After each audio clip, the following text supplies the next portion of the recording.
Good morning, everyone, and a very warm welcome back to Cherokee, North Carolina for day 2 of the Ultimate Pool League Grand Finals. We had an absolutely incredible opening day. 2 titles were handed out, and if you stayed with us right until the early hours of this morning, you will have seen drama all the way as we had a 3-way 6-ball shootout for the league showdown title, won by Charlotte Metro by the finest of margins over Kansas City. It was a great way to end day 1, and we're moving on now to day 2, and this is where some of the big guns in the tournament are going to enter the event here at Harrah's Casino Resort. We have got some of the biggest names in the game all playing in the National Shootout, and they will all play today over the course of, well, about 12 hours or so. But let's have a look at what we got coming up over the course of the rest of the week to see what you can look forward to and how the week is scheduled.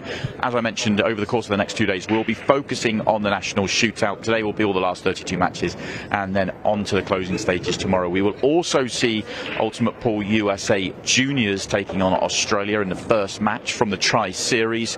Then on to Thursday, we'll have the 10-ball team finals. We'll also have the mixed pairs, and we've got the Tri-Series final. Plenty going on there as well. We'll be keeping in touch with the seniors event, which we'll be running at that point as well. Seniors 3-player team. And then on the big one is Friday, National 8-ball team final. An amateur team of pool players is going to win $100,000. We're giving away $250,000 in total for the 8-ball team.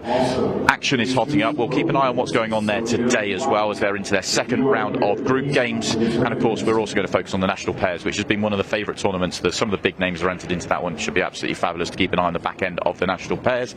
And then on to the final day, Saturday, we will see the 3 opens: the CPPA National Open, the Women's Open, and the Junior Open. And of course, all the second chance opens as well. So that's what we got coming over the course of the rest of the week. But this is what we've got for your afternoon session. This is how we are going to get going in the National Shootout. Johnny Archer, who went so close yesterday in the Legends Shootout, will take on Eric Charlton, who's become a big fan favourite here with us at Ultimate Pool USA. And then the first ever Ultimate Pool USA Hall of Famer David Matlock will take on Nick Evans. Joe Prince will take on Shane Thompson. Joe Prince being fabulous form with Ultimate Pool USA in that all-English battle.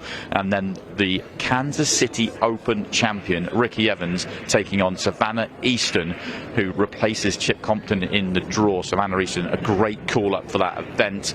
And then we got Nick Varner and Joey Gray. We saw Nick in action yesterday. Joe Gray was in great form in Kansas City in his first match. Dennis Hatch, who won the title yesterday in the Legends, will take on Jordan Shepard in one of the best matches of our afternoon session. Craig Waddingham, who won the title in Boston, will take on LUKAS FRACASSO-VERNER. And we'll also have a match at the end there, which will DECLAN BRENNAN will take on Corey Jewell. That will be the final match of our afternoon session. And then we've got major big names coming tonight as well. We'll keep you updated with what's coming up tonight from 6 o'clock.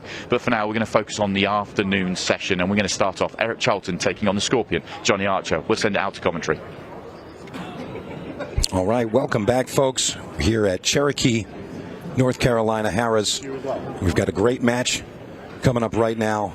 Mr. Johnny Archer, Eric Charlton. I am Mike DeMarco from Ship to Cash, and I'm going to be joined by Mr. Tony Holgate himself. Tony, how you feeling about this one? Oh, I'm absolutely buzzing for the whole day and the night of this. This is the shootout, the biggest one Ultimate Pool USA have ever staged. 32 of the world's best players fighting it out to lift the trophy tomorrow night. That man there, Eric Charlton, taking on the Scorpion, Johnny Archer. We saw a bit of Johnny yesterday in the senior shootout, well, sorry, the Legends shootout, should I say, when he was the runner-up to Dennis Hatch. Played some great stuff yesterday. What was very noticeable about Johnny yesterday's break was fantastic until the final. Then he started with the dry breaks, but this promises to be a great game. But of course, this is a race to 6, 30 minutes match clock. Golden breaks, golden ducks are in play. Well, I'm definitely excited to see what Eric Charlton has brought to Harrah's this week. And of course, you mentioned Johnny Archer making it to the final match in the Legends Shootout. And I want to say that, you know, he did struggle with the break in the final there. But I think that, you know, what the theme has been is really just take a bit off of the break. That's what we've been seeing. A lot of the players are getting up there and smashing it, trying to make something happen, but the table doesn't seem to accept that. So I'm curious how, you know, he's going to perform today. We got to talk about it a bit during commentary yesterday. And Eric Charlton looking pretty sporty right off the rip here. Yeah, I love to watch Eric play, and he's a good buddy. But he's a bit of a maverick. He pulls out some incredible shots when required. I guess the fans are going to get to love that. Well, yeah, but this is actually quite sensible for Eric. He's gone round his pattern very well, and he's not been out of position once. And perhaps he hasn't gotten his coffee yet. No. Very nice speed there. Perfect on the 8-ball. Yeah, this is a very confident start from Eric. Just going to float this one in there. Might go to the top rail with the cue ball just to get that comfortable stroke. Stuns it right over. A perfect run out from Eric Charlton. And a big hello to Mama Charlton. I know she's watching, Eric said. As he dusts his shoulder off. He said, can you say hello to my mom for me? And so, hello, Mrs. Charlton. And your son is playing well. Absolutely. See Sandy Wilder in the background there. She's going to be competing in a few of the events here this week. Tell you, the shootout is really, in my opinion, the fan favorite. You know, probably very close with the mixed pairs. You know, those are kind of the fan events where the spectators come out in droves just to watch those events happen. It's all action nonstop, and obviously it's some of the top players that come to the events. So I'm looking forward to this one myself. It looks like Eric's in good spirits, all smiles. He always is. I mean, he's a very positive guy. And well, Johnny, mean mugging the table. Yeah, not concerned. He's not got to the table yet. As Eric had a fantastic run out there, but yeah, Eric's always smiling. He's you know, the life and soul. Great fun guy to be around. Gotta love that. So we're going to see how the Scorpion has decided to break off on this lovely Tuesday. Again, he was breaking really well all throughout, just until the final. He's going with the head ball break, and he does find success. Yeah, that's a nice layout as well for Johnny. Yeah, nothing tied up. Couple balls on the rail, but yeah, you can navigate this pretty easily. Straight away, though, Mike, you look at that and you think, well, that's one rack each. Yeah, exactly. Yeah, definitely agree with that. And it looks as though he's going to attack stripes here. That's what it looks like he's entertaining. I mean, you look at this match, this matchup, and you think, well, because Johnny's had plenty of table time yesterday, so he'll know the weight. But that was so impressive from Eric when his first match, or first rack in a match, to run out like that, you know, when you don't know the table that well. Well, sometimes the adrenaline can help you a little bit. You get excited and you say, hey, I'm here to do this thing, and here I go. You know, kind of that fearless approach that we see from players like Mr. Dennis Hatch, our Legend Shootout winner. He had a really nice performance himself. He looked flawless yesterday. The Hatchet Man. He was fantastic yesterday. And he said to me at the start of the day, he said, I've not hit a ball for a month. And I do believe him, because he's not known for not telling the truth. But you think the way he played, you think he's been playing every day for 6 hours. Well, sometimes, you know, personally, I like that. You come in cold, you're excited, and, you know, sometimes we use the phrase, the balls look pretty. You're excited to shoot those simple shots, and it's not so redundant, you know, you get excited about it. So sometimes it's nice to take a little break, and that step back to the table is a little more exciting and, you know, kind of motivational. It's like, hey, I'm back where I want to be, and, you know, you can enjoy the game. Well, this has been pinpoint precision finishing from Johnny Archer. In goes the 8, one rack all. Was that ever in doubt, Mike? Absolutely not. After that break off, Johnny had a really good look at both suits. Decided with the stripes, but nonetheless, we knew he was going to take that one. So that puts us at 1-1. And again, racing to 6. Alternate break here. So Eric Charlton going to be breaking off our rack number 3. As the Scorpion looks on and says, I am all business. Not coming runner-up this time. First place. You see, coming from Cartersville, Georgia, the Scorpion. 4-time world champion and player of the decade in the 90s. So, definitely has a long list of accolades, that man right there. Yeah, it's a fair pedigree. Absolutely. There was a time where Johnny Archer was absolutely a dominating force on a pool table. He's looking to repeat that type of theme this week. Unfortunate scratch there from Eric Charlton. And these are the things, the tiny little things that can be the difference in winning and losing these matches, because they are a shortish race. There's only 30 minutes on the match clock, and that little kick there and scratching in the side pocket, it could be just that tiny little thing when you've got two fantastic players at the table together. It comes down to just millimetres, one stroke of luck one way. As Eric looks on. Yeah, and I think that, you know, both of these players are going to kind of be the same story each rack. Very consistent players. We're not going to see any wild shots from either of them. And, you know, layouts like this, I mean, these players are going to run out very quickly.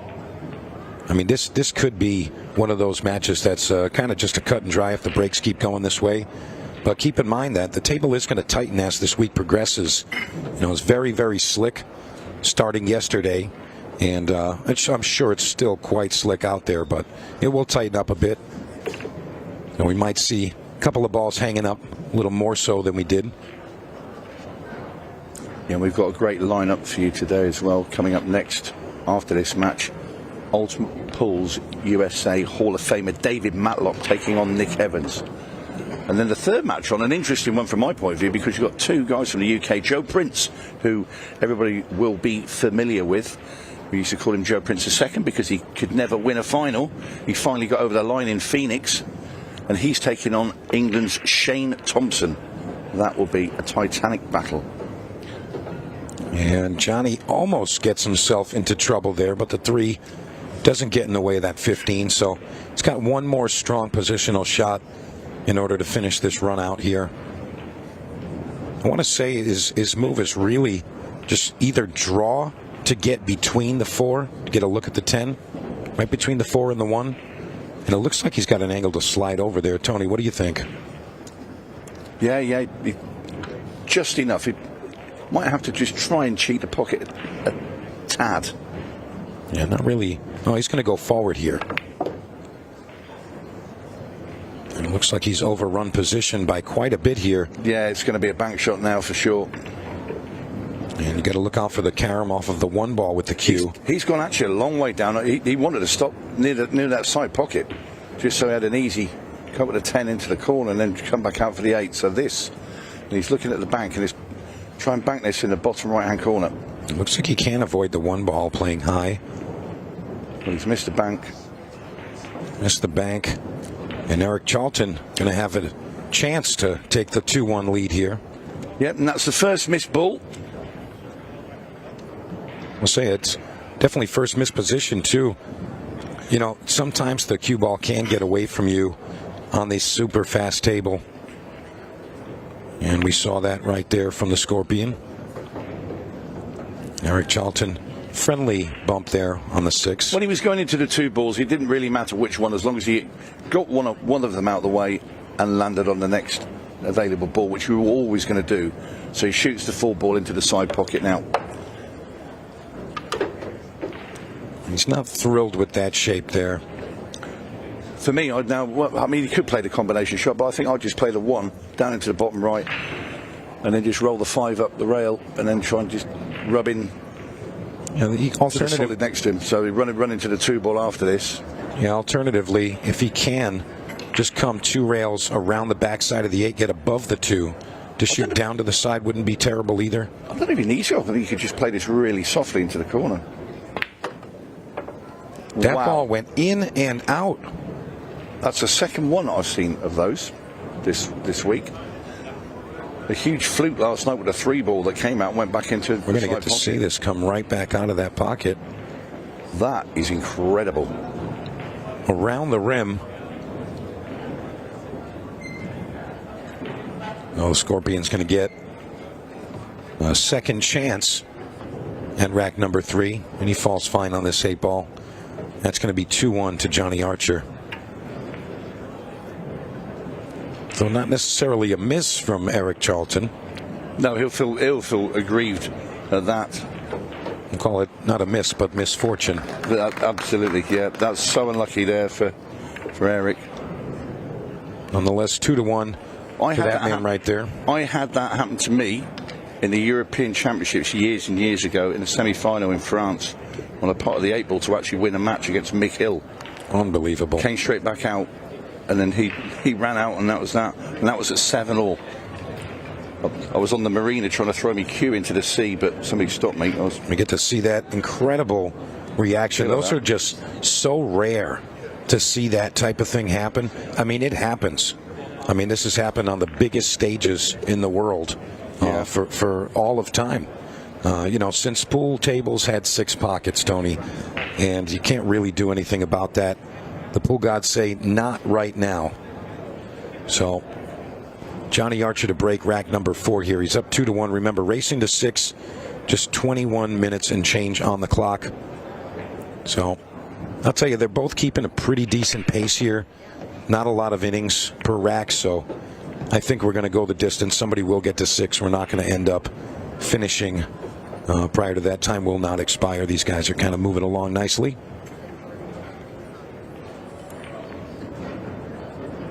Johnny going to take a quick assessment of this table layout. Quick glance at the shot clock.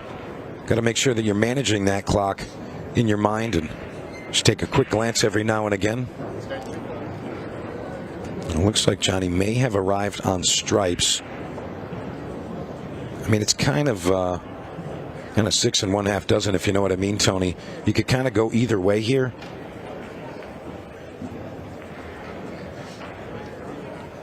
Let's see what he's decided on. All right, he's going with the solids. Yeah, I think if he had a bit more time, he would have probably used it as well, because he was still not 100% sure what he really wanted to do there. Yeah, definitely still in between ideas in a sense. And he's overrun position there. He didn't want to be on the side of that 6. I believe he wanted to be above it or alternatively below it, but he's going to get right back into line here. It's a nice little angle here, so it will shoot the 6 into the bottom left and just rub into that 12 ball, try and get on the 2. You can just punch it in. Actually, I'll tell you what, he's looking at following through. So he played a 6, he rolled the cue ball in to the 2 balls just below it, which he pushed the 2 down the table, and the cue ball should go with it. Yeah, just got to watch out for that 12 ball to tie up with the 8. Don't want those balls to get tied up. Yeah, didn't have the greatest connection. He wanted the 2 ball to go further down and leave a straighter shot. I mean, he has options. He might even shoot the ball up into the top, and he's going to. Yeah, he's going to take on this 1 ball. He wants to stay underneath the 9 ball. Short draw stroke, kind of right back across the table. Overcut it. Yeah, that was a misjudged shot.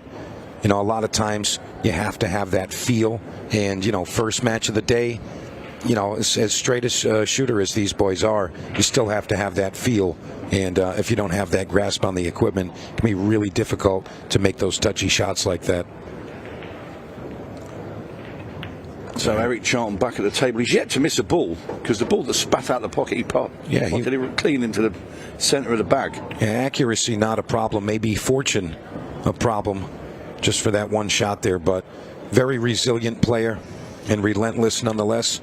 So I'm sure he's going to keep his head down and eyes on the prize. Yeah. If he runs these out, he'll probably feel it's a bit of justice. Most definitely. Most definitely. That cue ball's running a bit too far for my liking. You're going to get past the 8, it does. He's okay. Just enough to make it work. So 12 ball to the bottom left corner. He's going to stay underneath that 12-15. Probably shoot the 15 ball next. I don't know if he's going to want to run into them. And he comes out okay there. Yeah, shoot the 10 into the top now. I wasn't sure if the 10 ball was frozen to the 15 or not. It was really tight. Yeah, I think he has to shoot the 15 here, Tony. Just slide back off 1 rail position here. Not terrible. Back cut. Wants to go 2 rails around the top side of the 10 ball. Shoot the 10 ball in the bottom corner he should here. be able to come through the gap. What he might do, he might play it very softly and just get onto the 10 ball in the side pocket. You know, from my experience watching the matches, especially on the arena table, holding a ball has caused more issues than letting the ball run a bit. We saw Dennis Hatch being very aggressive with his stroke, not afraid to use the rails and, you know, really just go through the shot all the way. And, you know, a couple of times player tries to hold the ball, they overrun it and end up getting hooked. So in my opinion, I think the players that have spent time on the arena table, they're going to go all the way through those balls. And look at this roll. Erik Charlton getting redemption in a way. Well, that was his first ball that he's missed in this match. Yeah, it looked like the timing was off a bit on the get down, the whole process there. Safety coming here, I'm sure, from Johnny. Wants to get over a bit further, but that's okay. You're not going to cut that one back. He's left contact. Doesn't really leave a bank either. What about, I think the only shot there is to sort of, you bank the 10 ball off the bottom rail and then into the 5 and try and get it in the side pocket. Yeah, maybe something like that, or maybe try to bank it into the 2 and send the cue ball under the 8 ball or something to that effect. Chosen safety. Well, it's an awkward shot here, but the Scorpion's going to have options. 2 ball goes straight up. Yeah, and he can actually follow the cue ball through the gap of the 10-1 and get above the 1, so he would have that as a backup, kind of a two-way shot. Kind of shooting with insurance. I think he will play it in that way, just to kind of cover himself. Great shot. And that's the thing, I would have rather taken a roll of the dice, Mike, and played that shot, just for the simple reason it was hard to get safe, and Johnny Archer is such a good player. Yeah, he missed the ball early, but you don't fancy to miss 2 in a row. No, definitely not. You have to trust your back arm, and Johnny's got decades of experience and confidence in his abilities. So when he gets down on the shot, he's not thinking of a consequence or a miss. The only thing he's thinking is this ball's going in the pocket, and there it is. 3-1 now for the Scorpion. There's Erik Charlton's CV, hometown Phoenix, Arizona. We were there in our first event this year on Ultimate Pool USA. He's the Arizona Shootout runner-up. Played fantastically well there, and there you see the Griffin Cup 2024. The most valuable player. And rightfully so. Again, a very consistent player. He's here competing in the shootout and also in the Open. And how about the Open on top of all the other events here? We've got a $20,000 first place in the Open. Right. Somebody's going to have a really nice weekend. Somebody's going to have a very nice weekend in that big team thing for $100,000. Oh, absolutely. Absolutely. Completely amateur team. One team will walk away on Friday night with $100,000. And the remarkable thing is that that's just the beginning, Tony. Yeah. That's just the beginning. I mean, if we can start there, who knows where we're going to end.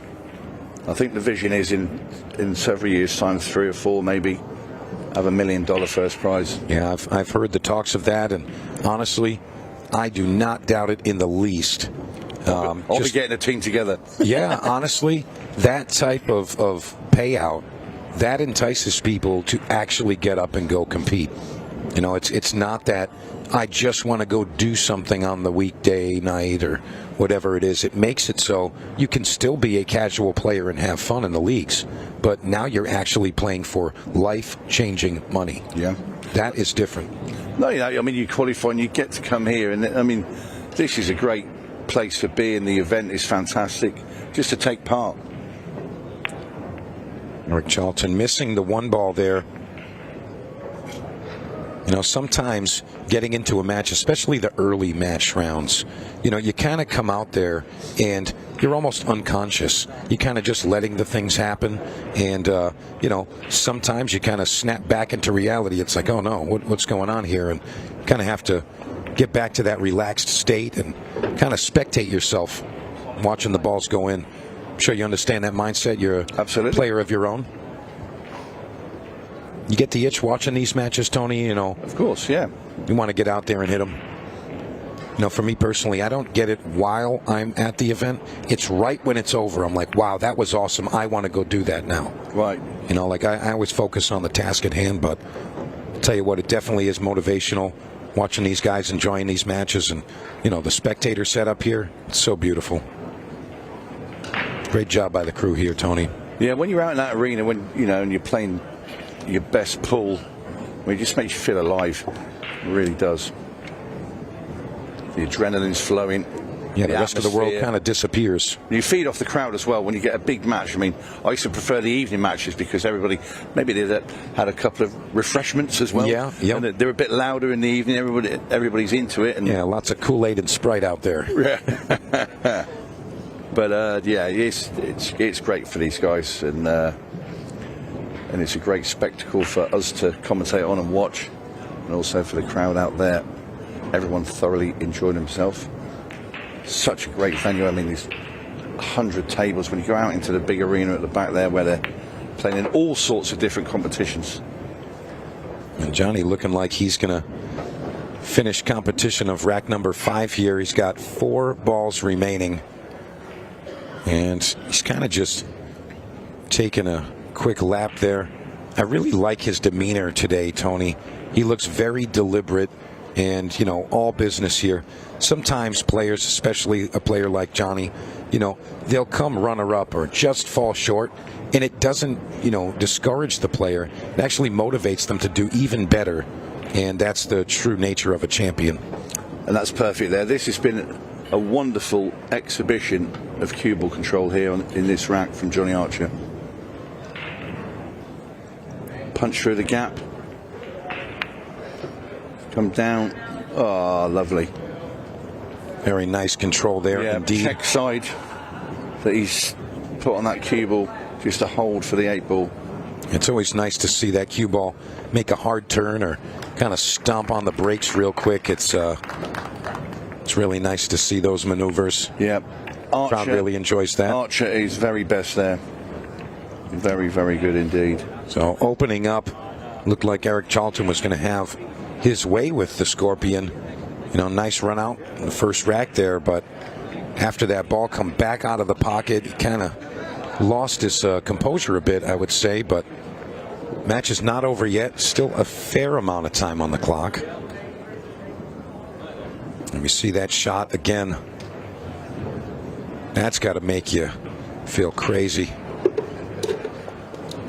But hey, again, that happens all the time across the globe for, again, since the beginning of time, really.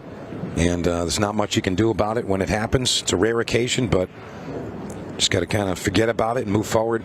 As we say, the best players have the shortest memory, and Eric's got to take that advice right now.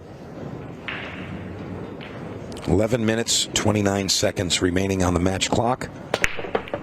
So in about 90 seconds. 8 ball getting close. Ooh. That was a tough one right there. Very close indeed. The little smile there from Eric Charlton. He knew that was nearly Archer on the hill via the golden break. He said, hey, you're going to insult me now? Well, we saw one. Well, we saw a couple yesterday, but the one in the Legends Shootout final between Johnny Archer and Dennis Hatch. Dennis Hatch actually got the golden 8 ball in the last rack to win the title. He didn't know because he broke. He made another ball, turned around to get his playing cue up, put his break cue down, and then turned around. Where's the 8 ball gone? And Johnny's up there shaking his hands. I believe it was the top corner, right? It was in the top right corner, yep. All right, so, I mean, 4-1 right here. He's at the table. This is looking like the Johnny Archer show, but anything's liable to happen in about 35 seconds. We go down to 15-second shot clock, and that's when things really start to move. Again, maybe 1 or 2 more shots. Yeah, we're going to hear that buzzer. Yeah, he just wants to get this 3 ball, come back a bit. You can play the 6. You can play the 6 very softly, roll it into the bottom right. Cue comes off the rail. You can shoot the 7 into the top right, 4 into the side pocket. Looks like he's under-hit that a bit. That's fine. Instead of stopping the cue ball, he's just probably got to run through a bit here and just use the rail. It didn't look like the 6 ball was going to pass, but it looks like there is just enough space. Yeah, you can just stop it there, look. And that's nice and easy now for Archer. He doesn't have to do anything with the cue ball. Might move just about an inch to the left towards that 4. 2 tap-ins for Archer to be on the hill. Very, very dominant performance here. And you heard that sound in the background. That's the indication that we are on 15-second shot clock. So these players are really going to pick up the pace. Of course, Johnny Archer going to try to use that strategy and burn the clock down when he is at the table. I'm sure. Remember, if time does expire and one player is in the lead, that match stops just like that. I mean, at the moment, you've got Johnny Archer on the hill, 5-1 up against Eric. And if you're Eric Charlton, you will look back at that ball coming back out the pocket, that 3 ball, and think, if that stays in and he runs out, he's 2-1 up. And that, you know, it's a fairly big factor. Thank you, Eric. You know, this looks worse than what it is for Eric Charlton, but what can you do? This man is playing incredibly well. He's missed a couple of balls, but nothing drastic. They were tough balls. I mean, a miss here and a miss there. That compound's playing a top player like Johnny. 7. Yeah. Eric Charlton to break. Just a glimpse of Sam Henderson there in the background. 5 racks to 1. He'll be out in this arena this evening. He's already won it. Golden break. Oh, the golden break's in. Eric Charlton back, and he points. Well, I don't know who he's pointing to. He points to the crowd. I think it looks like Kobe Japp up there he's just pointed to. I'll tell you, if he needed a golden break, right now was the time. Yeah, he wants Johnny Archer to get a golden duck next, and that's fabulous. So our first golden break of the shootout, and it goes the way of Eric Charlton. And there's Tommy Kennedy, look. He's come to shake his hand, still with the smile on his face from yesterday. That guy never stops smiling. What a guy is Tommy Kennedy. But let's have another look at this. Watch this 8 ball. Gets kicked, bang, into the side pocket. Eric Charlton claws a rack back. Now Johnny is going to return with the break here, so Rack 8. as you indicated, Tony, looking for a golden duck here. 5 racks to 2. Let's see what Johnny delivers. Even a dry break, that helps Eric in this case, but Perfect. Broke the cue ball, man. He just said you broke the cue ball. well, I guess he hit him hard enough. So they're going to have a new cue ball now. Good move right there, Johnny Archer, just double checking where his cue ball situated, make sure he is not past that line. You know, yesterday during the 3-player teams shooting, we did have one player that situated the cue ball just ahead of that head string, and he broke, foul ball in hand, went to his opponent, and that other team did end up winning. 8 ball not moving. It's going to be dry. No, it's not. The 13 ball comes to Johnny Archer's rescue. At the buzzer. I think Eric Charlton was half out of his seat there, thinking he was going to have a clean run at the balls. Oh, he was floating for sure. And look, it had to go in off that 4 ball. Yep. Just a light tickle. And the 9 ball finds a home. Archer calls the extension, just wants to make double short of his pattern. Cushion first, just to get the cue ball up a bit for the 14. In play. Smart shot there. Well, nice position on the 14. It looks over to me. Yeah, I'd have to agree. He's got the 10 ball to get above the 15. The 8 ball is going to be wide open at that point. Unfortunately for Eric Charlton, I think that was his last swing with the golden break. Can't bet against Johnny Archer in this situation.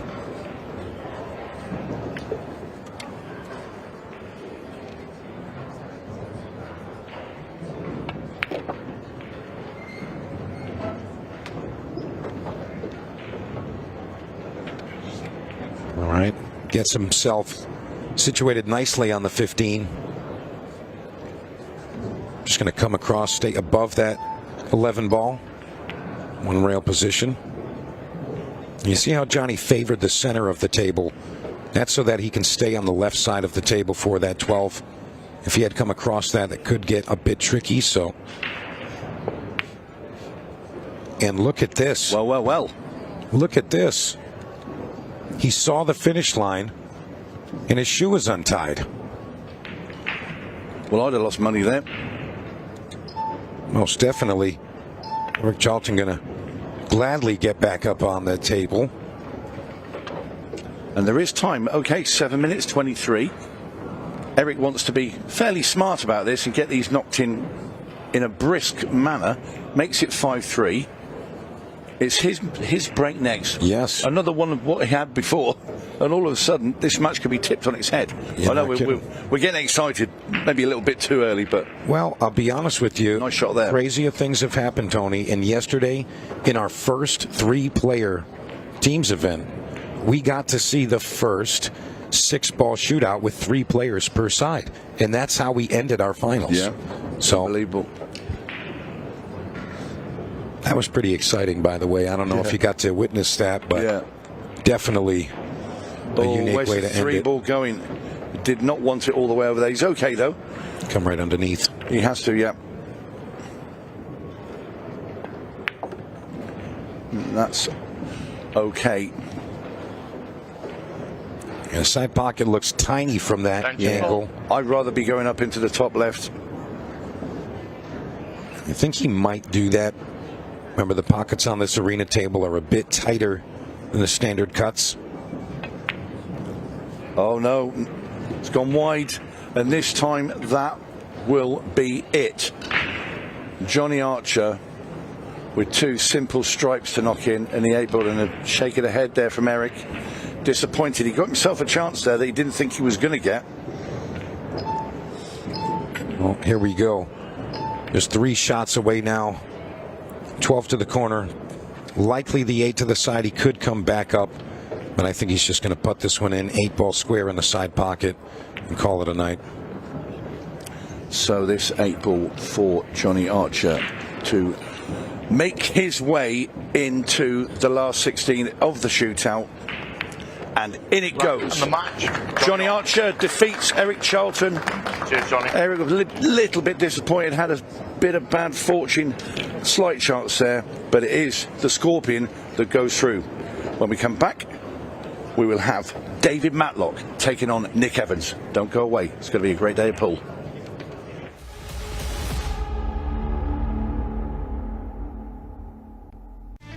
With over 175 years of billiards history, tradition, and expert craftsmanship, Brunswick is a name synonymous with our game, which makes it the perfect partner for Ultimate Pool USA's vision of fun, fast, and exciting pool for the players all across the United States.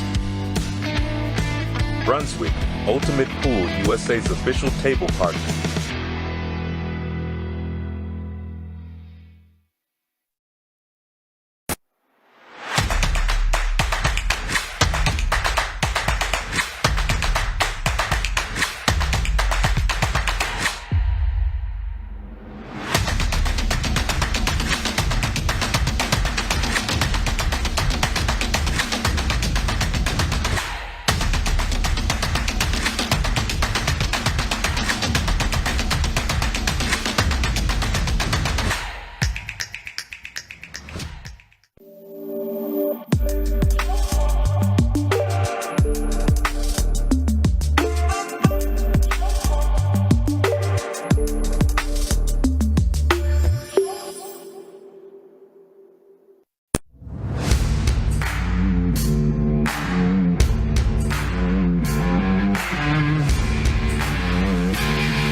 At APD Studios, we don't just design pool rooms. We build experiences around the game that we all know and love.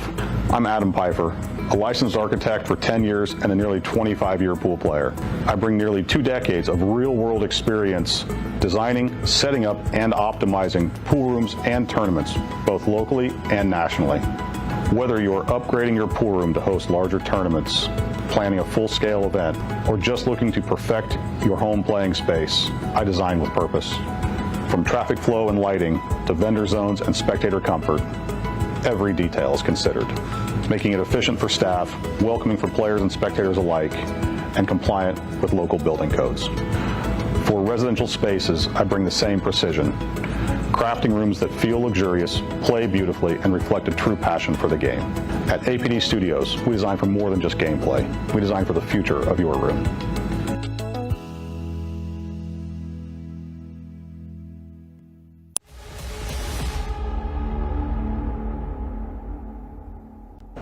Well, welcome back to the studio. I've got Johnny Archer, first winner of the day. Same as yesterday, actually. First winner of the day.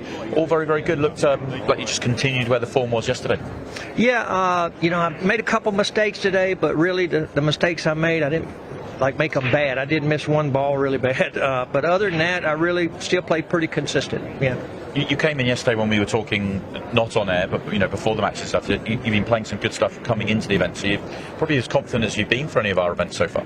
Yeah, I one of the last couple events I played in, so that's been a big boost for me. And then I go to Dalton, the big time billiards up there, and I practice every week, once or twice a week. So I get to go up there and practice and put some time in. So it seems like I'm practicing more now than I ever have. Which is probably good to hear for us, but not so much for your opponents, I guess. But that's you done for the day in the shootout. But you've got other events to play in. You've got the pairs events, seniors events, and stuff. So there's plenty going on, and hopefully we're going to have you here in the studio a fair bit and on commentary as well. That's right. Well, my next one is I get to play with my hero Nick Varner, him and Tommy. So we play in triples. They better watch out for us. I ain't gonna lie. I think the old guys are coming. We got probably the most age of all. I think Rodney said we got 194 years between us, and I'm like, oh my Lord, I didn't know it was all that old. I can't do the maths. That's a lot. That's a lot of years. But yeah, the seniors event's going to be getting underway a little bit later on today. We've got pairs as well. We've got plenty going on here at the casino, and we're almost ready for our next match. But let's take a look at what we've got coming up over the course of this afternoon session. We've got 7 more matches to come in the National Shootout. Next up for us, it will be the new Hall of Famer Dave Matlock. He is taking on Nick Evans. Then the All-English Battle, Joe Prince will take on Shane Thompson. Ricky Evans, who won the title, or the Open title in Kansas City in great style, takes on SAVANNAH Easton's teenage superstar Nick Varner. As you just mentioned, Johnny taking on Joey Gray. Dennis Hatch, who took down the title yesterday against Jordan Shepard, who's back. We haven't seen him for a while. Very entertaining if you've not seen him play before here in America. Craig Waddingham, who won the shootout title in Boston, taking on LUKAS, Varner.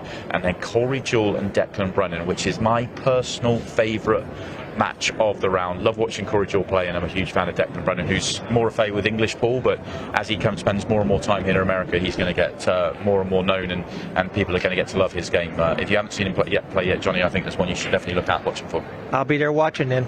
Yeah, and you can as well at home as well. Make sure Johnny's going to be around with us a little bit this afternoon as well, so you get to hear some more of Johnny, and let's send it down to the commentary team and our second match of the day. Welcome back. Thank you, Simon and Johnny. Lovely to hear there from the Scorpion. This is what we've got right now. David Matlock, Ultimate Pool USA, the new Hall of Famer. He's taking on Nick Evans. I'm Tony Holgate, and joining me, none other than my good buddy Eric Charlton. Right, first of all, Eric, that ball coming out the pocket at 1-1. I think you run out. I think you go 2-1 in front, and that sort of flips the game a bit. And then Johnny's run out after that, and it just makes it very hard to come back. I mean, you made a good effort because you had a golden break out there, but how was it out in that arena? It was awesome. It was fun. I was hoping that I'd get a later match because I really wanted the stands to get a chance to fill up. I mean, I'd love it when the crowd's really energetic and into it. And yeah, I hit that one ball so good that the table had to throw up. That's what I'm telling everybody. Like, I thought I hit it great, but you know what? I mean, if you just rewind it 1 minute, my pattern was awful, and I should have never been in that spot. So I put myself there, but whatever. And then I don't know if you picked up on it. I was breaking head ball until we got down to 10 minutes, and I'm down 4-1, and I said, or maybe it was 5-1, I don't even remember, 5-1. And so then I switched to the second ball break, and the guy in the stand said, break and run, Eric, come on. And I was like, no, golden break time, I'm going to do it. And then it went straight in, and I had to give him a little thanks. But Johnny's playing so well. Yeah, I think if you break second ball down, you've got more chance of moving the 8 ball around. I think when you play head ball, it stays round about where it is. It doesn't travel too far. So I think if you're going to make the golden break, I think you have to hit 2 balls down. But I mean, you started the match so well. You ran out the first rack, and I actually said, because I know what a maverick you can be, and you come out with some incredible shots. And I said his pattern's perfect. I said he's played every ball perfect in position, and also because it's your first rack on the main arena, and you had the cue ball on a string. Yeah. And so the speed of the cloth is a lot like the outer tables. The pockets are tighter here for sure. The rails are a lot different. I love it. I love the new design. I think the bottom of the pocket could probably be improved a little bit. I'm just kidding. No, but the table plays great, and so you just got, it's just a different feel when you're out there. And I felt really, really good. I had a lot of confidence. I just dogged a couple patterns. I don't even want to say I dogged a shot. It was the patterns. It was just trash. But we'll get better next time. That's what we do.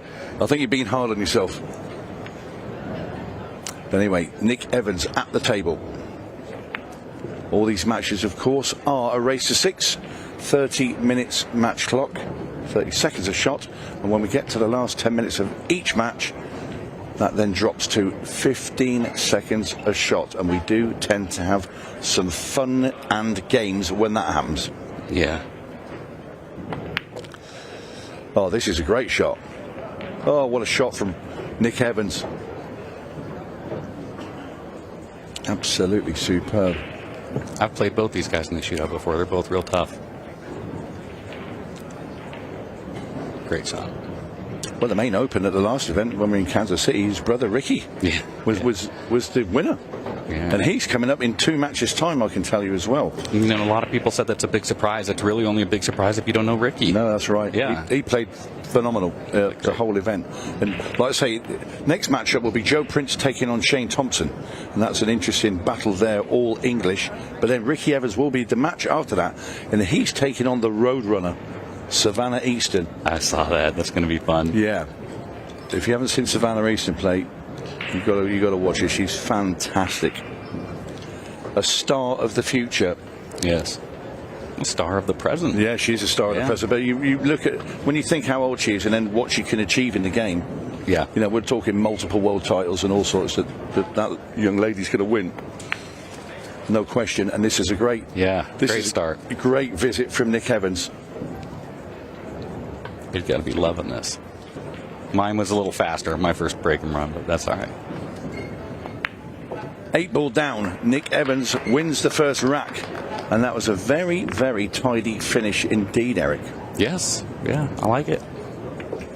We got a lot of good pool going on today. I'm so excited. I'm in a couple of different events today. They have so many events. Yeah, so what else you got to play today then, Eric? Explain to the viewers to give them an understanding of what's going on in this massive arena. Yeah, well, they got the teams going on right now, the 5-player teams. I don't know if it's playing right this moment, but they started it yesterday, so they're a couple of rounds deep into there.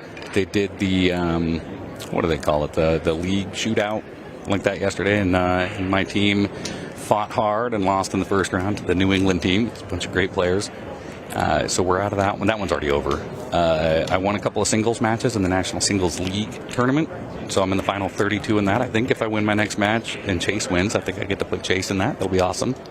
We start my match today with Jessica Main. I believe it's at 8 p.m. our mixed doubles. Wow. And then me and the man from Montana, Mr. Kobe Jab, are playing our first Scotch doubles match at 10 p.m. So this is so great. When I go to other tournaments, you know, you get one tournament, maybe two, a couple of minis, and here they got minis going on all day, and you can be in several events. I'm going to be playing pool all day today. And it was a long day yesterday. This is pool paradise if you're into it. Yeah, I mean, there's plenty going on for every player from every walk of life, from the professionals all the way down to the grassroots. Yeah, I saw Tommy Kennedy. He walked up halfway through our match, and he runs the Southeast Billiards Tour, I think it's called. And I played in it probably 15 or 20 years ago, and he was always the nicest guy to me. I'm a veteran, and he would always give free admission to the veterans, and I'd never met him a day in my life, and he just treated me like I was an old friend of his. And so when I saw him walk in, I went up and reintroduced myself to him and just told him how much it meant to me, because it's so cool seeing Tommy walk around here. Yeah. And I'll tell you what, I've got to say, I mean, he's such a nice guy, and he's always smiling. Mm-hmm. But what he did, he was doing some pool ball juggling yesterday, and I actually filmed it. He's famous for that. I said, how on earth can you do that? He could have stayed there for an hour. If you can ever look at Tommy Kennedy, I'm sure it must be somewhere on YouTube somewhere as pool ball juggling. Yeah, you'll find it. Yeah, it's incredible to look at. It's like hypnotic. He's such a showman. He's great. He was great for pool. I don't know if you saw his U.S. Open win. I don't remember what 92. year. He beat Johnny Archer in the final. Yeah, I remember watching it. He was such a big underdog, and he was smiling and laughing all the way through. Time. Love it. And because it's of that smile, I remembered him because he was doing that all the way through. Yeah. All his life, he's just had a smile on his face. Yeah. But what a lovely, genuine, lovely guy. Well, David Matlock hangs the 10 ball. All right, nice open table. I think he just needs to take his time here, and I don't think that's ever been a problem for Nick. Well, David Matlock, of course, played in the Legends shootout yesterday, so he's had a bit of table time on there. Yeah. Nick is playing in the doubles with his brother Ricky, And understandable. Yeah, and me and Kobe made a little last longer bet with that pair, so it's going to be a lot of fun to watch the brackets there. You and Kobe, that's a great pairing. The man from Montana, Kobe Jap, and of course we will see Kobe in action in the shootout. He actually would be very late tonight. He's the second to last match on. He's a great partner. He's such a great partner. He's always very lively. Yeah. I miss a lot, so I like to laugh when I miss, and not sweat it. And no, but you're two positive guys. Yeah, he's the perfect partner for that. Yeah, he'll tell me how bad I hit it, and then and then we'll move on. Yeah, and he's a very good player as well. Yeah. That 8-ball's finally pushed over there. He's got a very large pocket up there. Nice. It's almost a stop shot on the 2, and then he'll have a nice little angle to get over on the 1, and then the 8-ball. This could be good. He just holds his composure. Easier said than done out there. Yeah, very solid play, Nick Evans. These are the ones where I tried to bring it back 2 inches and I bring it back 6 feet. Ooh. Oh, he just decided to take that out and just go for the 1 next. The 7 definitely passes in the corner. It's the thing is where would you try and get the cue ball to with this shot on the 1 ball area? No, you're right. Well, you don't want to get where I would get. Trust me, you've seen it a couple times today. Roll forward and just take your medicine on the 7 ball. I think you have to play it up in the top left. See, he tried to create an angle. Yeah. I think the 1 ball doesn't fit right. in that pocket. He could have just rolled in and left the cut with a 7 length of the table. The same pocket, the same ball I missed. The thing is on the older table, it was a bit more generous, and you could probably get away with that shot. Whereas on this New Brunswick table now, you can't. And how do you find that table? I love it. It doesn't play. It doesn't play what you'd think a tight table plays like. It will in a month with a month's worth of play. But right now the balls are still sliding in, which is great. Balls are really clean. The cloth is really clean. They take really good care of the table. It's very fast. It's got a lot of lights above it. So. But yeah, it plays. It's sub 4.5 for the pockets, but it plays bigger than that. Yeah.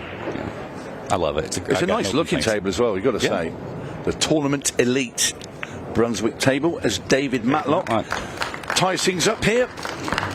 Did you see the 9-foot Brunswick that they have out there, the new one? Yeah, I had a look at that yesterday. I played on it when I first got here. It's incredible. Yeah. And there you see David Matlock. They need a bigger screen if they're going to put all of his stuff. Ultimate Pool USA Hall of Fame Arizona Mixed Pairs Champion. That was with Jordan Helfrey. Yes. And that was the first event this year in Phoenix, your hometown. And there you go, the 1980s Bar Table Player of the Decade. Just an incredible CV that man has. Nick Evans, of course, he's from St. Louis. 2014 Junior National Champion. That wasn't Nick Evans above him in that shot. Obviously, that was David Matlock, but for all these years, this man is still at the top of the game. The determined look on Matlock's face. He's been so busy this week. Everybody's approaching him, talking to him, and he is so gracious with it, too. I love Davey. He's the most humble guy. Ooh. Cuba having a big bounce around the table there. What a spread. Look at the split he's got here. Right away, I'm looking at the solid balls. I don't know about you. I need to see the table again. Just having a look at this break.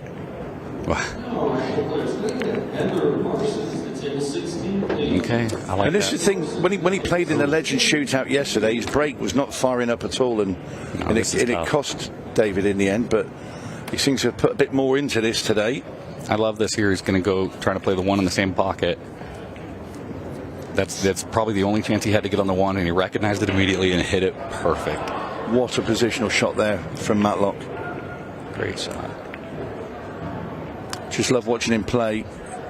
You know, his knowledge of the game and the way to go around the balls, and you know, the precision with everything he does. You know, I never get cued on these either. I just try to pull it just below the right center pocket. Yeah. And he's a quick player as well. Yeah. Oh, see, I don't even get near that pocket because I know I'm going in.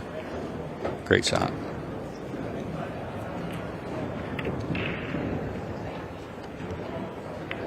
Super finish from David Matlock. He now leads 2 racks to 1 against Nick Evans, and that was from the top draw. The position, the break, everything about that rack was just, well, it just shows you what David Matlock's all about. Did I hear that Billy Thorpe had to had to be replaced in the shootout for travel issues? Yeah, there's been some. I mean, I don't know a lot about it with the flights in the US at the moment. It's been a problem for a few players. To be fair, we're really struggling to get here because obviously we're in Cherokee, and if you're coming quite a long way and you need to fly, I mean, you know, it's not like where I'm from in the UK where I can drive from where I live in Cornwall to the top of Scotland in about 15 hours. A drive down the road for you guys is about 20 odd hours or 2 or 3 days. I mean, you've got Texas where you apparently can drive for 12 hours and still be in the same state.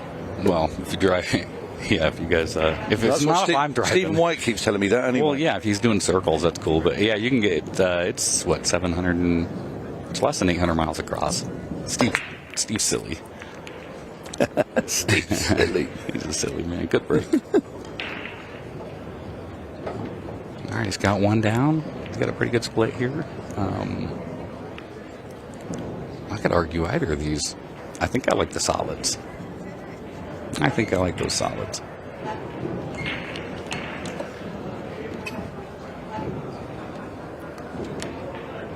Well, Nick Evans knows what he's up against.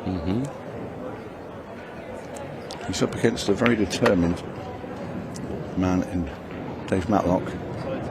Evans is formidable. What do you suppose he was playing for there? For the two up in the corner?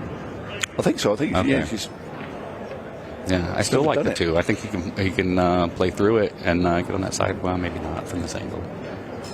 So when you're out there in the arena, Eric, and you know, you start off well, and then this is good, and then your opponent doesn't buckle, comes back hard, and then what goes through your mind then when you think, well, hang on a minute, you know, do you tighten up a bit, or do you not think about that? I think about it all the time. So that's one of the things I'm working on, and I definitely am getting better at it. Is the thing that's going through my mind is like when that ball spit out of the pocket.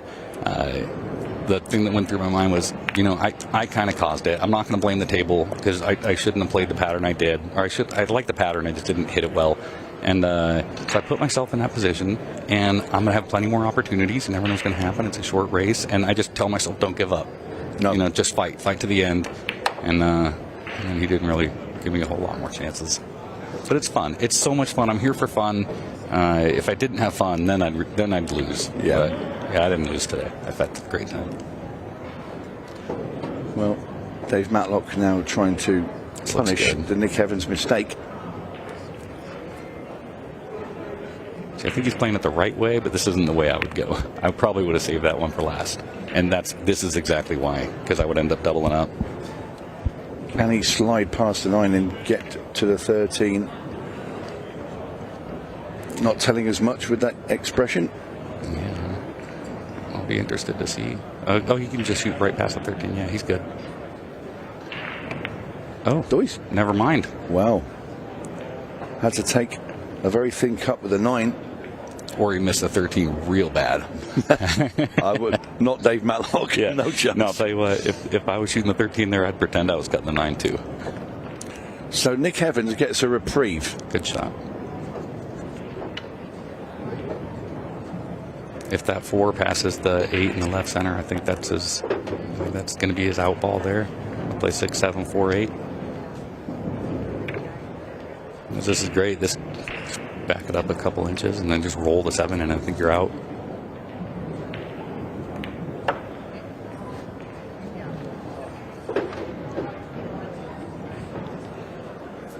There are so many great pool players here.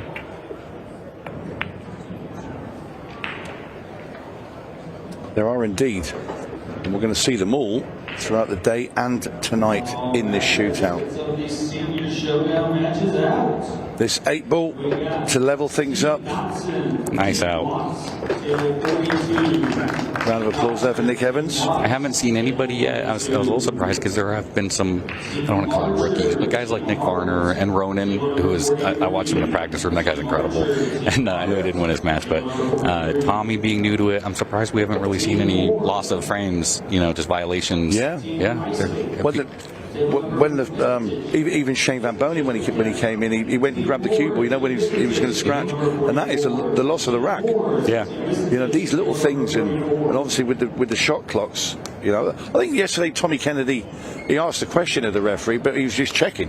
Yeah. But it was in the back of his mind, and he said that Johnny Archer had filled him in with, you know, the do's and don'ts and just the things to watch out for, because obviously with the match clock, shot clock, there's a lot going on, and you're trying to take out. Yeah. You're trying to run out a finish, and you've got all this going on about, hang on a minute, and what you saw, and it was very apparent from Tommy Kennedy and from Nick Varner when he went to the table, because you know yourself, behind the table is where we're sat. If you come back this way, there is a screen there with the big clock going, and they were very conscious of, before they play a shot, they'd look round to make sure they had plenty of time, because they didn't want to hear the beats, but they adapted very well indeed, both of them, yesterday. Another look at Dave Matlock's break as he now surveys the situation and the lay of the land. Where'd you go, Eric? Well, he's taking solids, so I'm taking solids. Great opening shot, and he got rewarded for it. So that was really his only issue. I'm imagining he's going to be shooting the 4-5 at the end here. Because while I'm up there, I'm probably going to run forward 2 rails here. Take the 2 ball and the 7 ball out of there, and then come over to the side rail, and I predict he'll end up shooting the 4. Okay, good. Yeah, I predict he'll be shooting the 4 ball, run through, shoot the 5 in the top left, and then the 8 in the right center. That's my guess.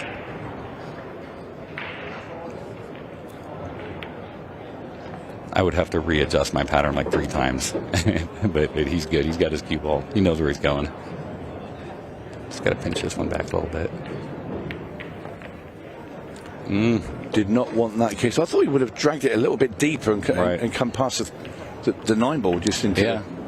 Yeah. And that's one of the things that I do on this table, because it's a little tough to control. Is I like to play for areas, and I'll give myself a longer shot if it means I can guarantee. Well, you could have, left yourself a cut with the 4, like you said. I think. Wow. Oh, hello. Wow. Hello, Mr. Matlock. Dave Matlock. Wow. He's still got his work cut out. Can he bank it into the side pocket? Has he got enough room? Look at this shot. So, I'm thinking he can right now. I mean, unless nothing. Oh. Yeah, I think it's tough, but I think it does go. Good effort. Okay, and you know what? I'd go back to my chair not feeling horrible about this, because he does have to start with the combination. He's got hampered cueing. He's going to be reaching really far. He's got my problem where he's got to watch out for his belly touching balls. You know, it's smart shot. That's why I don't play anymore.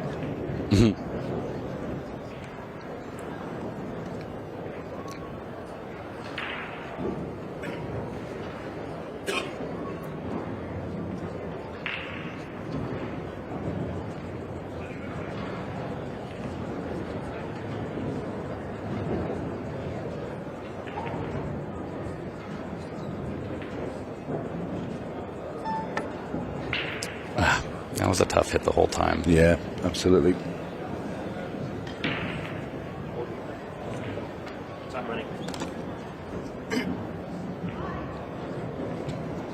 Just a reminder, next up we will have Joe Prince versus Shane Thompson, the all-English battle. Following that, we will have Nick's brother Ricky Evans taking on the road runner, Savannah Easton. Plenty more through the day as well, but those are the next 2 coming in. Do they have the nighttime lineup yet? It's out there somewhere, and I can tell you the players we will see. I don't know if I'm trying to think who's playing who, but we will see the likes of Skylar Woodward, Shane Van Bonen, Chris Melling, Tom Cousins, just to name a few. Such good pool today. He's handled this one really well. I like it.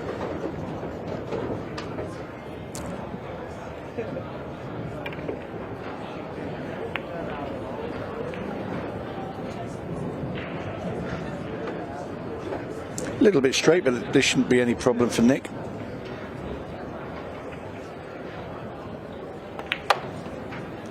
Pulls it straight back, and that was very nicely done by Evans. These are the ones where I'm torn when I get down on it between just rolling it in and accepting a longer 8-ball, or well, I guess he was a lot fuller on the ball than I expected, but I will take a longer shot rather than trusting the speed of the table off the rail, especially when you don't get to hit a lot of balls on there. Yeah, I get that as well.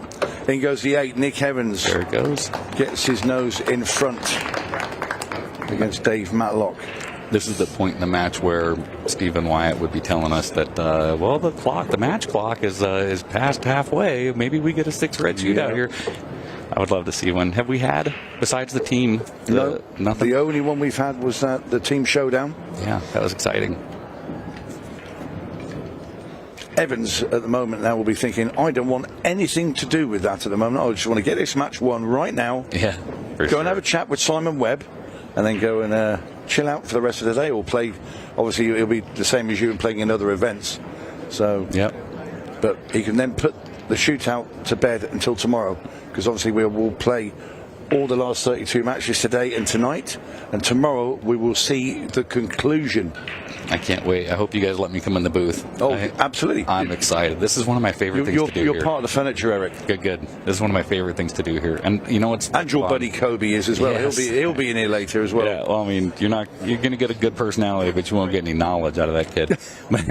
But no, you know how many people have been coming up to me out here and just telling me that they like Ultimate Pool because they see me on the stream having fun, and I'm not doing it for them, but it's so nice to hear. Do you know what? One of the things I saw, and for somebody like Dennis Hatch to come out, and we will see Dennis tonight, of course, as well. He's playing so good.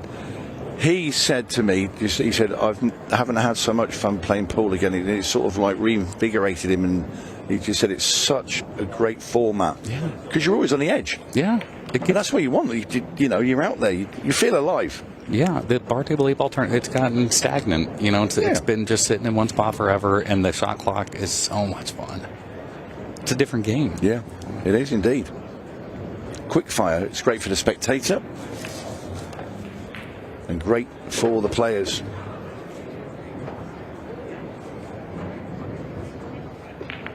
You don't really hear the beeps much when Dave Matlock's playing. He's a very, very smooth, slick player. Yeah, and I've seen him before, and I want to say it may have been Ohio or Boston, I'm not sure, where he tried to play the clock. Maybe it was Kansas City, where he had the lead, and you can see he was trying to play the clock, and it took him completely out of his rhythm. Yeah. He is such a fast rhythm player, and I don't think he's going to change that much again, because it didn't work out too great.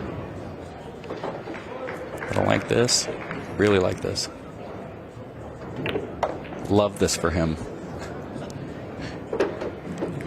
Yeah, this is... Just watch your shirt. That would be horrible. Super stuff. Yeah. And we're going to go 3-all. Race to 6. Nothing to choose between these two great players. Nice. Matlock ties it up. 3 racks each. 11 minutes, 46 seconds left on the match clock. There's Tom Cousins in the background with Craig Waddingham. World #1 and the Silver Sniper. Yep, we will see Craig in the daytime matches today. He's about the second to last one on, I think. Tom Cousins will be on parade tonight. Can't wait. He is so much fun to watch. That whole gang, the whole gang that comes over from there, I mean, like Tom Jones and Danny and just everybody that comes over is so much fun. They really do liven this place up. Actually, Craig Waddingham will be our last match today before a little interval, and he's taking on LUKAS Varner. Ooh, that'll be a fun one.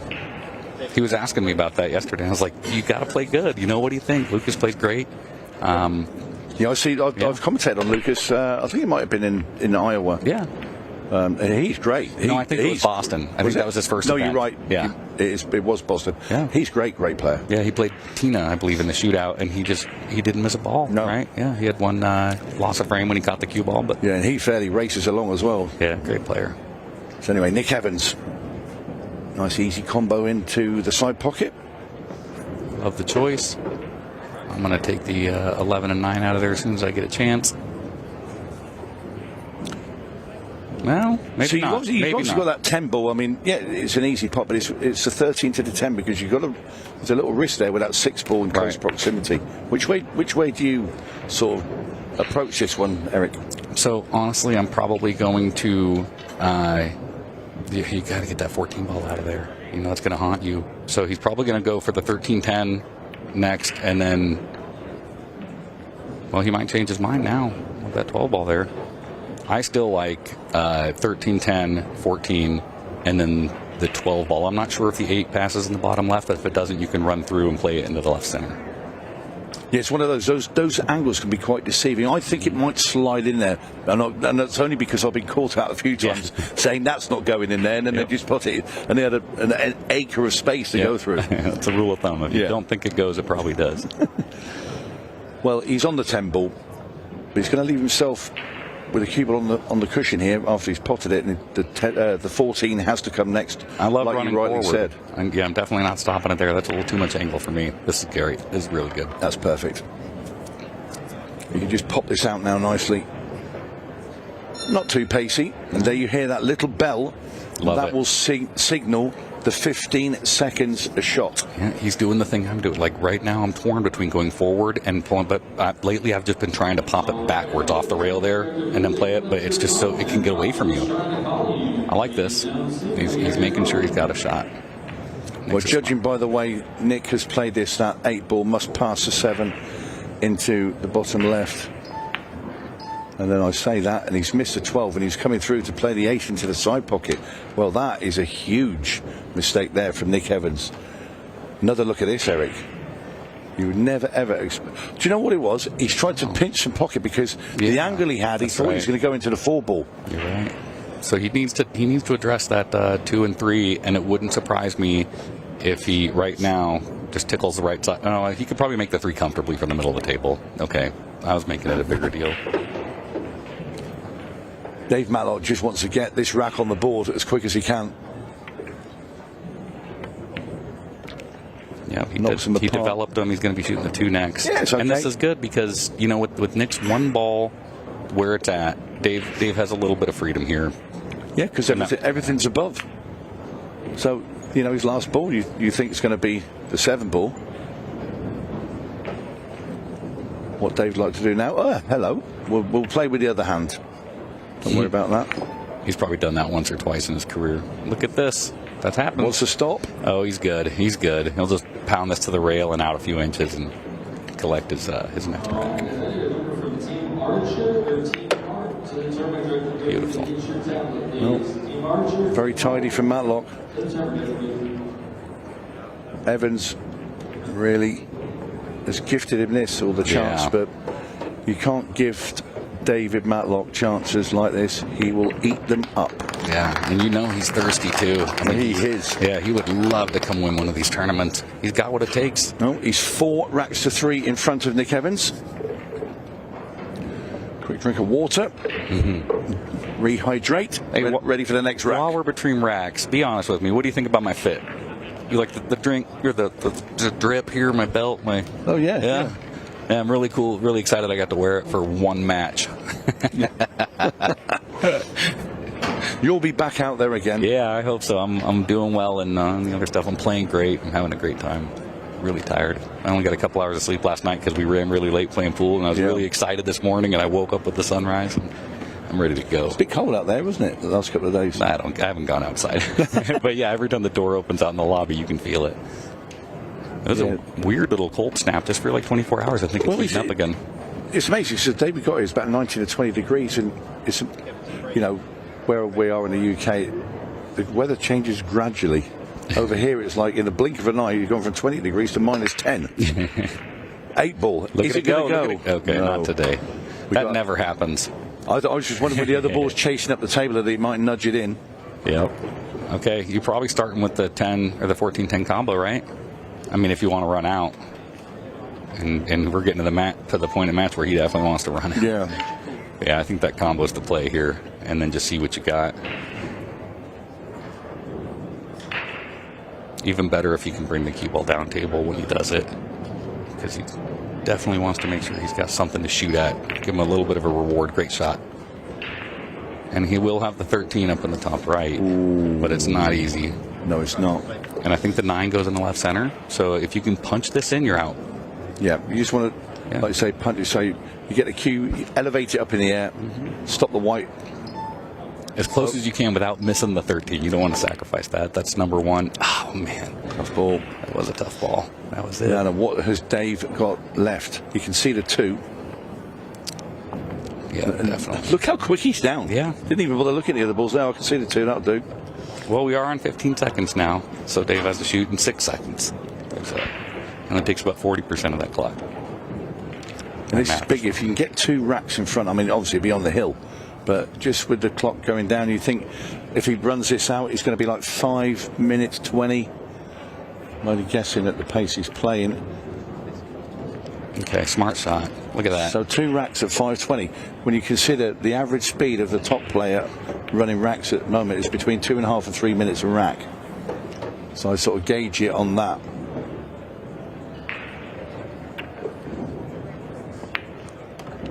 Here we go.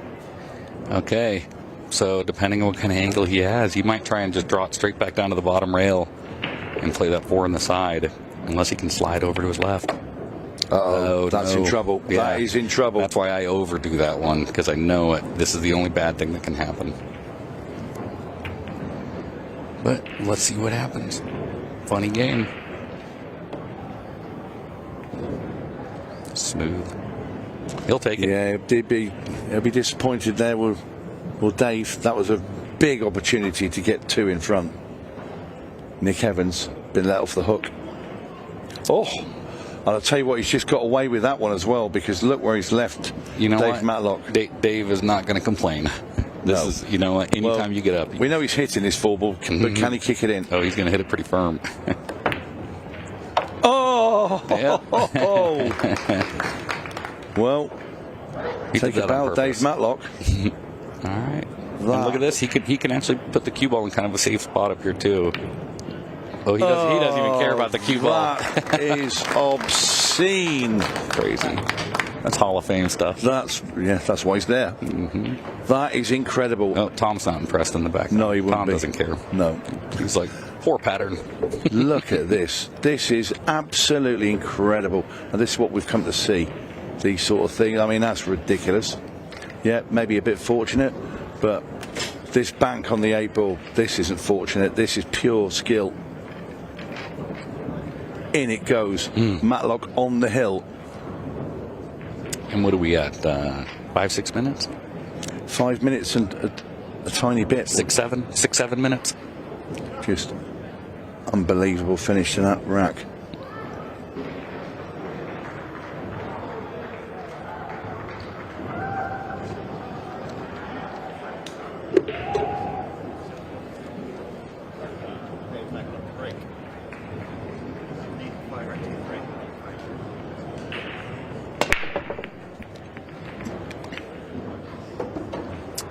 Makes the ball. That's very important, because now the clock is also on Dave Matlock's side. 2 racks ahead, just requiring 1 more to get into the last 16. I'm guessing he's going 1 up top. No, he wants the stripes, huh? Okay. I kind of like those solids. He's got an extension he could use. I don't know why he didn't use it then. Yeah, I think he's just realised. But, you know, he does. This is a mess, and this is kind of a must-win situation here for Nick. He can't keep playing. Yeah, see, Nick's now got to throw caution to the wind here. But when Nick throws caution to the wind, he usually does pretty well. He's a good fast player. Oh, look at it. He got lucky. Gets to keep going. Wow. He's got the 7 that he can develop the 1 with, but you got to get this 4 ball out of there first. He sees that right away. Oh, no. Where's the cue ball going? Close. Okay. You look at where he landed, though. This is beautiful. I think the 5 passes the 11. Well, he's got the 1 out, but he's not going to be on it. Well, he is. He could do, but you got to play the 5 now, surely. Yeah, he is. And I think he can stun it over just a few inches. There you go. Nice and tidy. Yeah, you'd like to come a little bit further, I think. No, he'd definitely love it, but he'll take this. He'll be happy with it. Might flick off the side of the 14 on his way up. Oh, he's got there. Oh, careful. That's close. Oh, man, at least he didn't hook himself on the jaw. I thought for a split second he was going to. Yeah. You know what I'm doing here? I'm trying to stun it, and I'm just trying to get to the bottom right corner of the table. Take that 14 out of play. Oh, he hit it so good. Great shot, Nick. That was clutch there. That was fabulous. impressive. Got lucky in the opening shot, but after that, pure class there from Nick Evans. Yeah, they're replaying it here. He's just trying to put that 5 into the side, and yeah. Wow. Still Nice going. 5 racks to 4. I don't know how these guys look so relaxed out there. I'm jumping out of my seat. Well, no, Johnny's playing. He doesn't give me much hope. Not to be today. All right, Nick knows what he's got to do. Is he going to do a second ball break? The clock is getting a little low. He is. Let's see. He's going to try and work the magic you worked out there. I'm batting 1,000 on golden breaks when I try. Not doing this time, but he'll take anything. Well, it's gone nothing. dry. Huge. You think Dave is kind of forced to take the solids here? Yeah. He's got to keep himself at the table as much as he can. For sure. Can't turn the table over to Nick Evans. Yeah. He's got to remember that he's still got that extension. He can take a few more seconds off the clock. Yeah. I'd be doing Tom's move here and just starting to shoot when this is going to glue to the 4. No, I think he can try and shoot away from it and kind of throw it in the hole. Oh, careful, Dave. Oh. Can he shoot the 6? Doesn't look like it. 2 up into the top left. Yeah, and right now Nick knows that Dave's not taking a whole lot of time. That's in. That's a great shot. hit. That could be a match winner. Because that would have given Nick plenty of time to level this. Yeah. See, and I'm doing this different. I'm going to shoot the 6 and then the 3 and 7, and he's just going to play it the right way, the coward's way. The coward's way.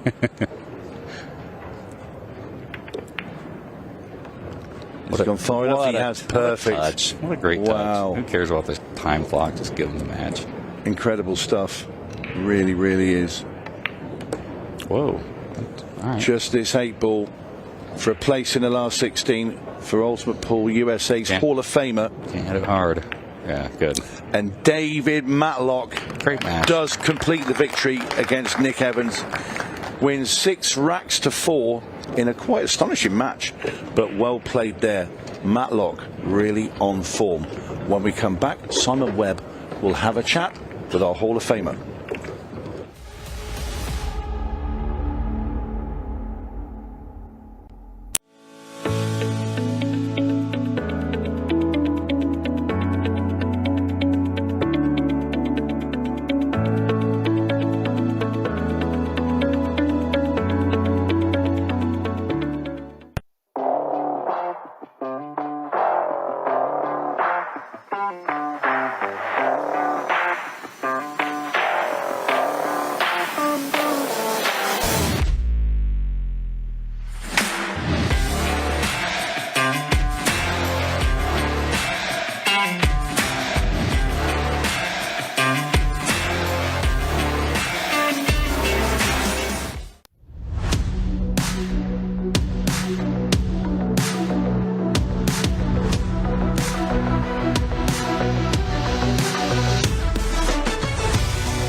At APD Studios, we don't just design pool rooms. We build experiences around the game that we all know and love.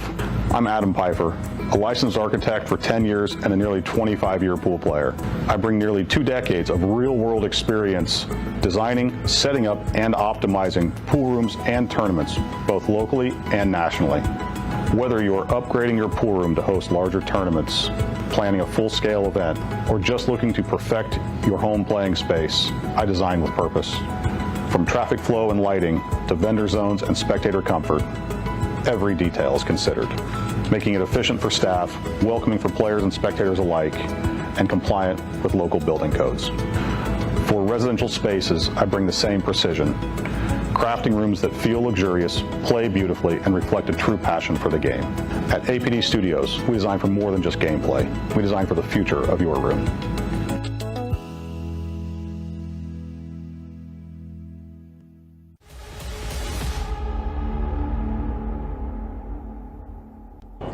Oh, welcome back out to the studio. Let's get a few words with our latest winner. Dave, congratulations. Thank you. Obviously came in, there was a lot of attention on being the first ever Ultimate Pool USA Hall of Famer and the way you opened the show, but it must be nice to get out there and put on a performance and get a victory. Yes, it's been, I needed a victory really bad there. Thank you. How did you find out there? I know you played yesterday in the Legends event as well, but did you feel more comfortable out there today? Yes, I did. More familiar with the table. Last couple of days I hit a few balls on the table, hitting them a little too hard, so I had to tone it down a little bit. But, is that just a case of just when you're out there having a few practice moments, just trying to get the feel for the table and what you need to do? Yeah, I mean, the way I practice at home, I usually kind of warp balls in a little bit. You can do that at home, but the slicker cloth, you really have to tone it down. Yeah. I can't play that. I have to change this. Where I hit the ball, the speed and everything. Because of the cloth and the table. How did you find the table as well as the cloth? It plays great. Yeah, I love it. Yeah, I think it's awesome. 4¼ inch pocket, it's perfect. Yeah. Big fan of the pockets being tightened up. That seems to be a big talking point over the first day and a half. I think it will be over the course of the next day or so as well. Right. But it gets you through into the next round of the shootout, which is really good. You've got plenty more pool to come today, though. We were just talking off air that you've got the seniors, and then you've got 2 pairs events today as well. So there's plenty more pool for you to play today and beyond. Busy. Yeah. Very busy. Yeah. I want to ask you just briefly, obviously the seniors is going to be exciting because you're playing with a couple of great legends as well, but you're playing with young Jordan Helfrey in both the mixed pairs and the pairs, which is, the age gap between you is huge, but it's great to see you kind of passing on that knowledge. Is that something you just really enjoy doing? I really enjoy it, yes. I'd love to see her get to the finish line. I'd love being a part of it, And she's coming along really well. She's coming really good. She's sharp and keeps climbing, playing well. We will see her out here on the table tomorrow, by the way. She'll be playing in the Tri-Series. She is playing for the USA Junior team, Jordan Helfrey, as well as potentially making it through to the latter stages, the mixed or the pairs with you as well, and obviously the Open events later in the week. So keep an eye on her career as it's going along, but hopefully we get to see her plenty this week as well. Dave, I'm going to let you go because I know you've got to go and play seniors straight away, but thank you for putting on a performance out there, and we look forward to seeing you back out there tomorrow in the next round. All right, thank you.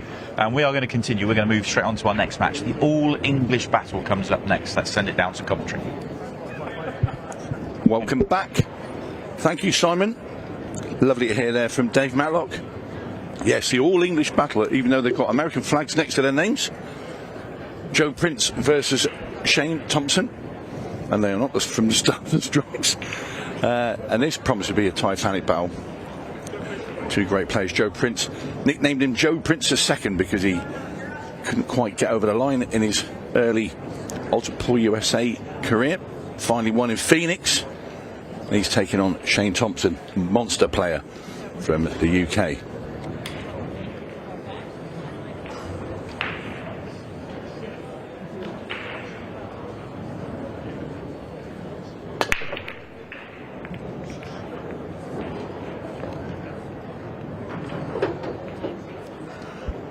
Right, Joe Prince at the table, and joining me back in the commentary box, Mike DeMarco. Oh, Tony, I got to say, Joe Prince, Shane Thompson, this is fireworks for sure. Both top players, both have gone the distance, and I don't think this is going to be any exception to their normal performances. It's my first time seeing Joe Prince and Shane Thompson on this arena table. I'll tell you, if anybody's comfortable out there, it's these 2 gentlemen.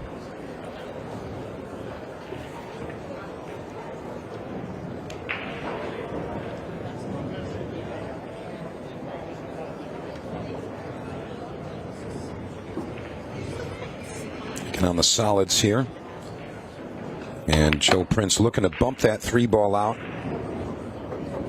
And I'll tell you, it didn't look like he got exactly what he wanted, but I think that's going to be enough, Tony. Seems like that 3-ball can make it by the 12, or alternatively, if he's on the right side of the table, he can cut it square in the top left corner. So I think that was just enough. He's got a tough one here. Back cut on the 5-ball to the right side pocket. And draw it into the bottom short cushion. Great execution there. Wanted to stay on the back side of that 6. He's still at the table, and it's really where you want to be.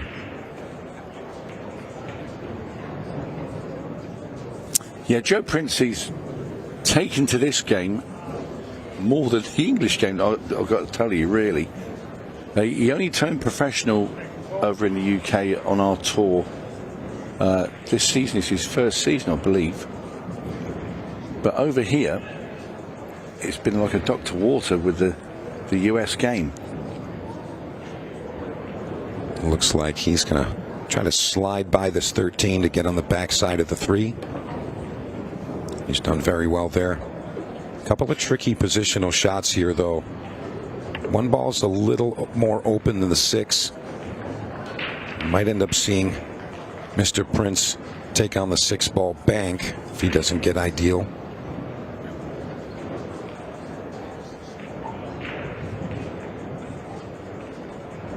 See how he plays this. It looks like he's got some left-hand spin on it. Looking to tap that 11 to really get there. That's not a good result for Joe. No, but again, the 6-ball bank is on, although a tricky shot here. Does look like it can offer position onto the 1. Yeah, but he'd have to be very fortunate. I mean, it's a thin cut bank into the bottom left. Cue ball's obviously going straight into that 9-ball as well. Yeah, a cue ball, maybe a touch of left-hand spin will bring him up table. And he's got the double bank, and it sits in the hole. Well, he'd rather have that than where that cue ball finished. Most definitely. The safe cracker, Shane Thompson. I got to say, I'd like to play this through the hanging ball and draw back underneath that stripe to prevent contact on the 1 should it not go in. And that's exactly what he's done. Lost a 2. Yeah, correct shot there from Shane. If he made both balls, it didn't matter, as long as he just made sure. If he didn't, the Prince could not see this 1 ball. So might go into the top rail with a load of left-hand spin. Try to get fortunate, kick it in the side, or that's it. Something to that effect. Let's see where once he gets so. He does want his cue ball to go all the way down table, though. And that was really the goal. Try to get it way down table and leave it awkward, and he's done well. Yeah, he just puts his hand up in apology there because he has left Shane in a very tricky spot. Yeah, he's got a lot of options, though, and he can put that cue ball pretty much anywhere on the table. So if he doesn't go all offense here, he's definitely going to leave Joe Prince in a tough spot. Looks like he's going to drag this up table up near the 10. And he doesn't really get where he wanted to be. The bank. He's left a straight up the table bank. And I fancy Joe to get very close to this. I mean, I actually like him to make this. It's a straight. Oh, yeah, I do. You can't call these shots easy, but yeah, you got to like him to make it. I think so, yeah. I do. And he's come very short, but he's not fluked it, is he? He has. And it's going to hang up again. Now, that's the second time he's played a bank shot that's come short. Yeah, he's a long way away from that. I really would have put money on to get that 1-ball bank there. Well, Shane Thompson, sure enough, will clean these up. No obstructions, no pockets blocked. Perhaps a little tricky getting on the 8-ball, as the 1-ball does look like it's blocking the natural pocket in the bottom right. But again, a player like Shane Thompson should not be an issue whatsoever.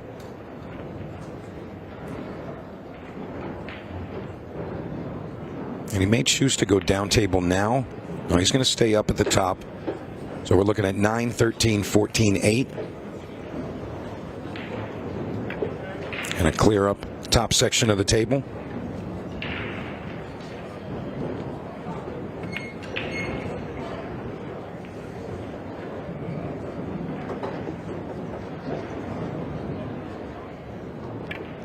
just a quick update. We will have up next will be Ricky Evans taking on the Roadrunner, Savannah EASTON.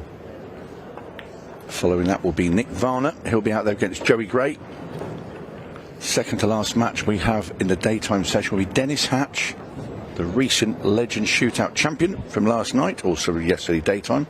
He's taking on Jordan Shepard of Wales. A great player. And then Craig Waddingham will be playing LUKAS Varner. And that will conclude our daytime session. Lucas FRACASSO-VERNER on his way over as we speak. Really looking forward to seeing him compete on this table here. I want to say that, you know, he's another young up-and-coming player, rising superstar in the States, and I don't think we've really gotten to see his best in the arena, and I think this week is going to be different here at Cherokee. Really looking forward to that. All right, Shane Thompson cleans it up. And you see from Bristol in the United Kingdom, won 4 Ultimate Pool Pro Series tournaments. He was the #1 for quite a while in the UK. As you can see there, he was #1, 2 times Ultimate Pool USA Open semi-finalist. Love to win one of these big events. Certainly a formidable opponent for anybody. Lead him one back to nil. And it will be Shane Thompson to break off in rack number 2 with 1 already on his side of the scoreboard.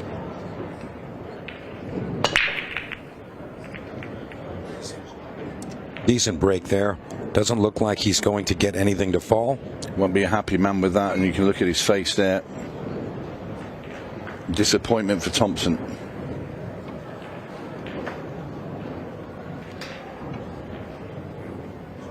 One of the sterner players you'll see out in the arena is Shane. The polar opposite to Tommy Kennedy. Joe Pritzent at the table made a mistake in the first rack, was punished. Won't phase Joe. I will say that it really came down to 2 opportunities with a bank shot for Joe Prince in that last rack. And a long way away with that one. Yeah, he came short. We both fancied it, didn't we? Yeah. You'd fancy making it. I'd fancy making it. Yeah, for sure. Especially with the speed of the table, you can kind of just comfortably roll right into it. You don't really have to manipulate the ball much. A little tricky positioning here with the bridge hand on the rooftop of that 8-ball. Foul. There you hear the referee call foul. He's moved ball as he stretched over. So Thompson now ball in hand. We've heard from some of the greats that a shot like that is one of the most, if not the most difficult shots to attack in the game of pool. Yeah, he just rubbed his cue into the, on the top of the 8-ball there, and obviously our referees do not miss a trick. No, they don't. Dean Winter, the man on the spot. So Shane Thompson with a super opportunity for him to get himself 2 in front. And he's looking very sporty out there. Joe Prince kept him at bay for a little while, but once the balls were open, he did his job. And we just have to find a way to get on that 11. Both side pockets taken, bottom left corner taken, top right corner taken. So really only 2 options there. Now, he would have liked to have been a little bit lower on that 15. He could have rolled forward, gotten on the 11 to the bottom right, but I think he's just expecting a little bit more reaction with the cue ball coming down further. He's okay. Now, correct me if I'm wrong, but I like the 12 to the 11 right here. I think that kind of solves all the issues, but he's got other plans. He doesn't want to go straight here. He's kind of done it again, but he's looking at the 15 to go by the 3 in the right side. I think he pushes into the 3, pushes it out of the way in case he might need that side pocket for the 8-ball. So I'd half expect him to just drop this ball into the top left. If you look at the 15 in the other side, oh, I mean, fair assessment, but he's running out of options here. Really needs to make a decision. See, switched. He's playing this 15 now into the side pocket over here rather than off the 3. So he's rerouted, and I don't like this at all. This is not ideal. He has made a right meal of these. And it's all because of one slightly short positional shot. He's going to have to take on the 12. A little shake of the head there. He's not pleased with where he's landed. Nice cut. Where's the cue ball going? Right into the drink. Scratch. But it was always going to be tricky. Just he got slightly out of position, and I think he took the wrong ball, and that was the end result.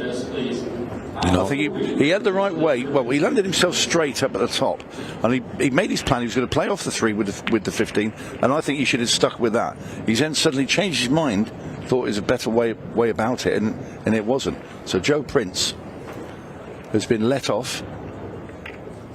Yeah, I think Shane Thompson could have had a slightly better shot selection earlier in that run. You know, in the mind of Dennis Hatch, we spoke on this yesterday. If you have an issue, in this case the 11 ball, you want to get that right away. Can't wait till you only have a shot or two to back you up. No, Shane will be fuming, absolutely fuming. So Joe Prince going to clean this one up. In it goes. 1-1. All right, so just over 18 minutes remaining here in this race to 6. Yeah, this has been a lot of time used by these two players. Joe Prince, the Londoner. There you see he's the Arizona Open champion. That was in February of this year. He's a 4-time Ultimate Pool USA Open runner-up. That's why everybody called him Joe Prince II. I mean, I guess can't fault him for making the finals 4 times. And he had an incredible run. You know, get to the final and then he would just get pipped by whoever was playing. Chris Melling, Jordan Shepard. You know, he played all of these players, and they all did him on the, you know, in the final, and then finally over the line in Phoenix in February, and the relief, he won it.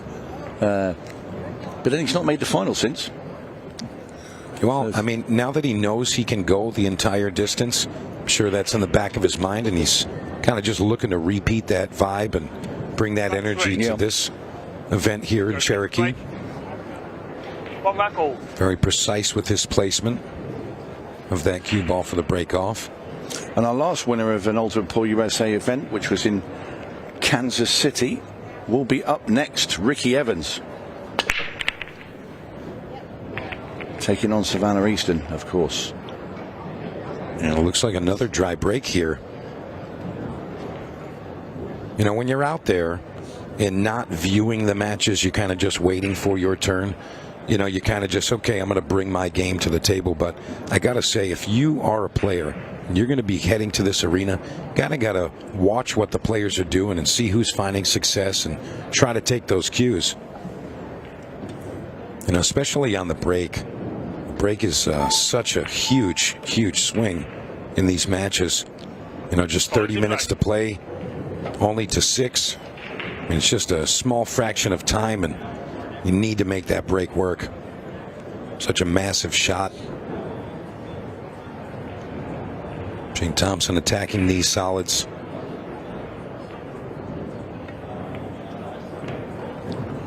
It's nicely on the backside of the 7 to the left side. About one half inch lower would have been a little better to avoid that, but he's going to be moving something here. And it looks like he's done just enough to get that 5 to still pass the 8.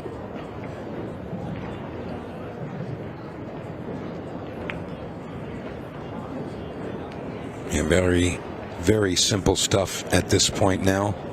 All about execution. I think we're going to see 2, 3, 1, 8. Does that sound about right to you, Tony? Looks fine to me, Mike.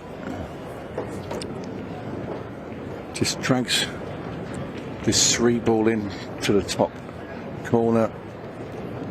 Just wants to land basically just, I think, just before that diamond on the road. Just come off the rail a bit, and just so he can just roll the one ball into that side pocket and come down the table for the 8. I mean, you could sort of hit it just below middle here and just punch it down a bit if you want.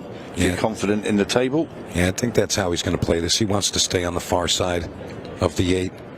Doesn't really power that, all finesse. Nice touch. This has been tidy from Shane. Picked himself up off the floor after failing in the last rack. So Shane Thompson 2 racks to 1 in front of Joe Prince. Used nearly half of the match clock, I think, there, Mike. Yeah, that first rack really burned a lot of time. They had a little bit of back and forth and a little strategic play. And that's not normal, but it can happen. Joe, the steely-eyed stare at the table, which again, he's very similar to Shane, where you don't give a lot away.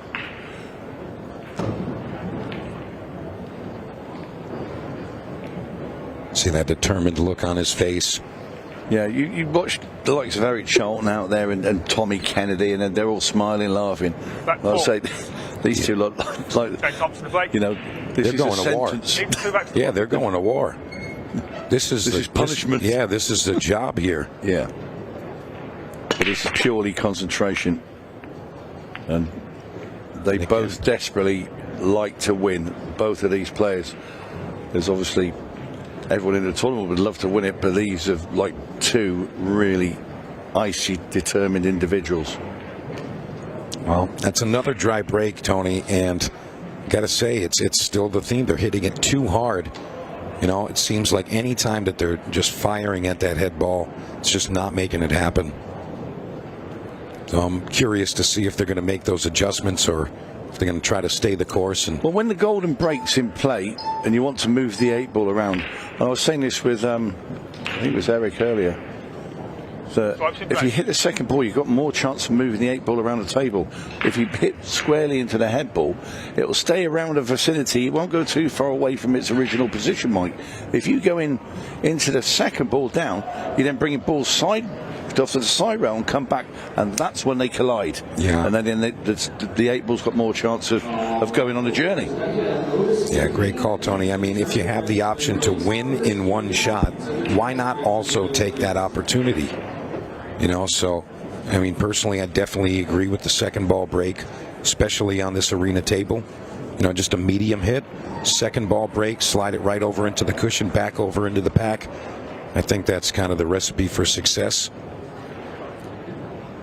And the only other type of break that we've seen consistency is trying to carom the one ball, the head ball into the side. You know, that's really the only other way to try to get that success consistently. But then again, you still don't have the option with the 8 ball, no golden break. So I think the second ball break, medium speed, it's really the recipe for success here. And Joe Prince picking up the remnants of the dry break from Shane Thompson as he runs out these stripes. Yeah, the level's gone up from both players. It's almost as though they've looked and thought, right, the second half of this match will start to play a bit. And of course, when you start looking at the clock, you think, hang on a minute, you know, it's going to be like 12 and a half minutes after this is done, probably a little bit more, but the urgency levels are rising. This has been a good response from Prince. 2 formality pots from him, and we will see the match level once again. Quick tap, and there it is, tied up 2 games apiece. But Joe Prince now in the advantageous position as he will have the break. All business. Yeah, happier now. A little bit. Well, nobody likes to be behind, and he was looking a bit frustrated, but so was Shane. Shane's now having a massive head shake because he couldn't get a ball off his break. So he knows the thing is, you know, it's Joe to break now. Joe breaks and runs the rack. You know, Shane's back's against the wall, and he'll blame, you know, it all on the breaking. But it's like you said, like, second ball down and not just absolutely matched the head ball. And another, Dennis Hatch was saying exactly the same thing last night as well in commentary. Let's see what Joe Prince does here. Does he make an adjustment? It looks like he's winding up to smash these. He sort of came across the 3-ball there. He does get something to carry him in the side there. Yeah, but he's made a ball. Yeah, but that type of break, I feel like it's not necessarily repeatable. Now you got to get fortunate. That was the second ball that went in. It was. Square in, too. Yeah, the 2-ball disappeared into that side pocket. Yeah, perhaps, a minuscule gap somewhere in the rack allowed that to happen, but to repeat that. Yeah, well, if he can attack this 5-ball now from the 7, that's where he wants to get. So the 5 will go in the bottom right now. Then he's going to push the cue ball into these strikes. So if he can push the 11 and the 9-ball away from that 8, everything is open. Got to be careful. You don't want to make any additional problems here. Just get the 11 out of the way. Yeah, mainly, and he's played that very well because he's got it over to the side rail, so he will now have, as long as he knocks in these solids, he's going to have a clear shot at the 8-ball. Yeah, very clean touch shot there from Joe Prince. I'd like to see him maybe go forward with the 6, shoot the 3 to the side. Yeah, because it's at 4 at the top of the table. He's going straight for the 4. That's a really good shot. Yeah, well thought out. And he's got a nice line here. He doesn't have to work the cue ball much, just roll forward. Yeah, having the luxury of having that 1 ball over that side pocket gives you an array of shots you can use to play to get on the 8. You could screw straight out, leave a cut into the bottom right. You can actually come behind it, still leaving a cut to the bottom right, but a different type of shot. Yeah, he elected to go underneath the 3-ball here, and I think that was just his preference. And he's going to leave himself a nice line here. Now then, does he draw the cue ball right across? That's where he wants to be. Or does he come off the bottom rail with a bit of right-hand English and get behind it? I think he's going to try to hit the 12. Just like that. Little thin, but still available. And he's kind of got a little bit of safety with all those stripes uptown, preventing the possibility of a scratch. Big shot here for Joe Prince.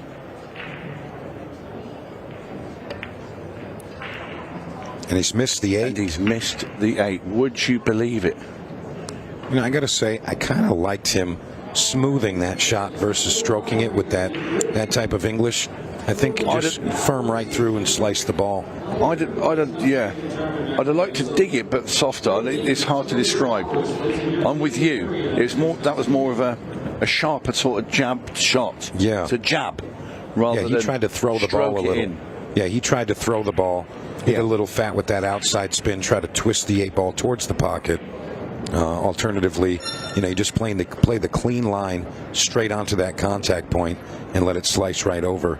Well, Shane Thompson's now had 2 looks to see if that 11-ball goes past the 8 into the bottom right. I think it does, but it wants to be gentle. I'll tell you, Tony, it's down to our 15-second shot clock portion of this shootout match. So things are going to heat up, and the pace is going to increase. So Shane Thompson now with a little pep in his step. Quick 1-rail shape here. Should come back over for the 11, I would think. But see, the thing is with Shane, he cannot probably believe that he's actually in with a chance of winning this rack. He dismissed that one. Once Joe got onto the 8, he probably thought that was over. Well, he definitely would have thought it was over. But yeah, 2 or 3 shots before that, he might have thought it was over. There you see, he did not fancy that 11 down into that bottom right. He's tried to get on it there, and he's not. He's going to have to play the 12. Extension called. And this is tricky. He's a little bit straight here, so he's going to have to force follow, possibly cheat the pocket just a hair. Force follow 1 rail back above the 11. And he's going to end up really nice here, Tony. Great shot. Nice recovery. Yeah, that was Shane Thompson. That was really good.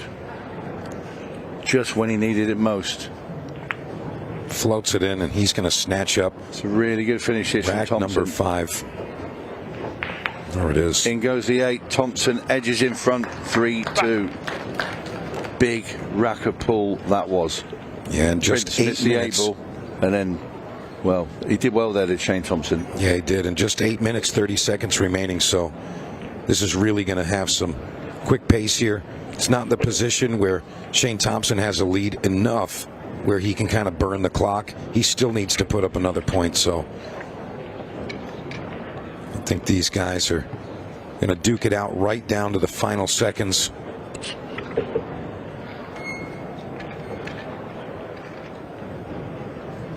You see Shane preparing his equipment. Going to get it all cleaned up. Dry those hands.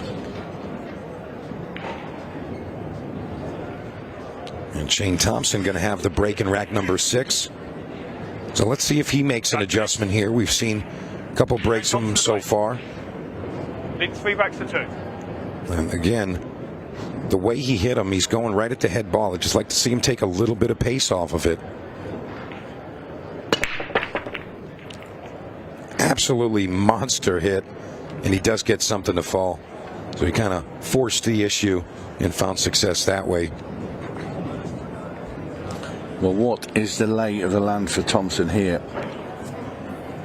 I'll tell you what, they're kind of even in my opinion, but just with that top right corner, if that 12 doesn't go by, I think you have to take the solids.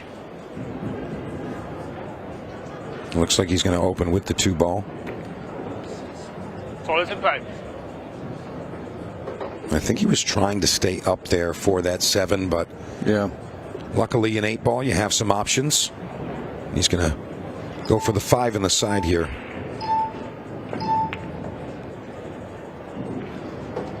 You know, this is where it's going to get tricky. Well, it's a 6 ball for me. It's, you know, you got the 4 down there just above the 8 ball, but it's getting from the 4 to the 6. What ideally you want to be sort of square on it, where you cut the 4 ball into the side pocket and push the 8 ball sort of past that 10 ball and finish on the 6. So he has to be pinpoint perfect here position wise, Mike. Yeah, and he doesn't really have a lot of time to figure out a plan of attack.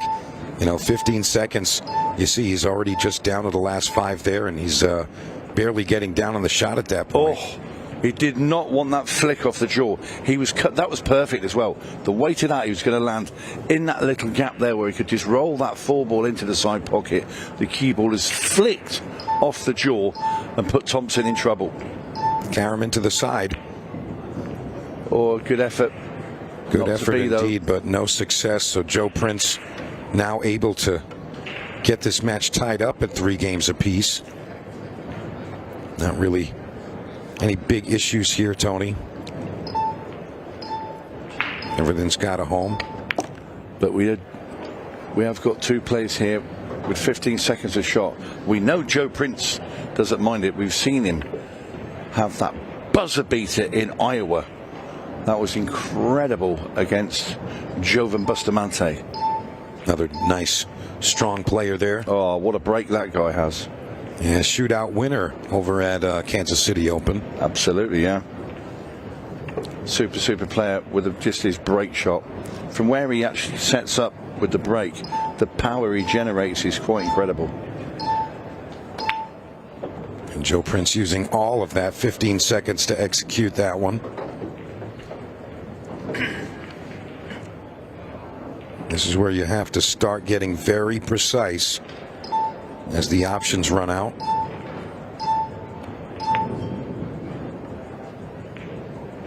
Nice control there. We're going to see 13-9, 15-8. That's going to be our run out here.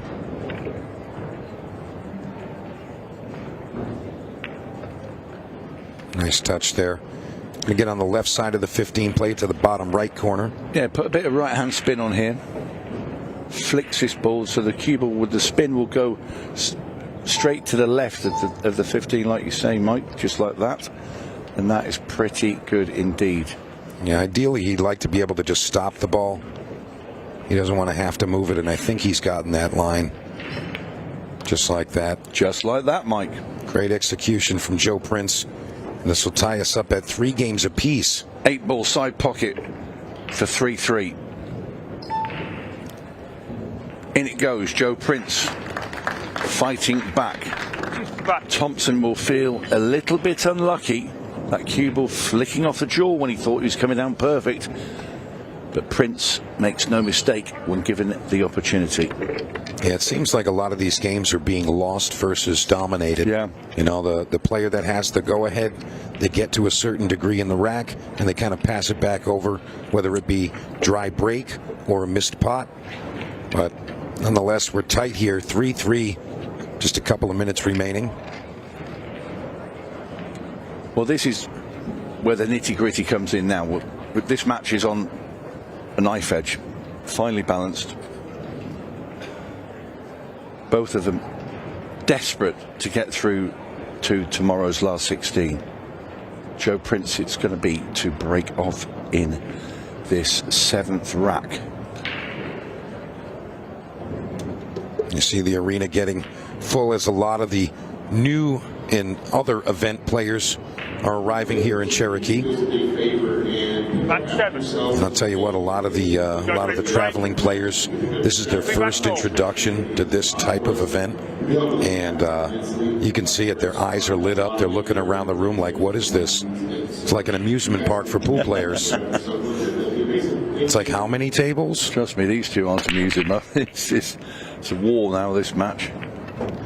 And that was an odd type of break off there. Half the rack kind of sat there for a moment, and luckily it was struck one more time to open it up a bit. But this is still a little bit of a cluster. Stripes all have a pocket, though. All of the stripes do go. Stripes in place. And that was definitely less than ideal. Perhaps there's a line we can't see to that top left corner, but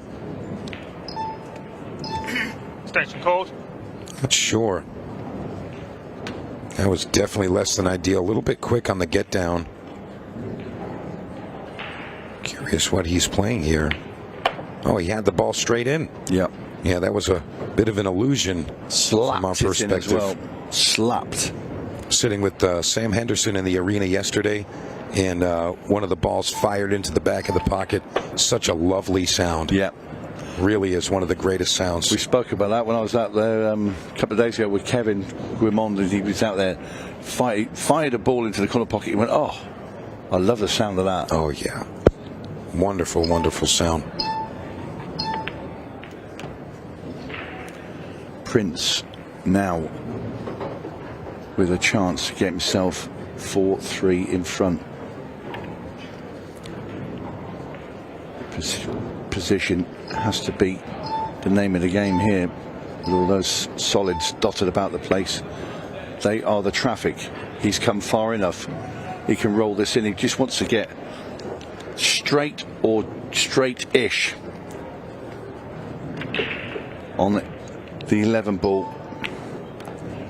Doesn't want to be that side of it. That's fine. Yeah, he's ideal here. And it looks like Joe Prince is going to take the lead here, 4-3.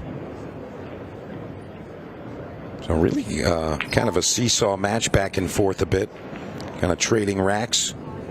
No one really dominating. But strong performances by both players nonetheless.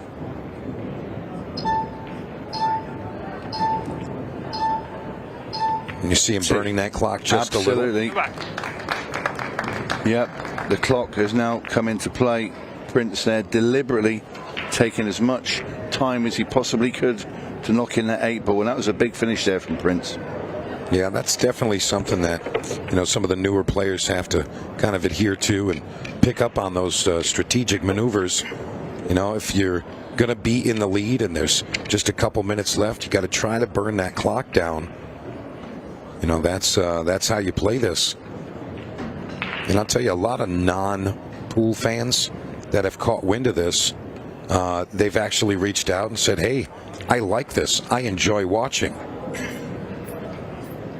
I think Ultimate Pool really has changed things in a big way. Hey, look who we see in the crowd there. Do we know that guy? Tom Cousins and his pal Craig Waddingham. They 4 racks to 3. both yet to play. Craig will be on in a daytime session. He will be our last match on the roster. Tom Cousins will be out in action this evening. Thompson has the break deserted him. And he's not going to find success. He did change his break there. He did change it up a bit.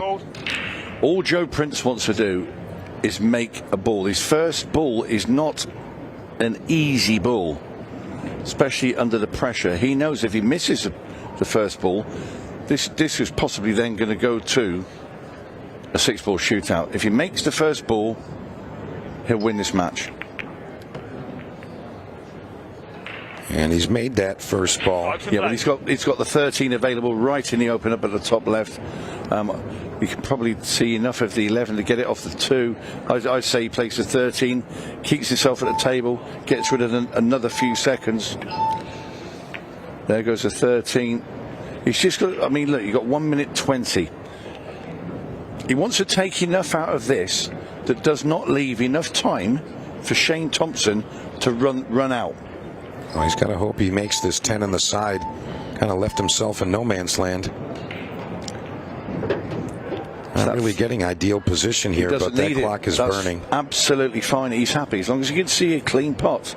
I mean, he could go and run out now and just go 5-3 up, and that kills it. But he's not bothered. He takes the 9 ball, he takes the 14 and the 15, and that is enough to win the match.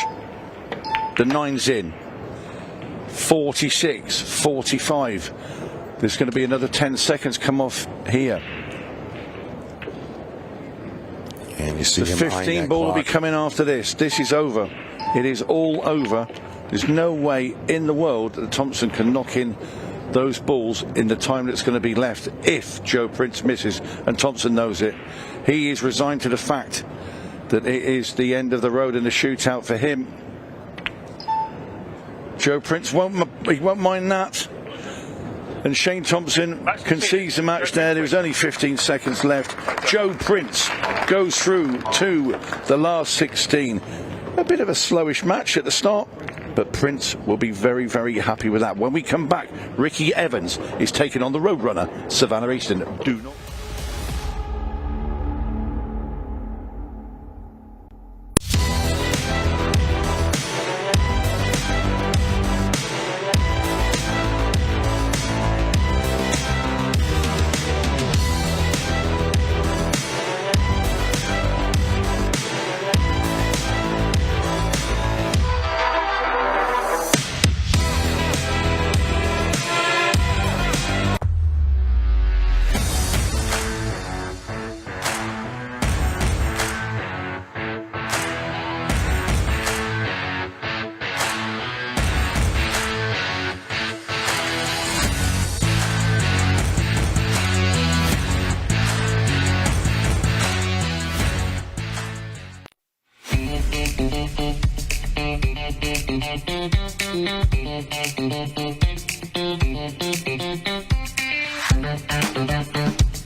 At APD Studios, we don't just design pool rooms. We build experiences around the game that we all know and love. I'm Adam Pfeiffer, a licensed architect for 10 years and a nearly 25-year pool player. I bring nearly 2 decades of real-world experience designing, setting up, and optimizing pool rooms and tournaments, both locally and nationally. Whether you're upgrading your pool room to host larger tournaments, planning a full-scale event, or just looking to perfect your home playing space, I design with purpose. From traffic flow and lighting to vendor zones and spectator comfort, every detail is considered, making it efficient for staff, welcoming for players and spectators alike, and compliant with local building codes. For residential spaces, I bring the same precision, crafting rooms that feel luxurious, play beautifully, and reflect a true passion for the game. At APD Studios, we design for more than just gameplay. We design for the future of your room.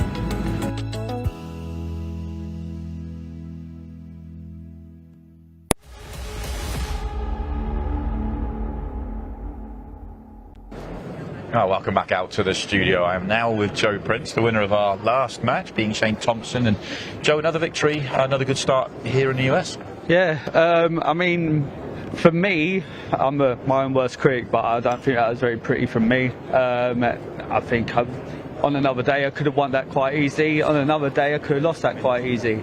I was lucky that Shane didn't take out a couple of chances where I've missed first chance. His break hasn't done him any favours there again, which a bit of the same story as we had in our semis in KC in the Open. But just take what you can get sometimes. Yeah, it's a 30-minute match with two players of your quality. It just seemed like that it didn't get flowing, but you've got to go through those matches, and the most important thing is get the victory. Yeah, of course. You've got to win ugly sometimes, and that match just was one example of it.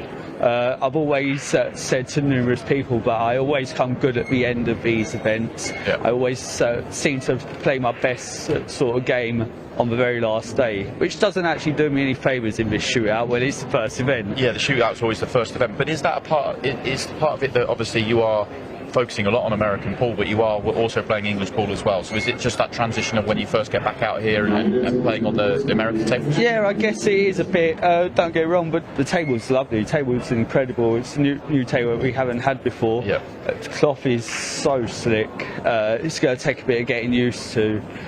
We don't have anything like that back in the UK, which is a bit detrimental to us European players. But I mean, we have to put in a bit of extra hard work, and that's what makes us champions. Yeah, I mean, the Tournament Elite table, I've been asking everybody what they thought of it. It's an absolutely beautiful table from Brunswick and the CPVA cloth. But it is beautiful. But in a half an hour match like that, did you feel the deeper it went in, you were starting to really get to grips with it? Or is it still, it's so slick that you probably want a bit more time? Yeah, I think my last finish to go 4-3 up was a bit of an example of that. When I've had to dead weight the long, dead straight ball. Yeah. And with a 15-second shot clock, and I've just rolled it in dead weight and landed just perfect to roll the second to last ball in the middle pocket. That showed that I was at that point getting to grips with the table, but a couple of frames earlier on, I'm leaving myself tree-topped over balls and things like that, where I'm just over hitting everything. Not quite where you want to be, but I guess that you're still in the tournament, you can move on and improve from there. So yeah, maybe practice table, maybe bar, maybe casino, who knows? The options are endless for you, I guess. Just before we let you go, let's take a look at what we got coming up over the course of the rest of the afternoon session. Of course, we'll be back tonight for plenty more. We've got some box office names coming up tonight. But this is what we have remaining for you this afternoon. We have got the Kansas City Open champion, Ricky Evans, taking on the teenage superstar, SAVANNAH Easton, and then one of the legends, Nick Varner, taking on Joey Gray. Dennis Hatch, who won the title yesterday in the Brunswick Legends Shootout, taking on a former shootout champion in Jordan Shepard. Craig Waddingham won the title in Boston. He takes on LUKAS at Varner, and Corey Jewell versus Declan Brennan is my pick of the match of the round. What a way to end our afternoon session. That is what we've got coming up over the course of the next couple of 3 hours. Plenty more to enjoy. Joe, you're not going to be back in the shootout till tomorrow, but you'll be back in. You're playing in the pairs tonight? I am playing in the pairs tonight. Is it the open pairs or mixed pairs? Both of them tonight. Oh, well, I don't know which one I'm playing then, but I am playing in both of them. So you'll be playing I've got some lovely partners, and I'm hoping they'll do me some justice. Who are you with? You with Joven? I'm with Joven in the Open, which F1 is actually quite happy to watch. I'm quite happy he gets to carry me for a while. And I'm with the debutant of Mary Talbot in the mix. So I'll tell you what, that's two very, very good partners. Watch out for that. Those two pairings in the pairs and the mixed pairs. Congratulations on the victory. You can see behind us the next match is already ready to get underway. They're not quite. They've lagged up and they're about to break. But we'll better send it to the commentary area and get the next match on. Thanks, Joe. Let's send it to commentary. Thank you, Simon, and good morning, or should I say good afternoon, guys. It's been a great day so far. I'm excited. I'm finally back. My name is Stephen White, and I have a very, very special guest with us here today. It is Mr. Craig Waddingham, the Silver Sniper. Craig, how you doing, buddy? I'm all good, mate. Yourself? I'm wonderful. This is an interesting match here. This is our Kansas City Open winner, the last event we had, and taking on arguably one of the best juniors slash females. Yeah, if not the best, yeah. SAVANNAH has multiple titles. Yeah, well, obviously Ricky's prepared to face somebody else, hasn't he? And now he's got a late good replacement in Savannah, which maybe misses, I don't know, preparation up. Maybe you don't know, do you? Yeah, a few travel issues for Chip Compton. He was unable to make the travel. Unfortunately, so we had a replacement available with Savannah Easton, and she was more than happy to step up and put herself in the match. So here we are. For sure, yeah, she's got a great chance, and I'm sure she'll have a great chance in the women's singles, if I assume she's in that as well. So yeah, she'll be one of the favourites for sure. Yeah, tough first shot there, and I'm sure I saw you watching out there in the crowd on that last match, I'm sure you're aware. The table's a little different than the last time we saw a table. It's playing a lot tighter, which is what you want, really, don't you? You don't want balls to be dropping when they're not going to go in. But nah, I think the table looks nice, and had a few pop outs on there as well. A pop out in Eric's game where, it can happen, can't it, with pace and whatnot. Yeah, it's something that happens. It can happen on any table at any time. It does, yeah. It does. It happens in the UK regular. So. Yep, just one of those things that happens. When you put spin on the ball, crazy things can happen. Yep. So, but here we are, race to 6, shootout rules. My favorite style of match. Obviously, the Open is scheduled a little bit longer on the time frame, but this is very fast paced and very to the point. Yeah. And Ricky is no stranger to this format. He's played in multiple shootouts. He's a great player. I watched him a lot in Kansas City, and very impressed. I know he played my good mate Tom, and I don't think there was a ball missed in the whole match, so he's obviously a great player. And you've got a match coming up with who I like to call his twin. You're playing Lucas, right? Yeah. I've obviously never played him, but hopefully it'll be a great game. Yeah, great. I mean, Lucas is a great player. Nearly Mosconi was. It was nearly close to Mosconi Cup, was it? Arguably, a lot of people believe he deserved the spot. Really, yeah. I don't know all the details, but if he's a good enough player to be considered for Mosconi, then obviously he's somebody that you should be a little worried about on the table. I don't know if you know me, but Simon does. I don't worry about anybody. I just, if I get the chances, I believe I'll win. And well, maybe not you. You're the silver sniper. Well, no. I think any top player, I think, just believes in themselves and worry about themselves and don't worry about what your opponent's doing. Ooh,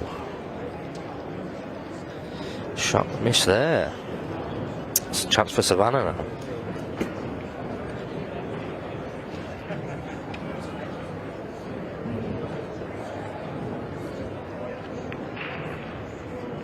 Ooh, a close miss.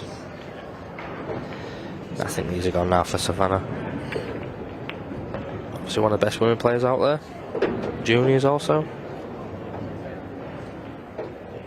She's not hanging about either.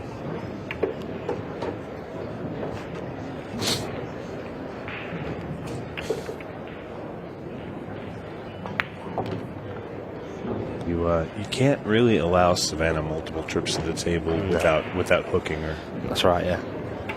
Same can be said for Ricky. Yeah, 100%, yeah. Two-inning games are pretty rare for either one of these players, especially if the balls aren't tied up.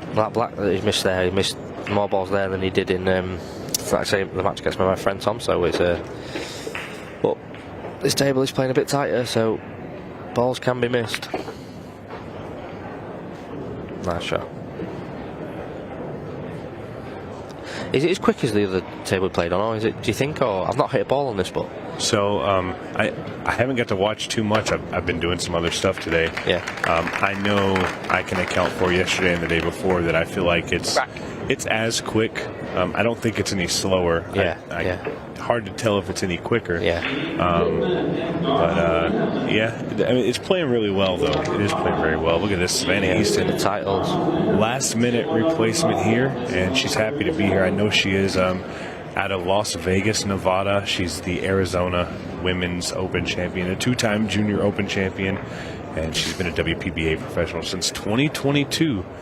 And I don't want to get the age wrong, but I believe she's only 17 years old. Yeah, I don't know how old she's. I know she's only young, so. And she's great player. A proud member of Team Brunswick. Yeah. So I tell you, if anybody knows anything about this table, it might be her, because I know she's taken several trips to her, their facility. Probably made a prototype. She might have one in her house. Yeah. She said, I got the magic number that none of you people know about. Yeah. See, I don't know. For me, I don't know what break I'm going to do, because I see a lot of people cut breaking, and there's a lot of dry breaks, isn't there? But I'm going to go front ball, I think. Yeah, last night we saw in the league showdown and in the Legends shootout, a lot of people going front ball, getting a good spread, but not making anything. Yeah. So there's a strategy there. I've seen some people use the 10-ball break, where you take a little bit of power off and you're going head into the ball, and just trying to pop the cue ball. Yeah. That seems to be making balls. Yeah. The cut break seems to be making balls, but you're getting clusters. So. Yeah. There's a lot of different strategies you can use. Hopefully I find the winning one. Yeah. Unfortunately for Ricky, the break he did, it was a good spread. Yeah, good spread, but dry ball down. Let's give my good friend Tom Cousins a shout out. He's been messaging me all day saying if I do a bit of commentary, can I call his name out and there you are, mate.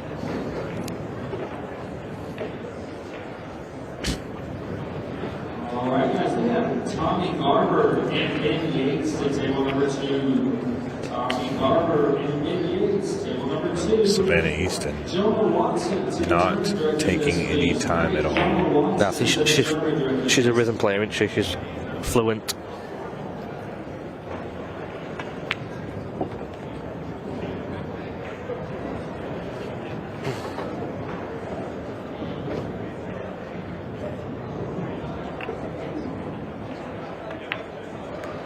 See Tom's using your cue again, is he, this event? I think he may be. Yeah. Yeah, I think he may be. I always told him, the day I decide to play a tournament, I hope I get matched up against him. Yeah. Because if we get matched up together, I'm going to tell him flat out. You're not going to find a new cue. Yeah. We're not trading this cue off. No. I'm going to make you uncomfortable, make you use something you've never used before. So the warning's out there, Tom Cousins. You don't want to get matched up against me. No. Sorry. Back to the match. Savannah Easton playing very well there. She looks very composed. Yeah. And for Ricky Evans here, you see him, hometown of St. Louis. He is our most recent Open champion. And he did something that a lot of people have done, unfortunately, is he took out Joe Prince in the finals. Yeah, I couldn't do that, but... That was my first event. That was my first event. Yeah. Completely forgot. Well, do you know what? Joe's only win came against you. Well, yeah, I helped him, didn't I? And I know he was struggling, and I gave him his. It's obviously Joe Princeton second, but not anymore. But I felt sorry for him. He was getting a bit of stick, so yeah, helped him. He's been a shootout semifinalist, and he's a two-time junior champion. So yeah, he's a great player. Another great player there. So the field is just stacked with players, isn't it? It's I was dead wrong. I apologize. I got my numbers wrong. Savannah's 15 years old. Pretty awesome.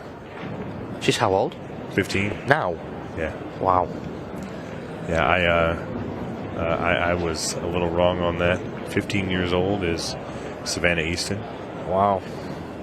Thank you to the bombshell Emily Duddy for correcting me on that. I appreciate it. It's been a long morning, Emily. I know you're watching on your drive here. I think you're about 10 hours into a 12-hour drive, so be safe on your way in, and we'll see you soon.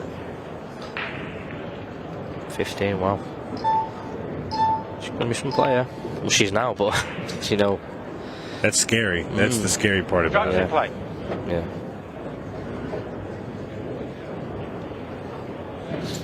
Obviously, she's with Shane in the mixed pairs, is she? Is she? Oh, no, she's Skylar. Yeah. She was Skylar. She is with Skylar. Yeah. Because I'm not sure who Shane is. Shane playing with Ashley Benoit. Oh, that's correct. Yeah. That's right. Yeah. Shane playing with Ashley Benoit. That's right. Yeah. And then Savannah's playing with Skylar. Yeah.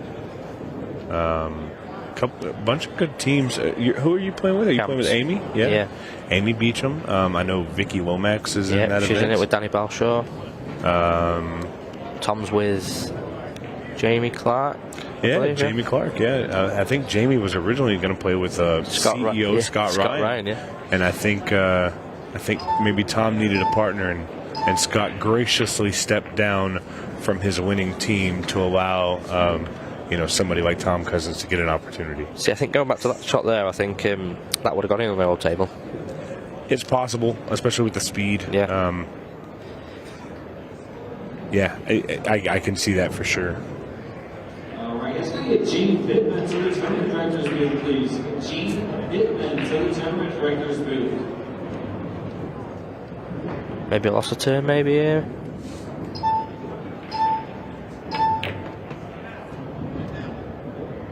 Didn't work out.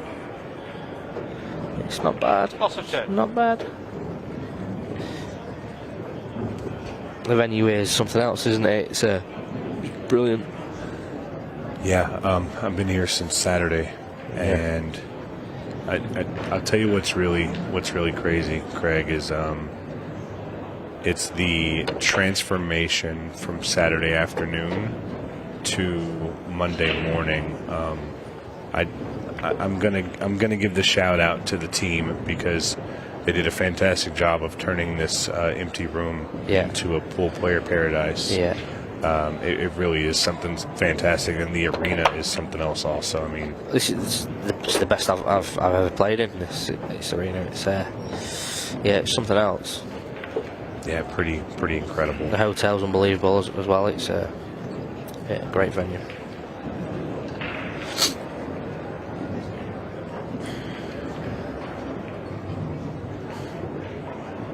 See, Ricky's made a chance from now. Should get these now. He's got to play a good shot here to get on the one properly, though, I believe.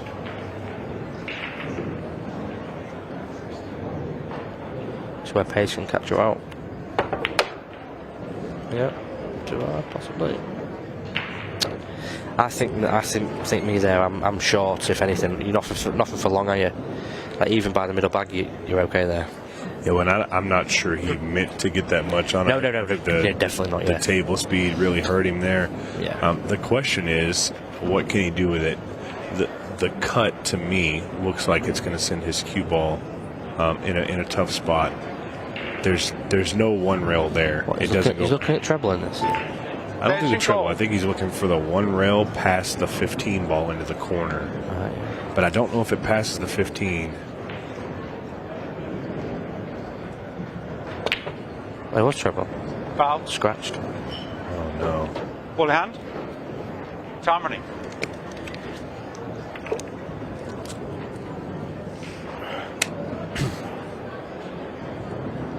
Just straightens up.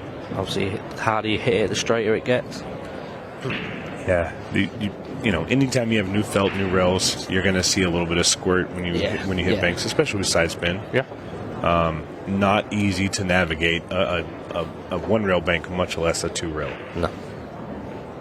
I've recently got my own cue as well for this game, so big shout out to Dennis. She's sorted me some Jacoby sticks out, which are lovely. So. You're playing pairs with Dennis Hatch too. Yeah, I'm excited about that. I told him last night that I think you guys are going to be a little bit of a dark horse team. Oh yeah, for sure. Yeah, I think we'll do well. For whatever reason, and I say this with the utmost respect, you seem to get passed over a little bit when people talk about who could possibly win events. I'm sure you like that. It doesn't bother me. Yeah. I'm sure you like it. Doesn't bother me one bit. Yeah. But I don't think you're ever a dark horse in any event. And Dennis was playing very well. Yeah, well, he won the Legend Shootout yesterday, didn't he? So y'all are going to be sneaky. Yeah, I mean, it doesn't bother me who people think I'm a favourite or not. It doesn't bother me.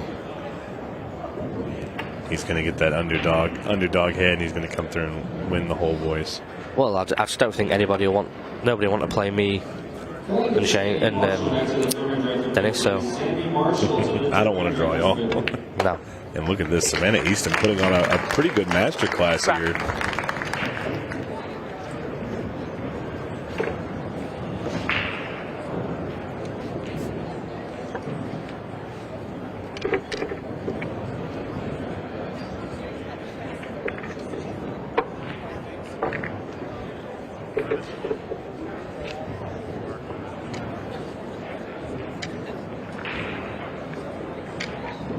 There you go, Ricky, having a nice little chat outside. I'm sure his brother Nick Evans is watching.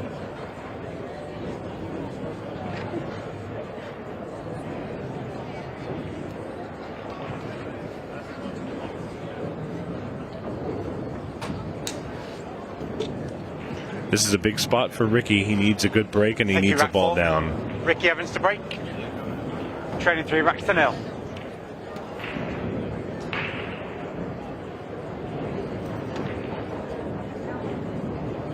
So this right here, this is a big swing opportunity for Ricky, because 3-1 is a whole lot different than 4-0. Yeah, definitely. Yeah, he needs his frame done. He needs one on the board. So a little shout out for my sister back at home as well. It's her birthday today, so happy birthday, sis. Really? 50 today. Happy birthday. That's a big one. Yeah. She'll be watching back home, so. Plan on bringing her a nice trophy home for a birthday gift? Yeah, that's my daughter's if I win it. She takes all my trophies. The few I do get, so she takes it. Here we are, Ricky surveying what he's been left. The 10-2 is a little bit of an issue up there, very close together.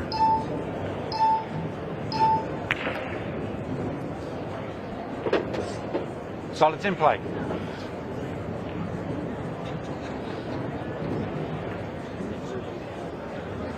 What do you think here, Craig? He's taken the solids. The 2-ball is obviously in a little bit of trouble. You think he's just going to try and leave himself a bank shot a little bit later in the rack? Yeah, I think so. Yeah, I think that's the only shot he has. I would say that it's tough, isn't it? If it was a little bit more straight on, he could leave himself like a long combo if it was dead, but it's not there. It's just slightly off, which makes it very awkward to do a 3-ball combo. It's going up now. A little long, and there's no real safety available because of where the 11 is. No. Big shot in the matches. He's going to go for it. I think you can make now. You have to, don't you? Yeah. Made it. Look at that. That is a beautiful shot there by Ricky Evans. Great shot.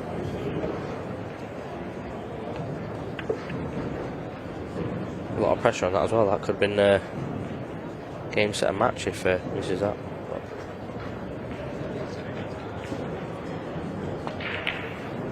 Gives the same amount of respect to that shot. Gets a nice little bump on the 8. I think he deserved that for the shot he played before. Now he's got a couple options here. I'm not sure if the 8 passes to the side by the 11, but it definitely goes up to the top right corner. I've just got another little shout out to do, if that's okay. My daughter Lola at home, she's watching with the crew in the front room, so there you go. Enjoy. How old is she? She's 14. She's 15 in about a month's time. 15 years old. Oh, no. That's 2 in that bag has missed. 2 blacks in that pocket. That's insane. I think on the old table that still goes in, doesn't it? Comfortably. Well, you see there, he just caught just the near jaw above the point, and you can't make that ball on these tables. And now, another young lady at 15 years of age, Savannah Easton, looks to do what we talked about. It's not a great thing for Ricky here. 4-0 is just going to be very hard to overcome. Not impossible.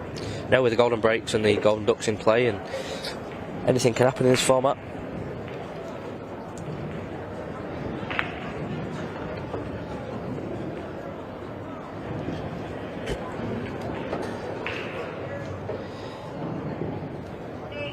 Can't see any problems here.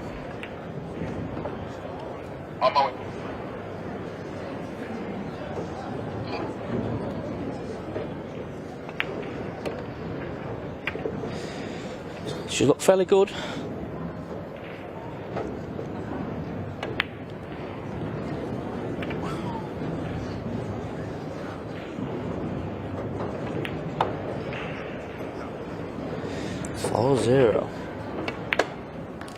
Well, once again, Ricky Evans with a couple of really good shots. Did all the hard work again.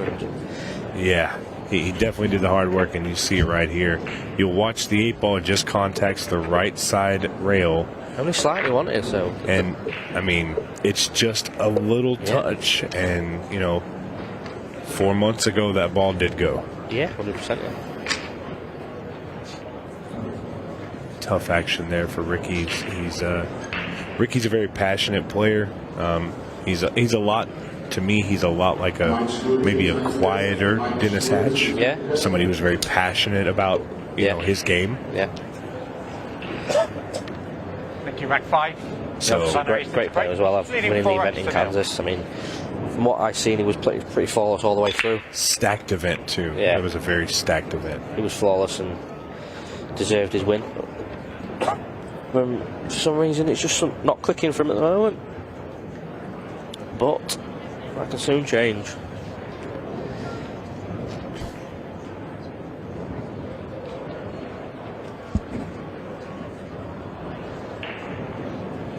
See how many players is there this week? I think was it over 1,000 players, which is crazy. I believe across all events, I may be wrong, but I believe across all events we're somewhere around the 1,200 player mark. That's unbelievable, isn't it? And this is only year number 1. Yeah, I know it's going to go. The league is going to get larger.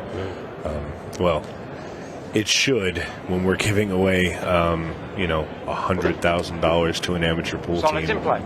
It's life changing, isn't it? That is a life changing money. I mean, even if you have a team of 8, which is a max roster, that's $12,000 a piece.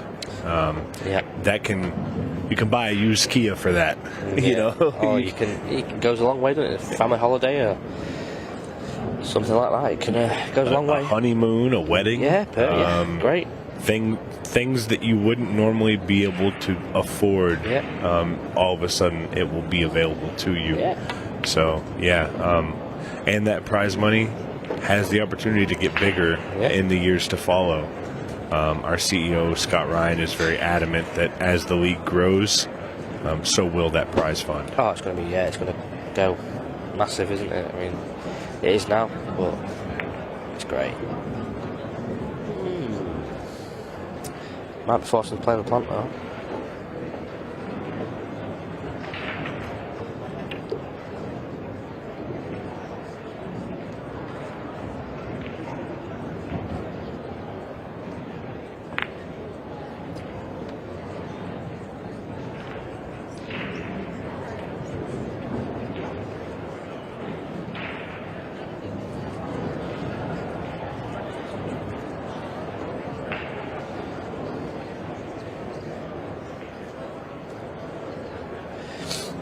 Right, chance for Ricky now. Really needs to take this frame to have any chance of win the match. Yeah, especially with the 15-second shot clock, you know, just a few seconds away, honestly. It creeps up on you, like, it's horrible, you know, when you've got a big finish. Nice shot. See, Ricky's in the doubles with his brother, I believe, isn't he? Yeah, playing together. That'd be a good pairing. Yeah, you know, sometimes I think siblings don't play together a lot. So I'm not sure what the dynamic is, but it seems like they have a pretty good camaraderie. Yeah, I think they're close, aren't they? Yeah, so, you know, that's another team to watch out for. Yeah, I mean, for sure. What is it, short races? What's it races to, the doubles? I don't know the answer to 6 that. maybe? Maybe 6 or maybe 5 in the first. Yeah. It may go up as we get to like the final 32 or something like that, but I'm not sure. Well, all right then, Ricky. What Ricky's sure of is that he's not going to get whitewashed. No. There it is. 4-1. 9 minutes left on the clock. Still plenty of time. And especially with the golden duck and golden break in play, anything can happen.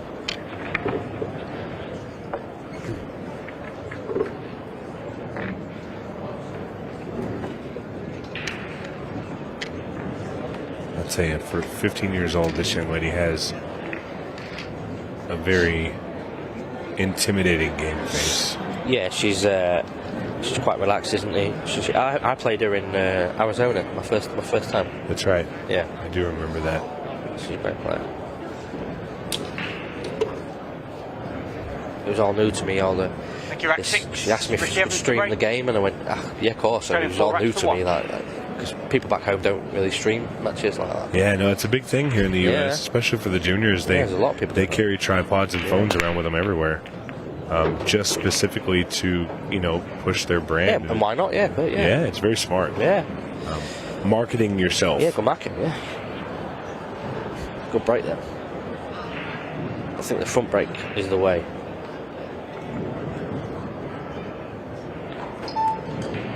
Extension call.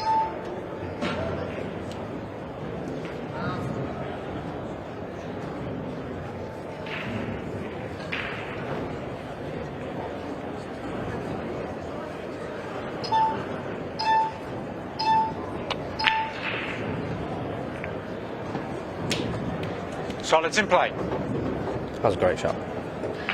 Open the frame up in one shot. And if he runs this rack out, 4-2 in quite quick succession. I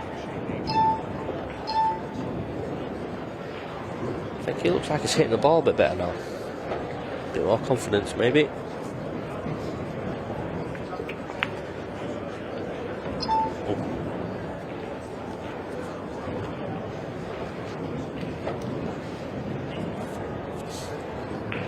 Cheers, love.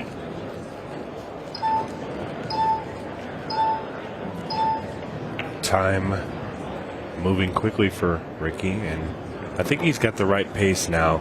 Yeah. Do you like coming out to rails and trying to come around? Yeah.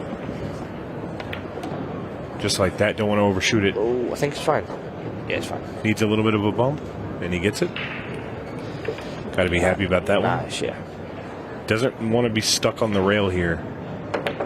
That's why you see him give it a little pop, and he's got it either corner or side pocket. Doesn't matter. 4-2, he's back in the game. It doesn't have to be over yet. No.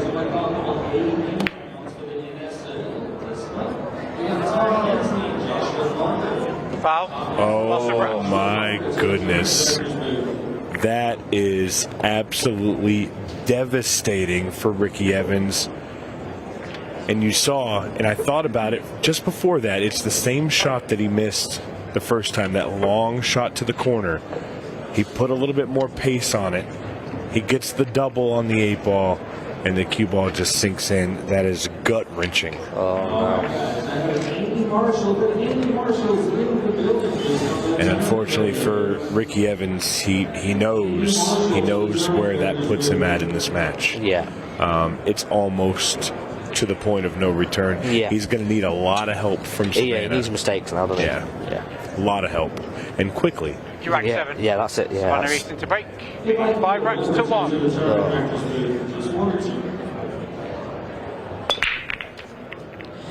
Yeah, maybe he was thinking, you know, 'cause he has missed 2 blacks in the match. Maybe just make sure this one hits the back of the pocket, maybe. But put a lot more pace on it. Yeah. And I think if he was confident, I think he would have just stroked that in, rather than pumping it in. Do you know what I mean? Yeah. It's very hard to be forgetful about those misses when you're playing this game. Yeah. Especially short races like to 6 as well. I mean, yeah, it's a tough game enough as it is, and without missing balls. And nice shot. Solids in play. Nice shot.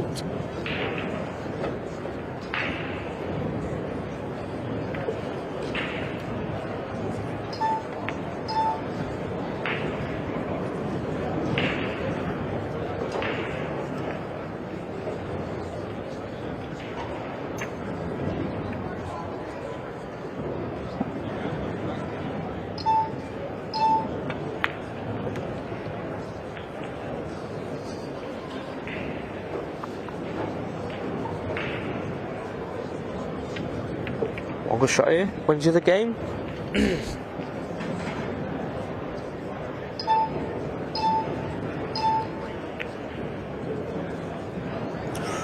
Ooh.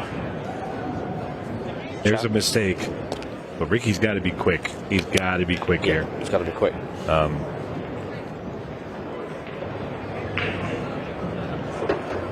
Has the table been catching a lot of players out, do you think, or maybe with the tightness of it? You know what? A lot of players have come up to me and said, "Ooh, it's playing tighter." Yeah. So I think it's more of they kind of know about it.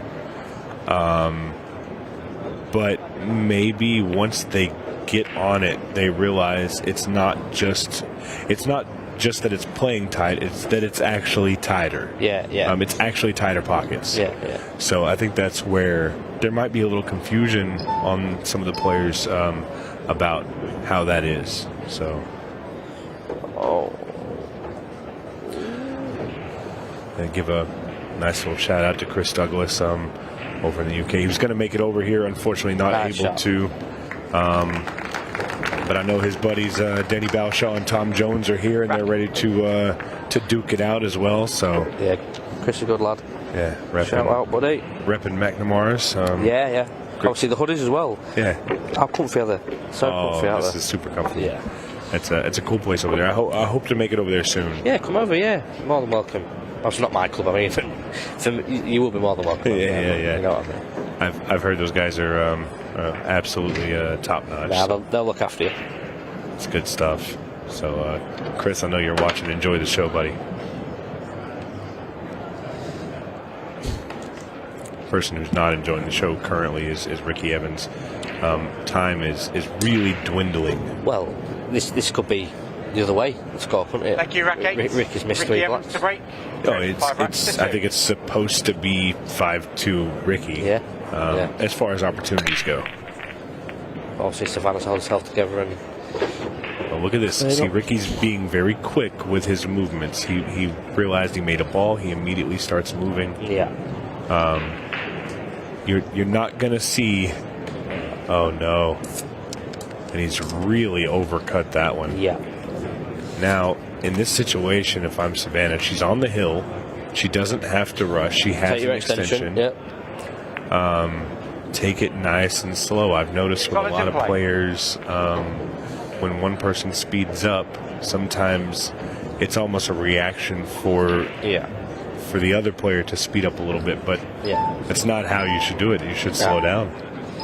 No, you clock your friend in this format when you're a few ahead.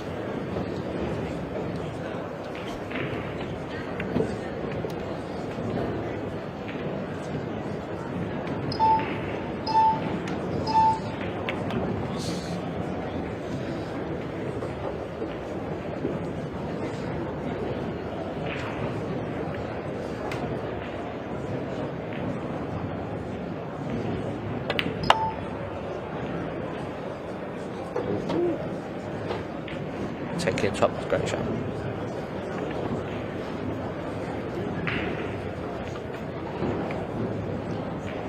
Extension call. One shot here. Nice stroke in the top pocket.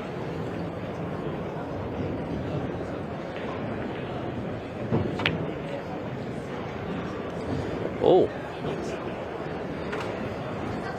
See, Ricky's got 2 minutes 50 seconds left. Andy Marshall, you have 1 minute to reach the temperature director's booth. Andy Marshall, 1 minute.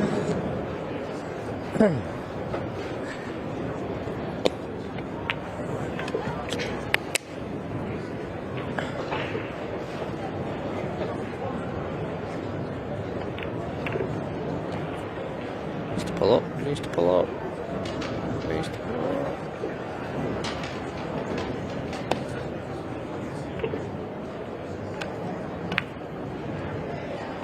Nice shot. Let's get his boots on. Quick. 2 minutes and 3 racks down. It was his break this time. Nice shot. Making Savannah work for it. And I think that's going to put the final nail in the coffin there. Unfortunate for Ricky Evans. He won't be pleased with his performance at all. He knows he can do better than this, and we know he can too. Yeah, sometimes it just doesn't go your way. It's just pull it, shake yourself off and go again. On the opposite side of things, Savannah Easton taking advantage of those big mistakes. Yeah, she always has to do. Proving that she does she does belong on the big stage. Yes, sure. And here we are, Savannah Easton locking her spot into the final 16 of the National Shootout. Congratulations to her. And we'll get a word with her in just a moment. We'll be right back. Bye.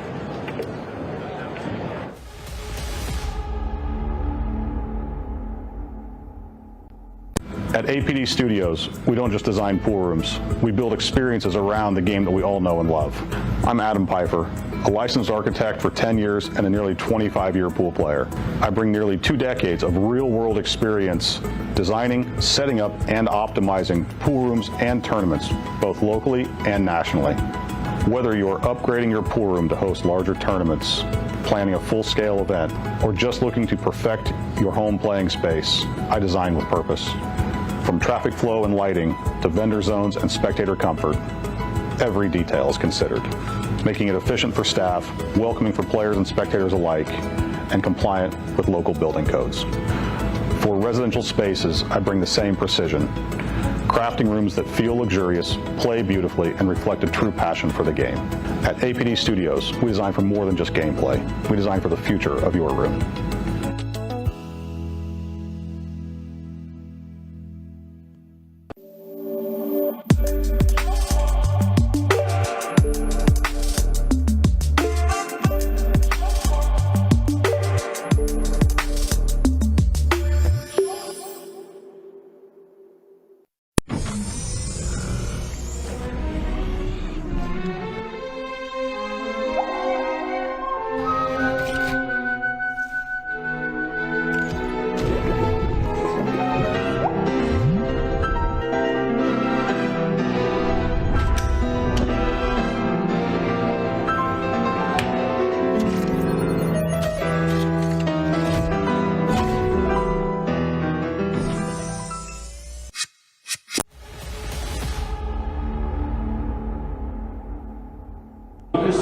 Welcome back into the studio now with Savannah Easton. Congratulations. Thank you. Very, very solid first performance. How was it out there for you? It was actually very hard to adjust. I haven't played these in a while, but it was once I got it down, I think it's more comfortable. Take a little bit of time just to get used to the kind of the environment and the conditions you have to play in. Yeah, actually the first couple racks I was kind of shaking a little because it was like, you know, such a big audience and everything. I want to ask you about the table.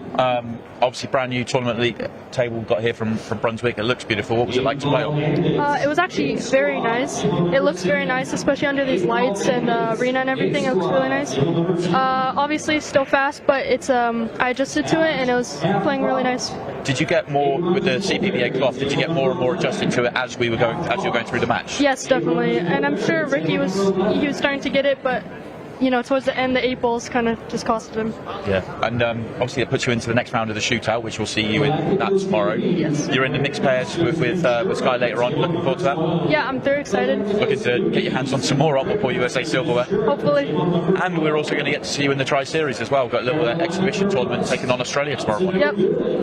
Super excited. As always, you must just love playing pool, because every time you come to our events, you're never not on the table. Yeah, I actually love playing these, and I'm super excited to play my next matches. And amazing for you is that just the travel and everything else, because you're literally going straight from here straight to a pro tournament. Yeah. Is just non-stop for you. Yes. Well, we love the fact that you've made the effort to come in and join us for this event. And we're looking forward to seeing you back out there tomorrow morning in the Tri-Series and in the shootout, and maybe in the mixed pairs later in the week as well. But congratulations on making it through.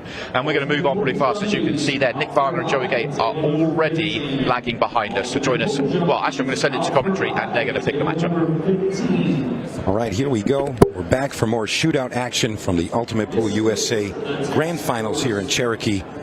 And I am Mike DeMarco from Ship to Cash. We've got Nick Varner and Joey Gray coming at you next. Going to be fireworks all day long, all week long, I should say. And I've got a special guest with us today, Miss Ashley Benoit. Ashley, what do you think about this one? Everybody, I am super excited for this one. I've got to root for Joey though, because we've become friends since Kansas City, and I love messing around with him and talking trash like pool players do.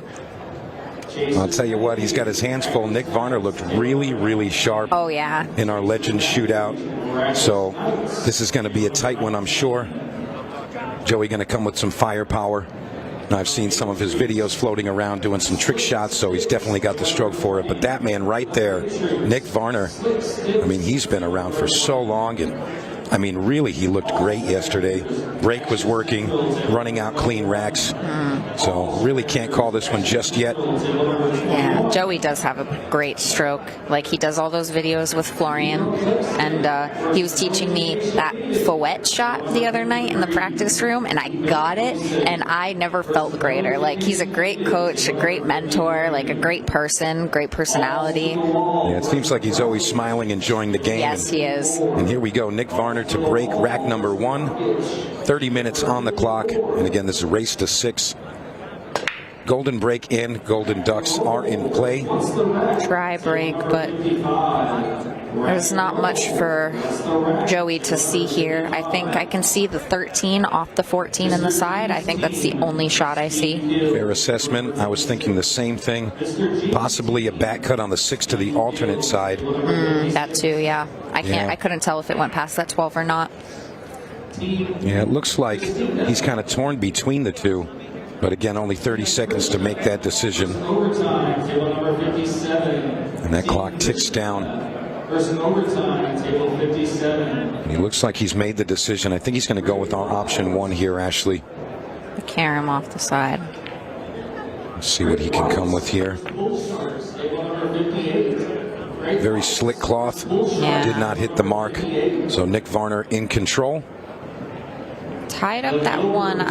It might go by that 10 though. I wouldn't say it wouldn't. I think it goes by. Solids are pretty wide open here. Yeah, it looks like Nick's going to go right into the solids. And he's going to attack the 6 ball to start. So I guess the 1 doesn't go, or it does. It's just a very tight window to get to, and he would rather. Yeah, I don't know if that's in any better of a spot than it was before. And he's got a couple of options to move it again, but he's looking at it like it's close. Yeah, he's just got a very tight window to get to it. But he can get it to it off of this 7 or 4 over there. So 2 ball to the side. Not really going to work the cue ball too much here. Just wants to stay above that 4-7. He does that nicely. Very smooth follow through with Nick Varner.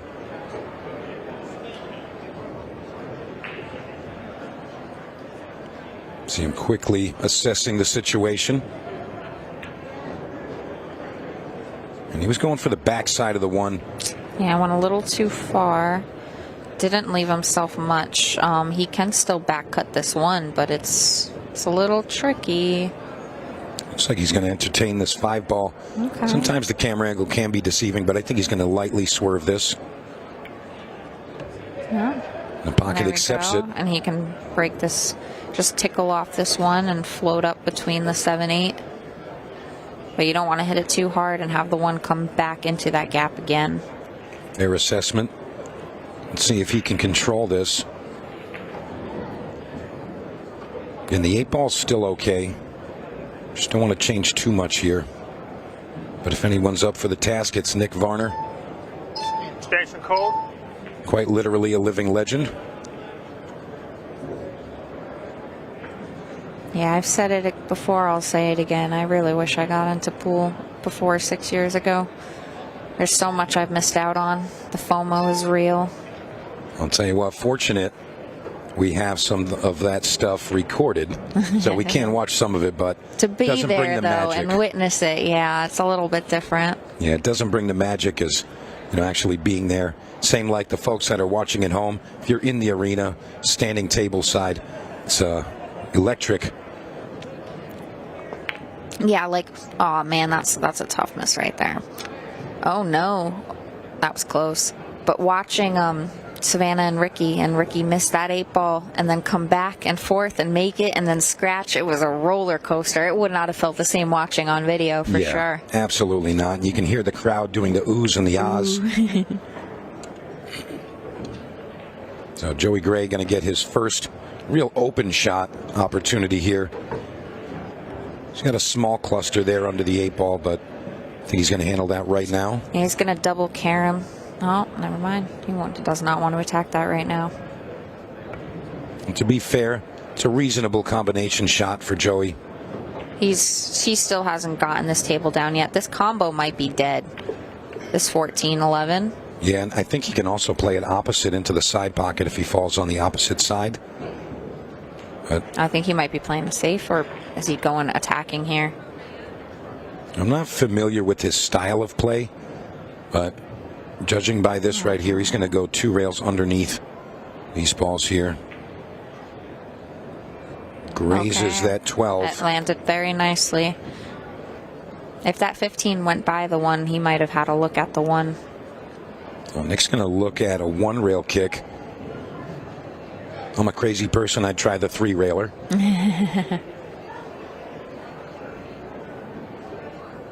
I'll let this open up. Oh, that was a good try. Yeah, valiant Very effort, close. but a bit short. Needed that ball to open up just a bit more. You see, he hit it a little bit too center there. I would have liked to see him play just a bit of outside. Allow that cue ball to open up towards the 1. Joey. So the combo does go. If it was wired like that, though, I'm shocked he didn't play it off of the last shot. Well, sometimes I think they want to go with a guarantee versus I think this is going to work. Yeah. And he put Nick in a really tough spot. He's got to get back above this 10. He's pretty sure he's going to draw this out. Probably to the 15, yeah. Yeah, that 14 got in an odd spot close to the 7, but he should be okay. Straight. He's got to get down. As you say the word straight, he lands pretty straight here. Pretty straight. I think he's got baby angle. He can try and do the masse shot here with this trick shot artist. He likes those shots there. Most people would not play that shot. Well, I'll tell you what, that's what the fans want. So that is what we want. I love to see it. All right, 2 rails back around above the 14, I'm thinking here. And he misses the 10 ball. A little overpower there. Yeah, that force follow with outside is really tough on this table. You cannot catch that back rail at all. You have to try and aim it like extra, or not extra, the opposite way, like straighter, because it's... You're saying that it doesn't really throw the ball. Yeah, it doesn't. If you hit the inside rail at all, you're not making it on this table, at least. On the old table, yes, you probably would make it, but with the new conditions... And Nick may have hooked himself here. He did. He's got a bank or a back cut, but I don't like the back cut. Unless it was a 1 pocket game and you're buried in the jaws. Yes, it's my favorite shot. Looks like he's going to attempt something here. Back cut bank. Gotta let it turn over. Oh, that looks so close. Well, it doesn't fall, and Joey Gray's going to be thrilled to get back to the table. Yes, he is. Missed opportunity from Nick Varner. This is a very back and forth first rack. Unbelievable. Neither. And he left the scratch shot here. Yeah, he did actually leave it kind of funny for Nick. Yes. Usually an open miss like that with just the 8 ball, that's instant death, but in this case, Nick's got to come with a super thin cut here. Yeah, Joey, I don't think has hit a ball on this table yet, so it's definitely an adjustment. Nick going to try to nip this 8 ball right inside. No, he went with the bank shot. Bank. Great shot, Nick. What a great shot from the legend Nick Varner. Gonna see that again. Pounds it right into that top corner. No question there. This man knows his stuff. He might have scratched. And he's all smiles, enjoying himself out there. You see, 8-time world champion Nick Varner from Owensboro, Kentucky. 2-time U.S. Open 9-ball and 5 Hall of Fames. Unbelievable, this man. That is long list of accolades. Accolades, yes. Maybe mine will look like that one day. Well, you keep doing what you're doing, I'm sure you're going to get there. As Nick looks on, waiting for that next opportunity. See the arena filling up a bit. Lots of folks want to see their favorite players perform. And it's Joey Gray to break this rack. Joey Gray to break. 21 rack to nil. And I got to be honest, that first rack really burned a lot of clock. It really did, yeah. 9 minutes. Just not 8 minutes, some change. Let's see what Joey's break's coming with. Now, Ashley, I'm not sure if you've been listening, but we've been following along with what's been working and what's not been working with the breaks. And it seems like the softer break, like a medium pace break, second ball break, is the ideal way to do it on this table. Honestly, anytime I'm on this table, I'm cut breaking like that because the 8 is always live, and you got to give yourself those chances. Like, and I'm comfortable with the cut break. A lot of people like the head-on break when the bar boxes, but it kind of allows them to let out a little aggression. They can kind of just smash the rack, but we've seen it cannon breaks all day, and they're just coming up dry, nothing falling. Wide open. Yeah. And I think Joey did pretty well with that. He had a nice pace there. Maybe a little on the firm side, but still effective. Yeah, he's going to break this 13 out now. The 11 leads to the 12 on the side. And he should have the 14 right off of this. 13. Don't. Ooh. Looks like he's close to that point. He's close. The 13 is off the rail. He's not even looking at it. Why waste time? You got the opening there. You can do it more than one way, so he's opting for option B. Just slightly underhit that one, it seems. Yeah, that's tough from shooting from the jaws of the side like that. Can he make this one? Oh, yeah, he can make this. Oh. Oh, shot. It looked like you could make it. Yeah, that's that slick cloth and a little bit of squirt there. Cue ball reacting. So he's got a little bit of left-hand spin and just kind of squirt over into that 3. That 12 landed on the 8, though. He needs to break it out right now. Yep. Did well with that. He definitely did. Yeah, we were saying yesterday watching Nick Varner play on this table that he's probably seen some of these exact runouts with the number of games that he's played. It's kind of remarkable that he's still able to perform at the level he does. Really remarkable stuff.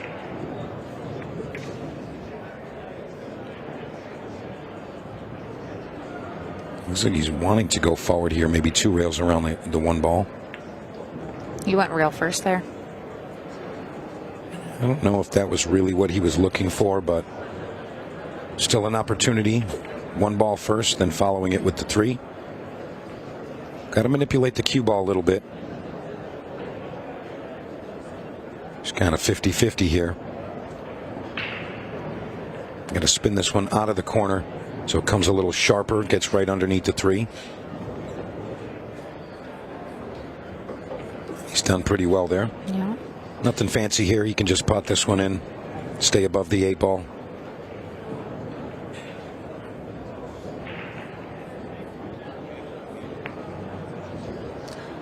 Yeah, very nice pace. Me, Joey, and Jamie were talking.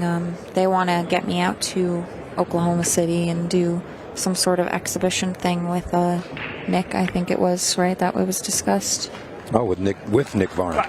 Yeah, one of the seniors, either him or Johnny. I think it was Nick, though. I'm pretty sure it was Nick. Well, this is kind of an ironic situation I know, then here, right? huh? Well, it's going to come full circle. Well, hopefully we can make that happen, though, because I would love to go out there and do some Ultimate Pool stuff. Yeah, it's really remarkable what Ultimate Pool has done. As we see Joey Gray's list here, 2021 Larry Gale Memorial Champion, the 24 Oklahoma State Champ, and the Kansas City Open semi-finalist. He had a great run out there. And again, all smiles for Joey Gray, enjoying his time out here in Cherokee. Don't forget, we have a lot of action coming your way. Coming up next, we have Dennis Hatch and Jordan Shepard, followed by Craig Waddingham and LUKAS FRACASSO-VERNER. Excited for that one. I'm going to be busy with my 8-ball match, though I won't be able to watch it. I'll tell you what, you're going to have to go back to the Ultimate Pool USA YouTube page and watch all of them through the night. Who is LUKAS playing again? He's playing Craig Waddingham. Okay. Let's go, LUKAS. All right, Nick Varner breaking rack 3. It's him pretty square. That one cue ball is really liking to stick to the back of the ball. I think that's 2 breaks in a row that happened to him, if I'm not mistaken. Yeah, it kind of hit that 3 ball off the rail full and just kind of stalled right there. Yeah. So a bit of misfortune, but if he's got an open shot, you got to like him.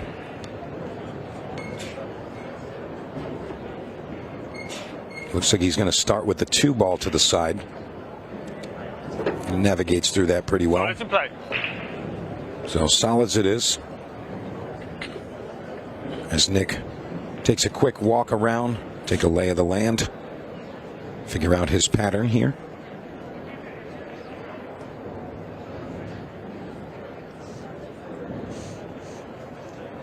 He's opting for the 7. Can't tell if he's going to go around the bottom side of this 13. Or yeah, he's going to slide it over.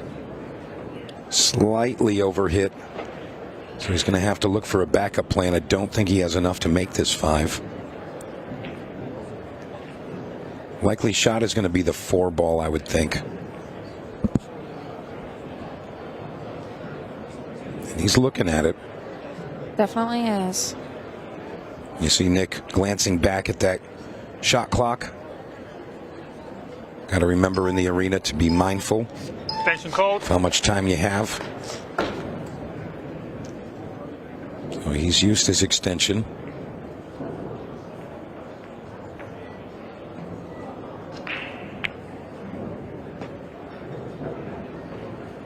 Very delicate shot. Yeah. Closed up that one a little bit towards that corner, but it opened it up to the other corner. So if he already had a run-out pattern in mind, he might have to kind of change plans here. Yeah, change plans. Yeah, now he's already gotten himself funny. And he may still have the 6 ball to the bottom corner. He might, yep. And that looks like his only option. Oh yeah, over here. And what, try and come around the 5? Around the bottom? Or try and hold it, draw it out? Yeah, he's going around. And he wants to arrive on this 5 ball. And he got there. Yeah, he's pretty good here.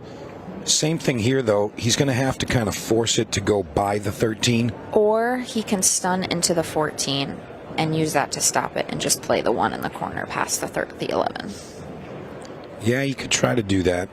I think he's going to try to come back around, but I'm not sure if Nick's the... Well, he is queuing low. Let's see what he does here. Yep. Yeah, that's what he was trying to hit it full and play for the back cut. I mean, he still has the shot. Yeah, and that's really ideal. You never want to be sitting in the chair. So Nick's got one. Kind of a blind shot here. Those are some of the toughest ones where you can't see the end target. No, he'll be fine if he hits at pocket speed, though.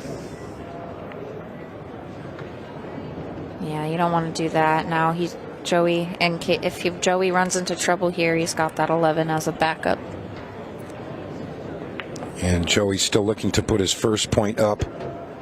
Again, being familiar with the arena table and the conditions definitely helps. Nick's played quite a few matches here already this week. And this is Joey's first visit, so as he learns the equipment, I'm sure his feel will increase. Hearing that lovely crack of the back of the pocket. A lovely sound that is.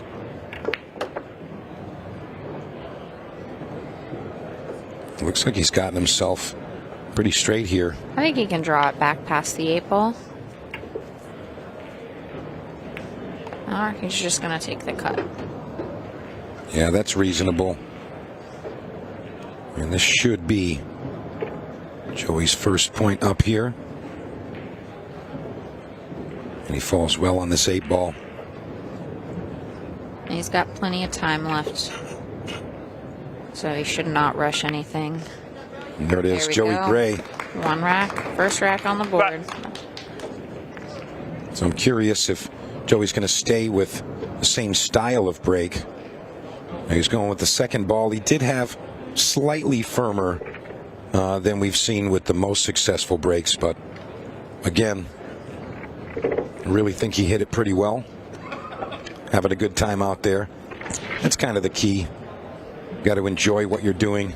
It's really difficult to perform well. You're not enjoying it, so take some cues from Joey Gray.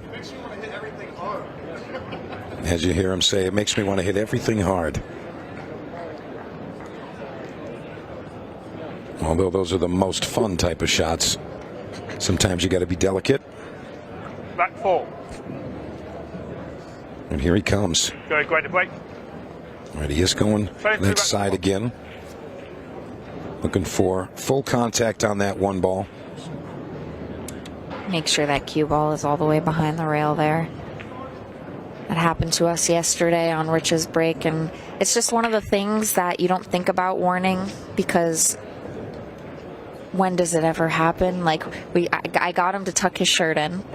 I got him to tuck the front of his shirt in because I was getting paranoid, and I'm like, just please, for my peace of mind, tuck it in.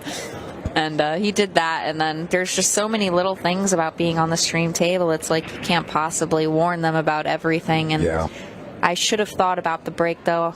Like, I mean, but when you're out there, you're in the zone. You're really worried about just hitting the balls. Yeah, but that was the make or break of that match right there. And there was a couple of situations there.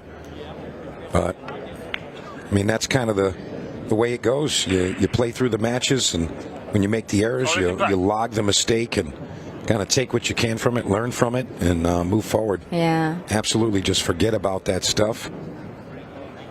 I did shoot very well, though. I'm happy with the way that I played in the 3-man teams. Like, so we won our first 2 rounds, 5-2, and then we lost 5-3. So we lost a total of 9 racks. That was a very good breakout shot by Joey there. Lost a total of 9 racks, and out of the 8 racks that I played, I only lost 1 of them. That's right. And that was to Chase Stumful. And that was to Chase. And that was just unlucky because I hit such a good breakout. Just for that cue ball to come up behind those stripes like that was unreal. Still kind of butthurt over it. Well, you know what? You've got 7 other events to try your luck in, Ashley. So I'm sure you'll get your chance as Joey Gray looks for his chance to tie this matchup. He's trailing 2-1 here. He should be able to just spin this in. I'll tell you what, though, both players need to be aware we're just under 12 minutes remaining, and we're only 3 games in. About to be 4. Yeah, if he gets out here. And remember, once we get to that 10-minute mark, and that's a foul. Well, once we get to that 10-minute mark, that's going to be 15-second shot clock in play. So players are going to be moving very quickly. So very tough situation there for Joey Gray, but he's having a blast. I know he's having fun. Maybe a bit of disappointment, but it's ironic. Nick Varner did the same exact thing in his match on this table yesterday. He got down to look at something and just moved the ball. See, he just put that 13 in a really tough spot there. Doesn't go by the 1 or the 8. He's got to get under it and shoot it up after he clears this 14. And honestly, I would have liked to see him play the 14 afterwards. That would have been nice to drop down behind it, perhaps, but I mean, he's got a plan. You know, that's the beauty of 8-ball. You know, you can kind of do it a multitude of different ways. Until you get down to your last, like, 3-4 balls. Yeah. You know, like you can kind of do your own personal preference as you're working through the rack. But once it's the last few shots, tough stuff. He got very fortunate there. I don't think Joey can see either of his balls. He's got to try to kick, back cut the 7, I think. Yeah. Yeah, that looks like the only thing he can have here. He's measuring that mirror system. He measures the distance between the ball and the rail and kind of judge where you're aiming off the rail off of that. And you're really looking to mirror where you want the cue ball on the opposite side of the rail. That was a very good try. All right, there you heard it. That chime means 15-second shot clock now in play. And Nick Varner still leads this one 2-1. Down to the nitty-gritty. Nick needs to win this one, though. Has to win this game. And he's still got to get under that 13. Yeah, still a little mountain to climb here. It looks like he's heading over there right now. It's not where he was hoping for. He's going to take another swing to get on these balls here. He wants to save that 11 to get down to that 13. And another miss on the 9. I think he missed the 9 on the side the first time. He got the breakout there, but all right, I think Joey's about to tie this up here. I don't think he's going to let Nick come back into this one. Yeah, barring an earthquake, Joey Gray's going to tie this one up 2-2.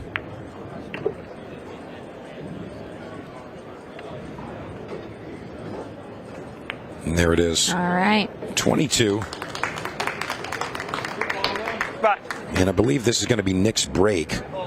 Yes, he won the lag. So Nick still in the advantageous position. So Joey Gray has to kind of sit and hope for an opportunity in this rack number 5.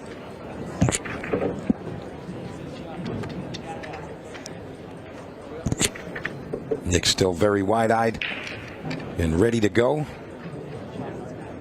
Again, he performed really well in our Legends event yesterday.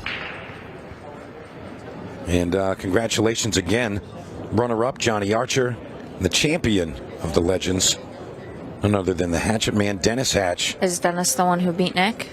Honestly, I don't remember. I think so. That could be the case.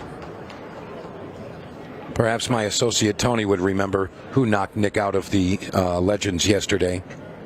Rack 5. He made it to the semis, so it was either Dennis or... It's either Dennis or Johnny. 2 racks all. I'm sure we can check on that stuff, but for now, Nick Varner breaking rack 5. We're tied up at 2 games apiece, just under 9 minutes remaining. Oh, that was a good move. Like, everything moved, but nothing wanted to drop there. Everything was moving. So Nick from 2-0 up, now tied at 2, and Joey Gray in control of this rack 5. Michael Akers to table 42. Solids in play.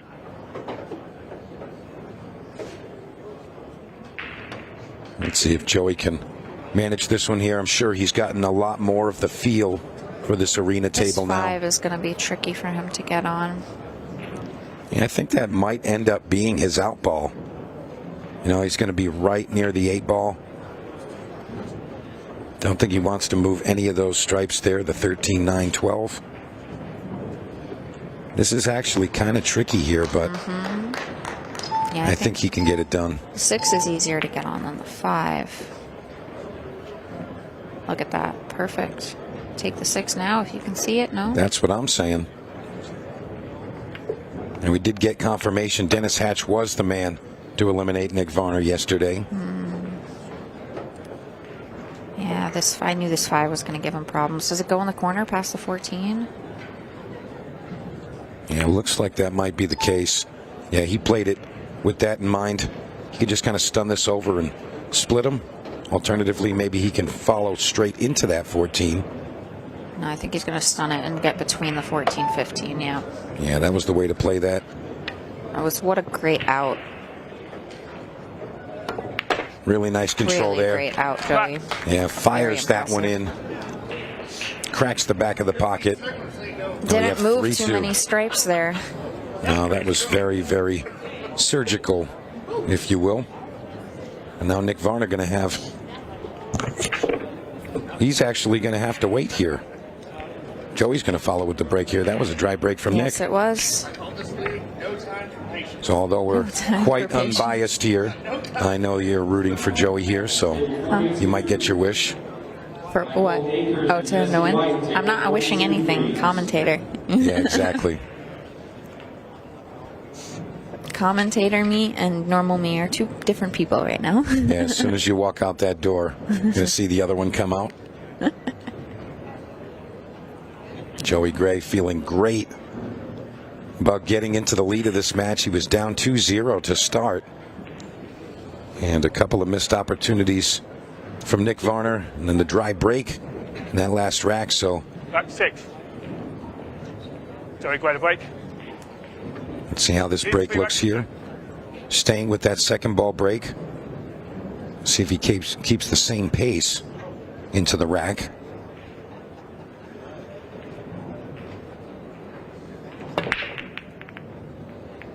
That was the right pace. I don't think he got a clear hit. Yeah, I don't think he hit it flush. I think he might have even clipped that head ball. We're going to get to see that again right here.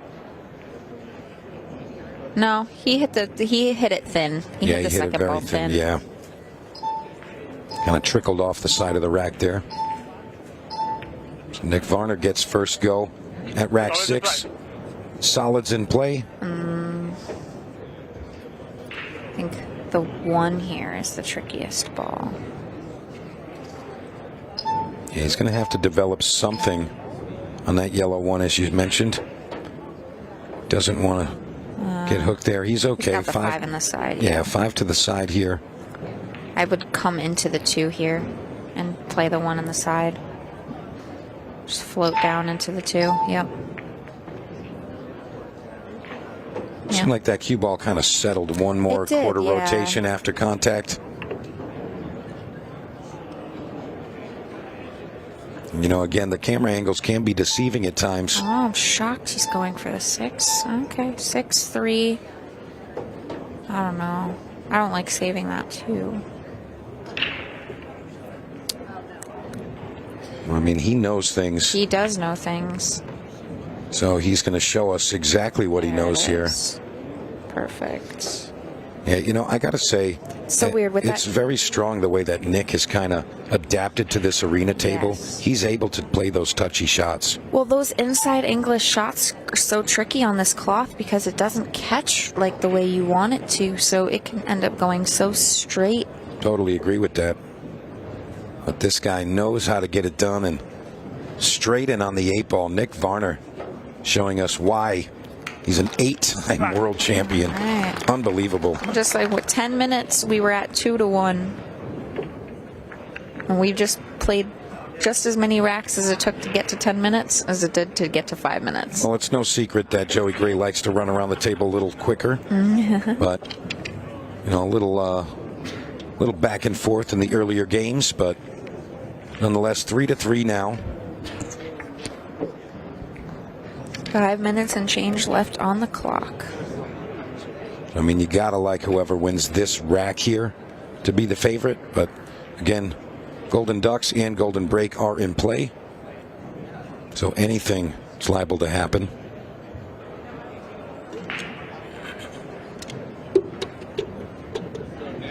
Let's see how Nick Break.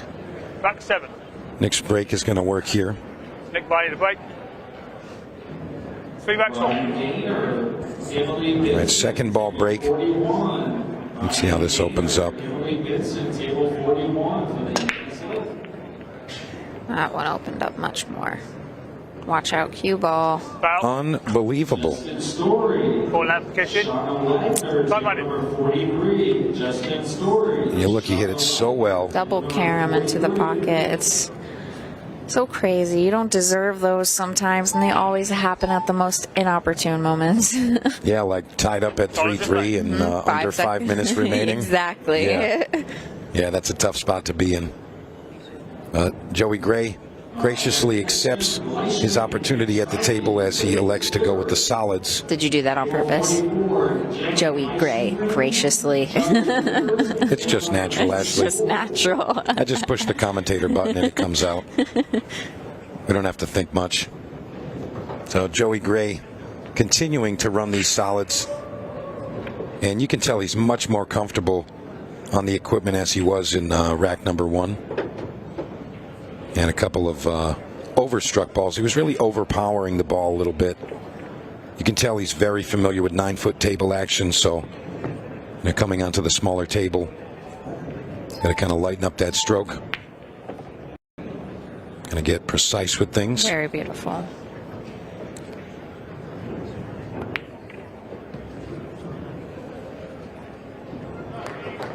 right, 6-8, and that's going to happen in just under 2 minutes time.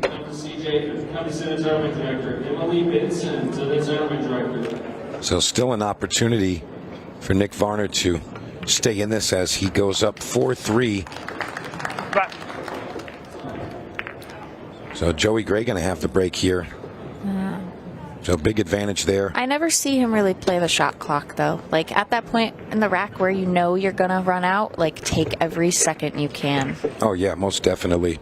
I've learned a lot of that strategy from Mr. Tony Holgate and also Dennis Hatch, mentioning those strategies when you're in that, position, leading the match, and really want to just burn the clock down. But not just leading, but, like, a tight lead. Yeah. Especially a tight lead. Yeah, you want to put your opponent in a position where they really can't come back and win a game. Even sometimes just preventing them from getting to a break. You don't even want to have that opportunity. So I'll be honest with you, I would love to see these guys do a 6-ball shootout. In my opinion, I would love that. I mean, it's great when somebody just wins the match outright, but I want to see that 6-ball shootout. Yeah. And we saw that in dramatic fashion yesterday. Oh, I was so excited for that one. I felt like I was part of it. Yeah, that was sick. The first time ever we did the 3-player format, and it went to a shootout in the finals. Yeah, 3 players and per it was side. Close too. It was close. Questionable. Yeah, came down to just a couple of seconds, and boy, fireworks everywhere. Another dry break. These guys aren't catching any breaks here. Well, they're getting all the breaks, just nothing's falling. Interesting. Okay. And I'll be honest, watching specifically Nick Varner play this week, I'm learning some things like the way that he goes about his patterns. Just not really forcing any issues, just, kind of navigating the table cleanly. But some of the patterns I wouldn't have called him. Yeah, he's already in trouble, I feel like, though. Yeah, he had to push that 8 into the trouble zone, and that 5 is still really tied up. About 4 to the 3. Yeah, he's going to try and break it out off the 3 here. No, I think maybe he goes underneath it. He could play the combination into the 6. You think so? Yeah. He's going to try that? Okay, he'll stun maybe. into the 10 here? No, I think that he's just going to try to get underneath it. Maybe he's too high for that. I think he's got to try to stun if he wants to get to that window. Yeah, I see he wanted to break that out. All right, well, luckily he's got the breakout and he's got the 6. Yeah, really nice stuff there. Nick Varner teaching us all something here. Oh, he's kicking. I guess he can't. Does he not see the 6-ball? He doesn't even see the 6-ball. Oh, my gosh. The 6-ball's incognito over there. Camouflaged. Oh, my gosh. All right, start with this 13, play that 13-9 combo, and get I'm not sure if rolling. Nick even realizes that 6 is in the pocket. Still, yeah. Well, somebody's going to tell him after this. That's for sure. Maybe he couldn't see it. It looks like he could see it, Oh, though. he could have spun that in something. He would have made that 6 for sure. He was totally unaware that that ball existed.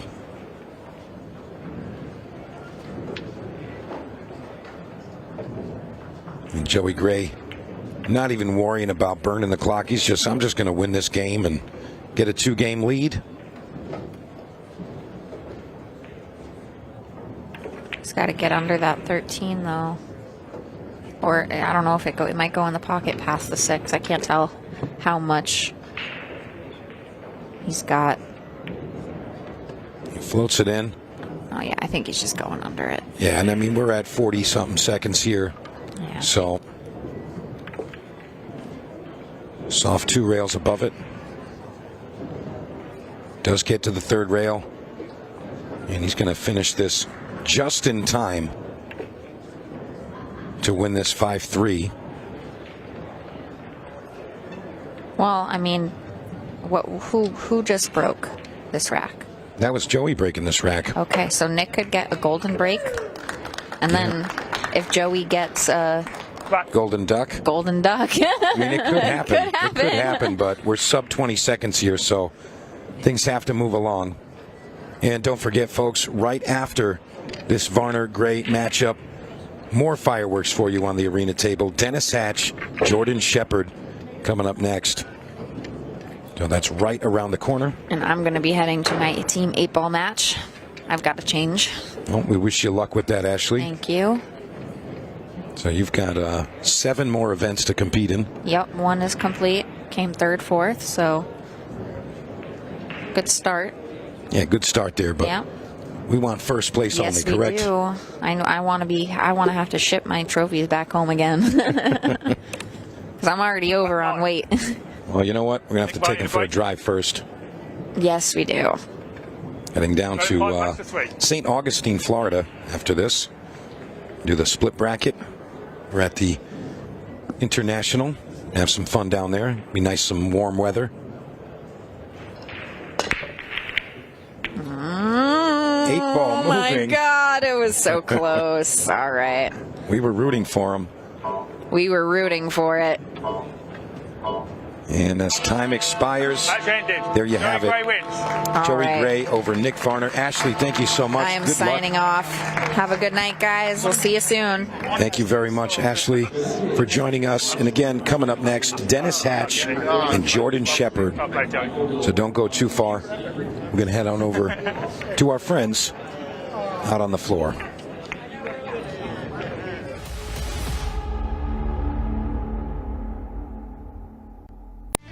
With over 175 years of billiards history, tradition, and expert craftsmanship, Brunswick is a name synonymous with our game, which makes it the perfect partner for Ultimate Pool USA's vision, a fun, fast, and exciting pool for the players all across the United States. Brunswick, Ultimate Pool USA's official table partner.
Wow, welcome back into the studio. I've got the winner of our last match, Cherokee, and Johnny Archer rejoins us on the show as well. First of all, Joey, congratulations. Great to see you out there, obviously, after the run in Kansas City. Great to see you get into the shootout, but slightly slow start. You managed to kind of get over the line in the end.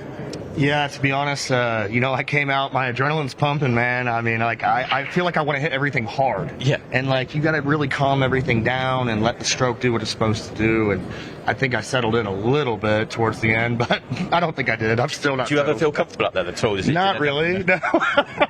Once the 8 went in. Yeah. And the buzzer's going. And the clock went off. Now I feel a little comfortable, but. Yeah. I mean, you were watching on Johnny. You've been out there plenty yourself as well over the course of a few days. It takes a little bit of time to get used to it. It's a beautiful table, but it takes a little while. It does. It's you know, it's slick out there, like you said. You want to kind of pound the balls a little bit, break them open, but you know, when you're breaking from that side rail, one thing I noticed is the balls are not breaking good today from the side rail.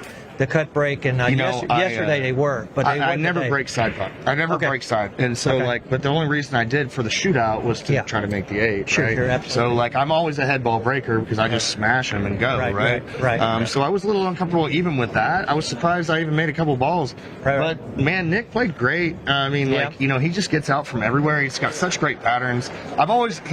That's the first time I've ever beaten it, honestly. I've played him 3 times. That's the first time I've ever beaten him. So, you know, bucket list. I know he's a little older now, but I mean, like, honestly, that was... It's interesting because I asked Nick before the match, I said, have you played Joey much? He said, oh, we're 1-1, we played twice. So your memories might be better than his, because he thinks you've already got a win over him, but you definitely have now. You remember that, right? Yeah. But, I mean, it must be cool, though, to see, because obviously one of the things we've got here is got some of the legends of the game, to get to see Nick to come and play in this environment, and for you to get to play him out there, it is really cool.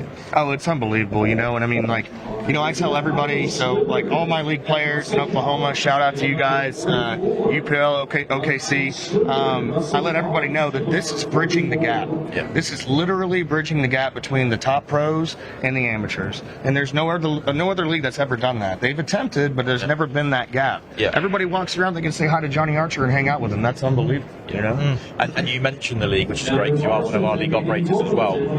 The format's so similar, 30 minutes, we've got 30-second shot clock, goes to 15, which isn't in the league, and there's no golden breaks in the league.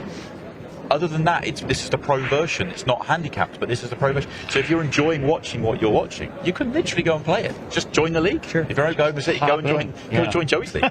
Yeah, get in there. Trust me, you're going to have a great time. And me and Jamie Clark are doing great things in Oklahoma City, and it's just, and this league is just unbelievable. I mean, I've never been more tickled in my whole life than this. This is awesome. Yeah, we're across 30, I think it's 37 states now, so there must be a league coming near you soon.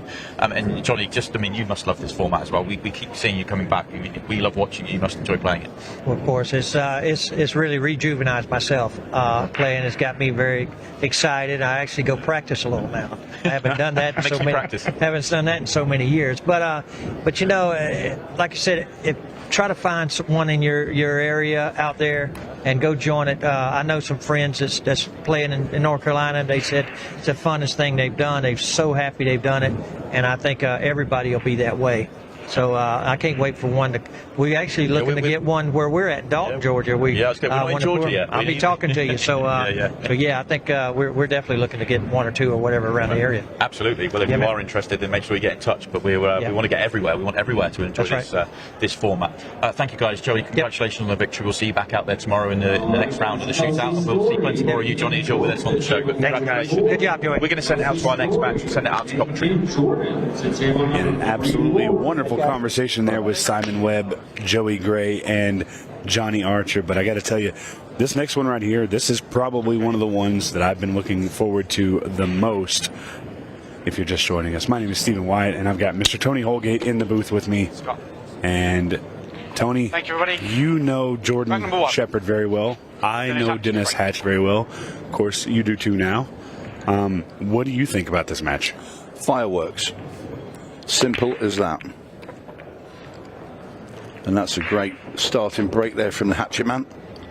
And Dennis already has 1 title in this event, or in this weekend. So he's looking to add another one with this national shootout. The field is absolutely stacked with killers left and right. Yeah, Jordan Shepard, of course, very well known the UK scene. He's also been playing a lot in China. Back over here in the US, and it's great to see him.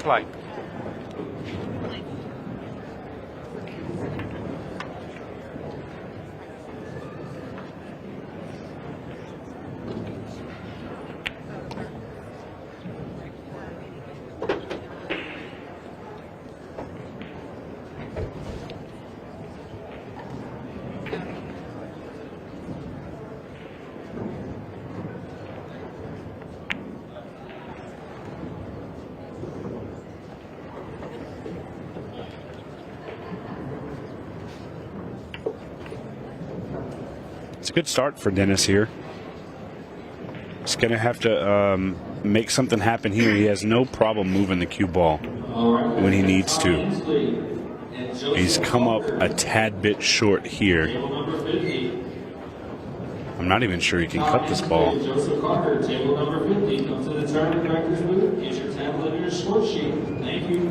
He's going to have to bank this back to the bottom left. Very, very nice shot there. Beautiful back cut bank.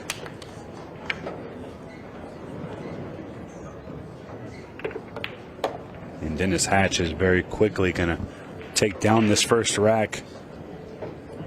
Just 2 minutes off of the clock in this opening rack with Jordan Shepard and Dennis Hatch. Very, very impressive.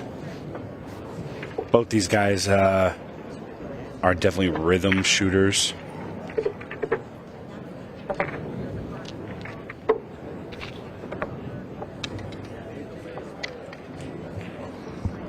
All right, look here, Dennis Hatch, hometown Michigan City, Indiana. He's the only Moscone Cup rookie MVP. He's a two-time Super Billiard Expo champion and also the Denver Camel Pro Series Timball champion, among an absolute monster receipt list of other accomplishments for the Hatchet Man. And here we get our first look at the Welsh Wizard, Jordan Shepard. Yeah, Jordan, great player. And he will gallop through the balls when he gets into his flow. Another look at his break off. Plenty of elbow into that. The Welsh Wizard.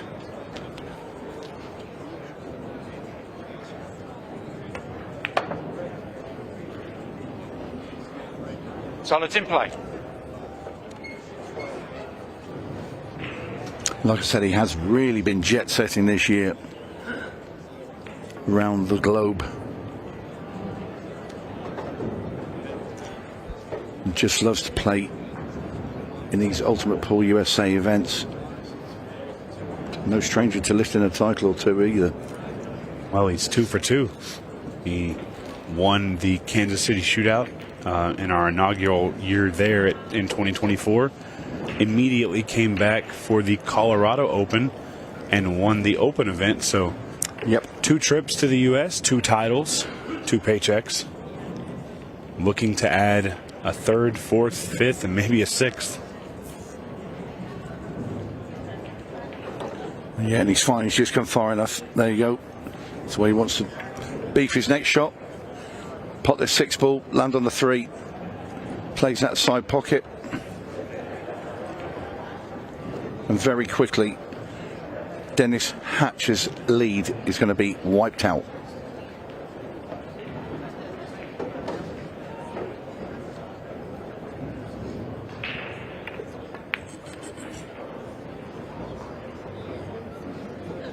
And another 2-minute, almost on the dot rack. Yeah, these guys aren't messing about. It's very interesting. The first rack, 2 minute 1 second. The second rack, 2 minute 3 seconds. When I said fireworks, I meant it. Jordan Shepard. There his hometown is Doncaster in England, but he is from the wonderful country of Wales. And there you see it, the 2024 Kansas City Shootout champion. The same year, well, a month apart, I think, when he came back and won the Colorado Open. And he is the Ultimate Pool Pro Cup champion. That is a big tournament that comes up in December back in the UK. He'll be back to play in that as well. But in the meantime, it's here in Cherokee, North Carolina, in the shootout where he wants to have success. And another beast of a break by Dennis Hatch. Yeah, there's a few more issues on this one. Last break, everything was pretty much open. Here, the 8-2 cluster is going to cause problems for either the solids or the 8 ball if he chooses to go with the stripes. He's going to attack his problem ball first here. Yeah, very nicely done immediately there. And myself and Dennis were in the commentary last night on the team showdown, and Dennis was explaining how you always attack your problem immediately. When you got your layout on the table, attack it straight away. And some of the players last night were, you know, they are amateurs and they were leaving the problems till last. They said you can never do it. You will hand the table over to your opponent at some stage if you do that. And there you saw Dennis immediately bursting the solids open. He's got himself a nice clear-cut chance. And this could be another lightning rack of pull. Yeah, just to touch on that, you never want to be the guy who has 1 ball left while the other guy has 7. There's a lot of places for them to hide and not very many for you to. All right, guys, can I get Kelsey Story to table number 44? Just going to try and drag this over so he can shoot it in the side pocket. Leave the 8 ball for the same side he shot the 1 in.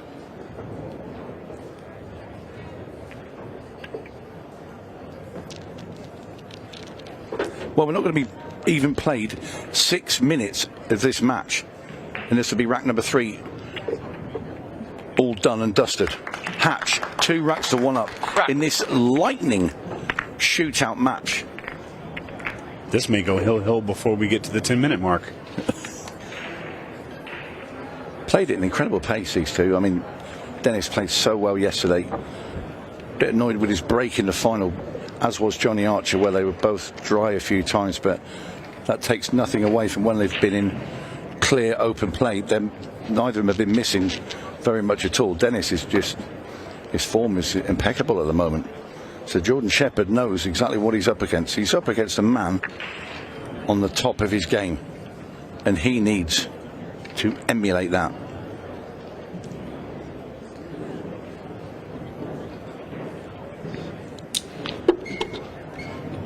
So here he goes. Darryl Hibbert, the referee, hands Jordan Shepard the cue ball. Head ball break again from Jordan. And there'll be plenty of power in this. Cue ball stays out. Has he made a ball? He has. Now then, immediately you look at the table, you look at the 6 and the 15 stuck together on that left-hand rail. That's where the problem is going to be. And how quick will Jordan Shepard be to solve that problem? Yeah, that 6-12 is an issue. It's going to be one he needs to work out pretty quickly if he chooses to go solids. Oh, he will. Solids are definitely, because he gets on a 7 here, and I think he goes in the next shot. Here, right now, 7 ball, top left-hand corner, cue ball tracks straight into that 6 ball, kicks those apart, and this rack could whistle by just like the previous 3. But it's all on this shot now for Jordan Shepard. Kick the 6 out. He's dug too deep. The first, let's just say, mini mistake. We'll call it a miscalculation at best. I'm just looking now to see if the 3 ball passes beneath the 9 ball into that corner. He does have an angle. You have to get the cue ball right up in the air. Oh, sorry, the cue up in the air, and dig in at the cue ball and try and spin into it. Oh, brilliant shot. I thought you'd have to get the cue ball up further than, the cue up further than that, but straight in there. Will the 6, would he be able to get easily onto the 6? He can. Just needs to be high up on it so he can just drop it in. He has the 1 ball available as well to help him out afterwards. See, I might even look at playing the 2-6 combo here just to guarantee. You got to be careful about bumping into stuff. It's okay if you can just drop the 6 in. It's the 8 ball where the main problem is. I know referee Darryl Hibbert is going to be taking a close look at this one. Yeah, this is perfect. So what he wants to do, he just wants to leave a little angle here on the 2 ball, just to track the cue ball down. But it should be no problem now for Jordan.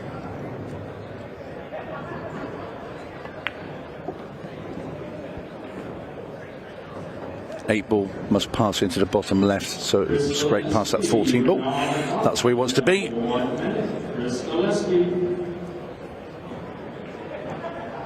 And there you can see on that camera angle the gap in between the 8-14 larger than what it appears from this view.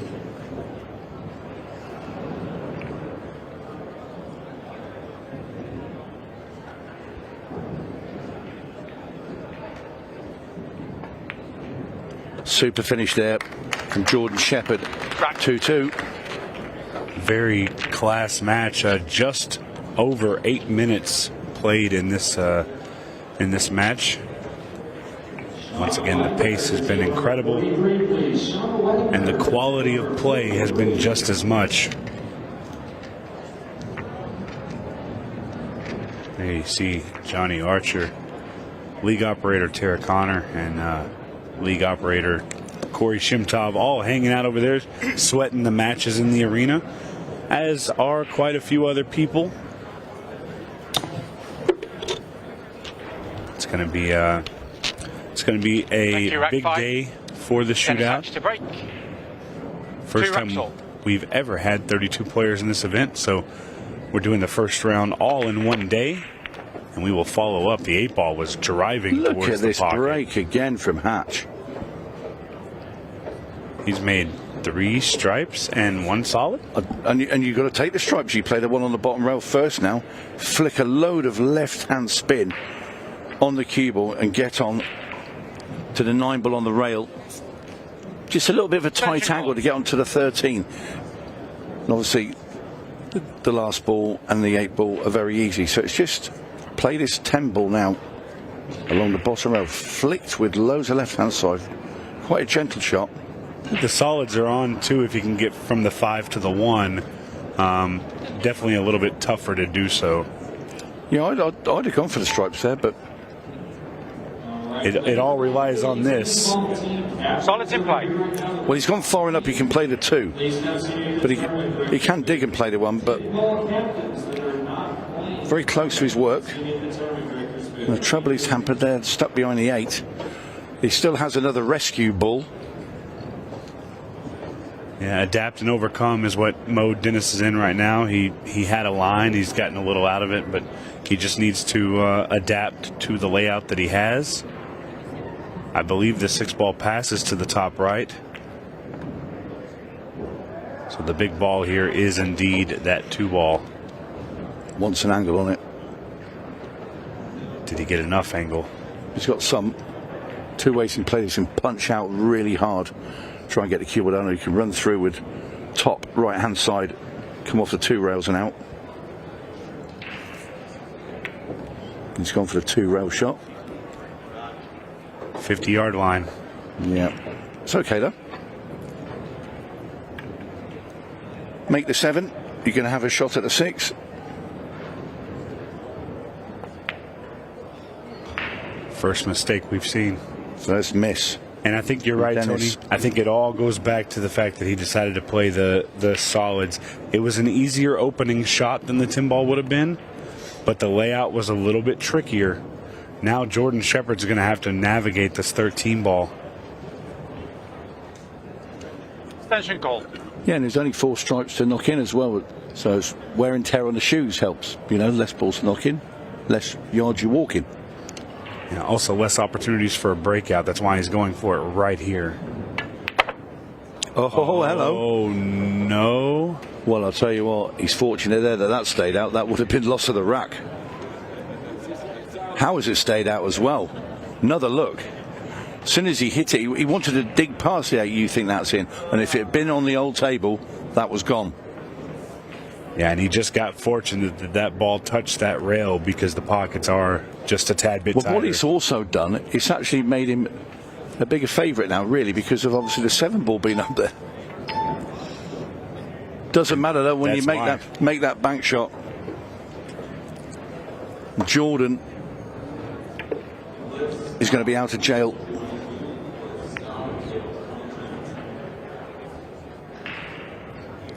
This to get himself into the lead for the first time in this match. Did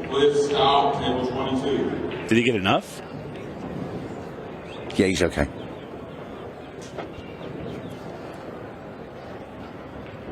Drive a bus through there.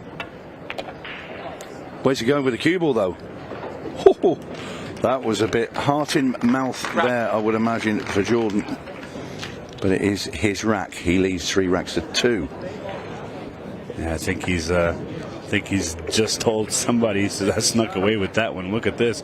He had to get deep in there, and the cue ball really making Jordan sweat there.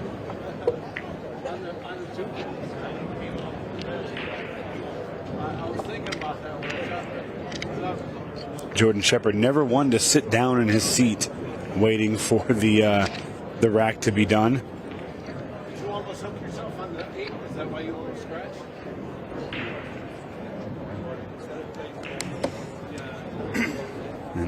Having a little chat. Yeah. I love it, especially in the pairs. You see players having a little debrief with their partner. I love it when opponents have a little debrief about the situation. Yeah, but the thing is, Stephen, I mean, everybody's so respectful out there. You know, they all admire each other. They respect each other's game. Corey DEUEL as well is getting involved. He'll be up very shortly, and he'll be taking on Northern Ireland's DECLAN Brennan. Hey, here's an interesting Not match. the next match, the one after. They will finish the afternoon's play. Here's an interesting story. Ultimate Pool USA rivals, if you want to call them that, teaming up in the national pairs. You know who Corey's playing with in the pairs? Shane Thompson. Is he? He is. Shane Thompson and Corey DEUEL have matched up 3 or 4 times. Shane Thompson got the better of him every time. They decided, well, if I can't beat you, I might as well join you. Yeah. And that's going to be a tough team. Yeah, absolutely. Not the only tough team, though.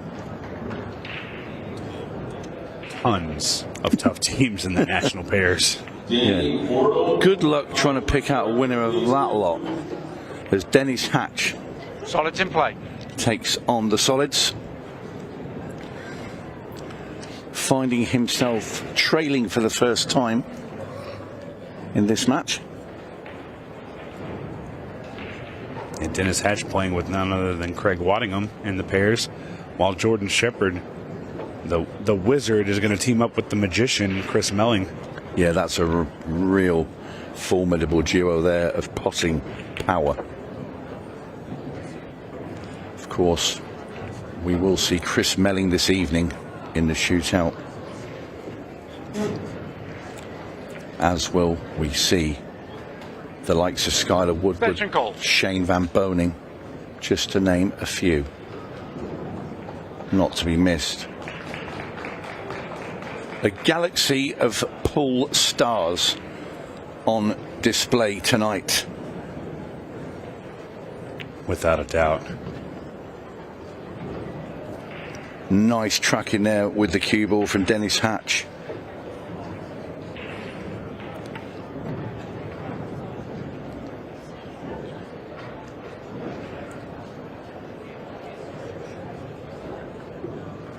Can I get a vendor from YouTube to come to the tournament director booth? YouTube, I need a vendor. Come see me, please. Just getting from the 3 to the 8. Could even make a case of playing the 3 now and just pulling the cue ball back up and playing the 4 afterwards, and that's exactly what Dennis Hatch is going to do. Wants to leave a little bit of an angle, doesn't want to be hampered. Okay, that nudge has helped. I'm sure he wasn't playing for that, but he'll take it.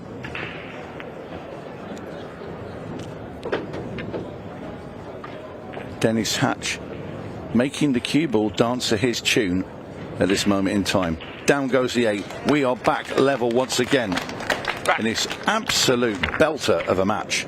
It really is. For me so far, this is match of the day. It's funny because I think me and you both kind of had the thought that this would be one of the premier matches. Obviously, with this field so stacked, so deep, it could be any match. But when you look at the paper and you see these two, if you put this in the perspective of a boxing match, it's like 2 heavyweights stood toe to toe in the middle of the ring, slugging it out. No defense. Let's go. First one to hit the canvas is out. And at the moment, these two are firing bombs at each other. Thank you, rack 7. Out comes the hatchet man. Dennis Hatch to break. Rack number 7. And this match is absolutely flying by.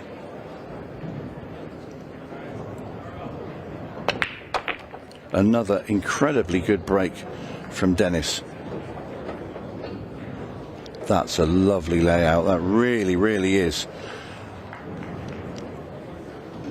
Stripes for me all day long. Solids, if you take them, your starting ball's a 6 ball in the side pocket. Don't like that shot because the cue ball's coming down the table.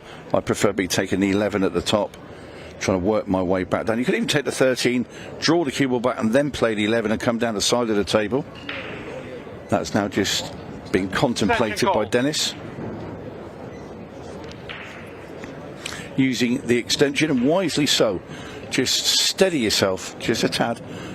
Again, this is a thing that Dennis was talking with me about last night when we were in the commentary box for the team showdown.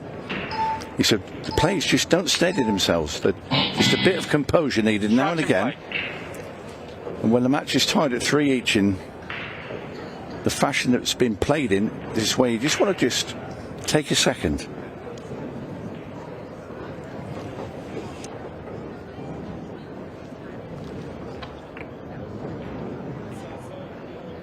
All right, I get Juan from Indianapolis Metro, league operator to the tournament director. Juan, Indianapolis Metro, league operator to the tournament director. The only thing here is the combination shot for Dennis Hatch, 13 on to 14. He's actually been fairly lucky to land in a really good position to play it.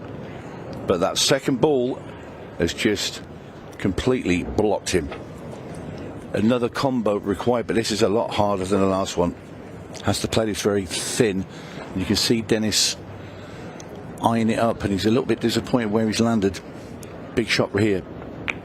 Gets it. Oh, he's landed on it. It's a thin cut in the side pocket. Maybe a little fortune, similar to Jordan's fortune in the rack prior. Yeah, the way the cue ball bounced around there, well, just slid off it. Now it's getting on the 8. The 13's in, and he's on the 8 as well. There's the classic Dennis Hatch. He's going to throw his hands out and say, hold on, what are you doing? I think he's okay. Just needs to take his time here. The master at digging himself out of trouble, Dennis Hatch, now gets himself 4 racks to 3 in front. Rack. In this incredible shootout match, it really is.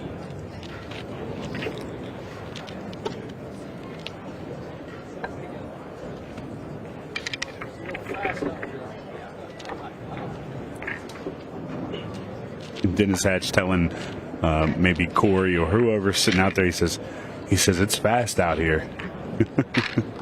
I don't know if he's talking about the table bed or the pace of play, but he's right either way. It is absolutely a very quick moving match here with Jordan and Dennis. It's been pretty enjoyable to watch as well. Yeah, you won't see a better match than this. Thank you, rack 8. Jordan Shepard to break. Trailing 4 racks to 3. Barely catch our breath. Shepard, he's going to break dry. Well, and that's not good. But that's the customary thumb in the air from Jordan Shepard, as in, thanks, buddy. He does that when he gets a dry break. Cheers. The only thing, or a saviour maybe for Jordan, is that 15 ball. He's hung the 10. Can you believe it? Jordan Shepard bolts out of his chair. We always talk about this a little bit, you know, time and temperature and the amount of people in the room can alter a table just a little bit. And the more a table gets played on, the more it's going to tighten up a little bit.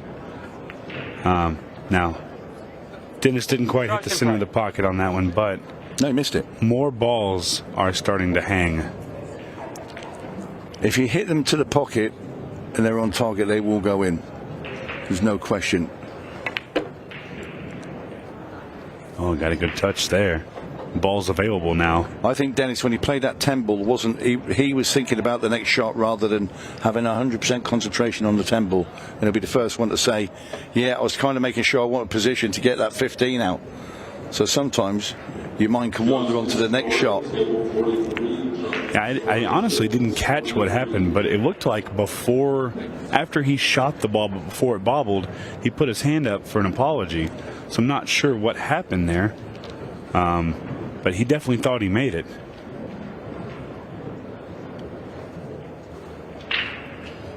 Extension call.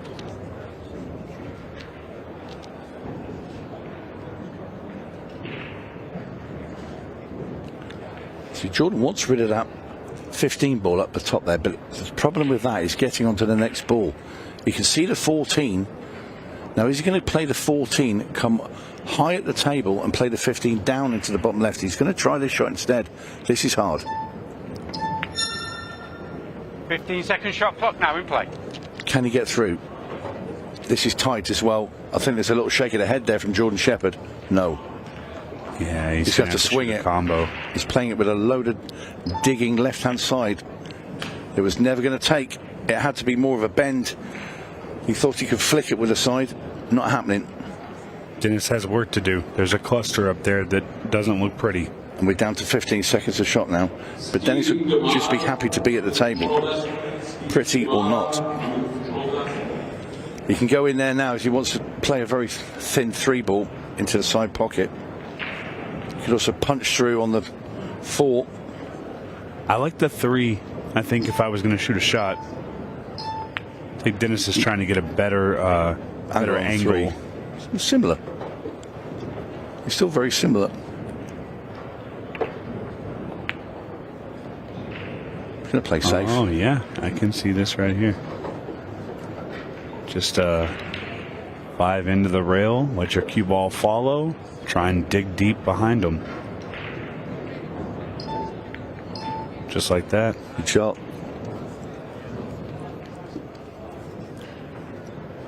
Well, for Jordan Shepard, the first thing is do not give Dennis Hatch ball in hand. Foul. And he's going to give Dennis Hatch ball in hand. And this Ball in hand. could be a huge moment in the grand scheme of things in this match. Dennis now runs this, gets on the hill.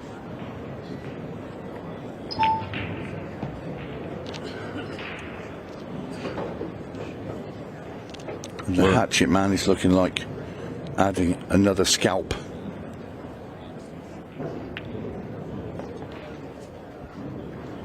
And that's perfect.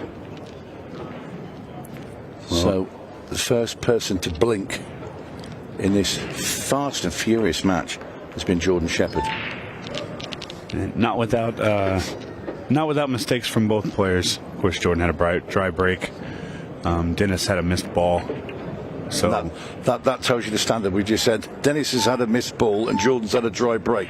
Yeah. That tells you the standard the match has been played at. Obviously, the miss from Jordan there would make I guess mistake number 2. In goes the 8 ball.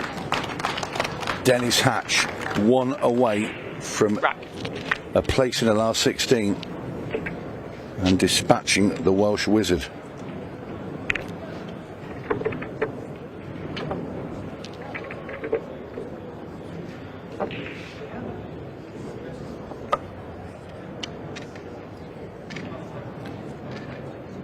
He won't give up without a fight. Jordan Shepard, always a very determined player. Just requires the chances, and they're few and far between. You're relying on your opponent to not make balls off a break, and the way this man has been breaking today, Jordan probably fears the worst. Going down to the second ball, and this looks like it could be the end. Bit of work though. Extension call. And there, the extension being called because he needs to formulate a plan for these. There's 1 or 2 issues both ways, but I think they're very easily dealt with. Just a 13 ball here, so he's going to go right now. Brilliantly done. Stripes in play. 12 ball's in a little bit of a tricky position. Doesn't really have a pocket. I'm not sure if it might, because we've been caught out before. It might slide past that 7 into the top left. If it does, it's very, very tight. We're going to know for sure with the way Dennis plays this. I don't think it does, because I think he would have played for the shape there.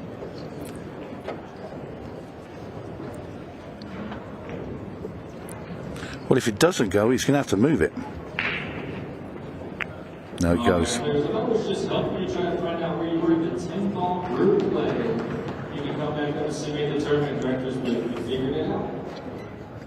I thought it might squeak through. goes through with ease.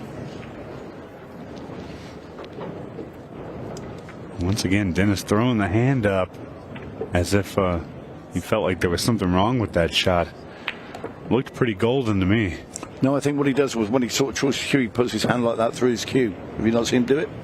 Okay, that might be it. I'll have to keep a closer look. Yeah, he does it before he breaks off as well. We all know Dennis is very animated, very passionate, which is one of the reasons why I'm a fan.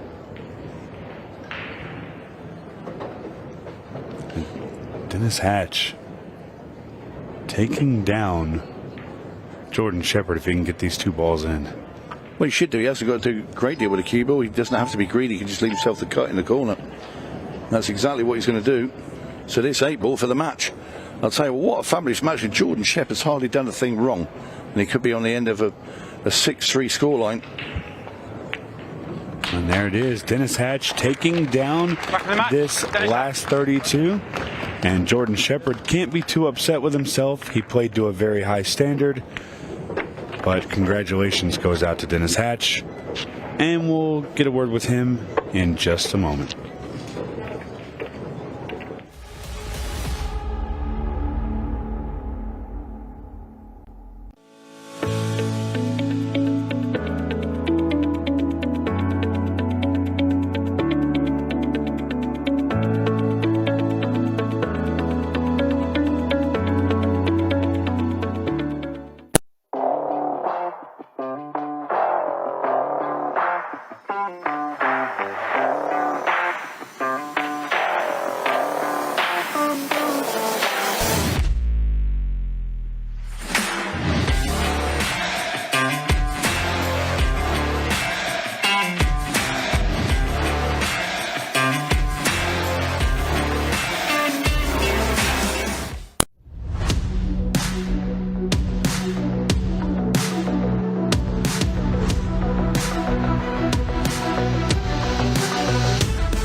Well, welcome back out to the studio. We've just seen Dennis Hatch with a great performance. That was actually was a great performance. It was a fantastic match. Jordan really took it too early, but you both played a good level there, and you kind of got the end of it.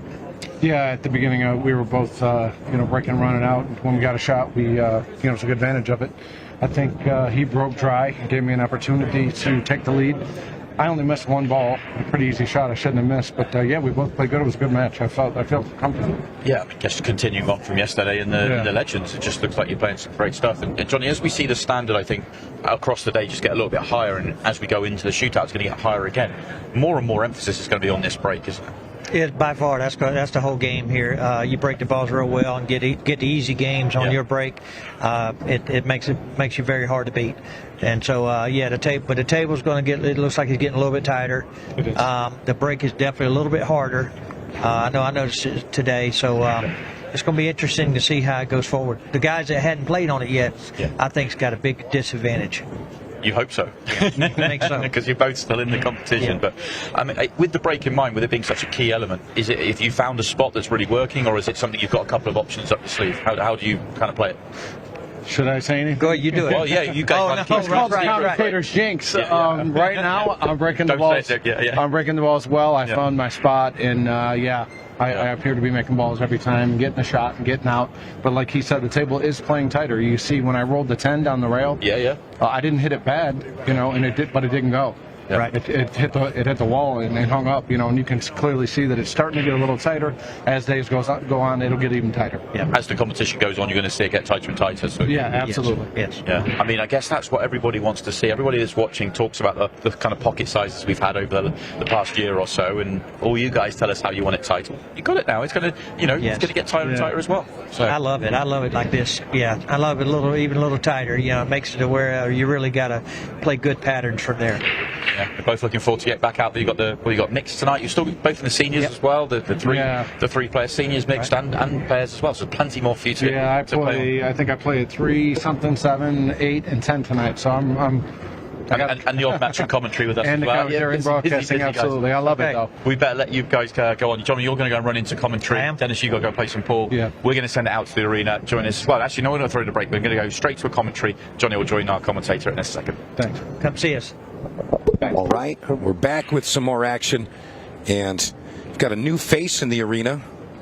And for the first time, we're going to see on the table Craig Waddingham taking on the young gun, LUKAS FRACASSO-VERNER, in our shootout here in Cherokee. I am Mike DeMarco from Ship the Cash, and this is our next to last match of our first session. And the players are already down for the lag.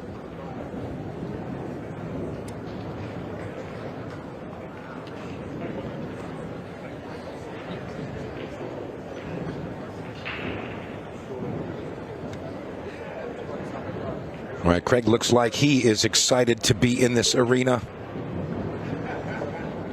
And I know LUKAS is definitely excited as well.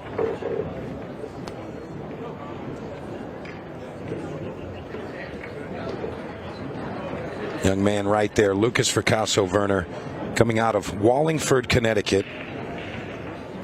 And he is kind of globetrotting right now, playing all the events he can and performing well. And that gentleman right there, killer in his own right. A little more familiar with the format, I would say. He plays the Ultimate Pool formats a lot more often than LUKAS, so that could be a factor here. All right, so it looks like Craig is going to be our initial breaker in rack number 1. Remember, 30 minutes on the match clock. Race to 6 with our 30-second shot clock. Here we go.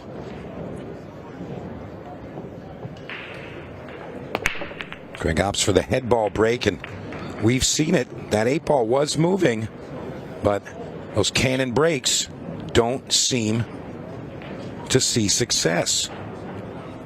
A lot of balls moving. 8-ball even had a chance to get kicked in there, but again, nothing falling, so it's FRACASSO-VERNER to the table. This is his first shot on the arena table. Ball's in play.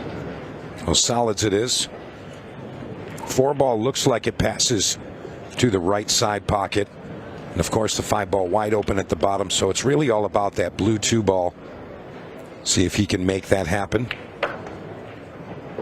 And he floats right over there. Not sure if he's overdone it. No, he's getting right into it. Very nice execution.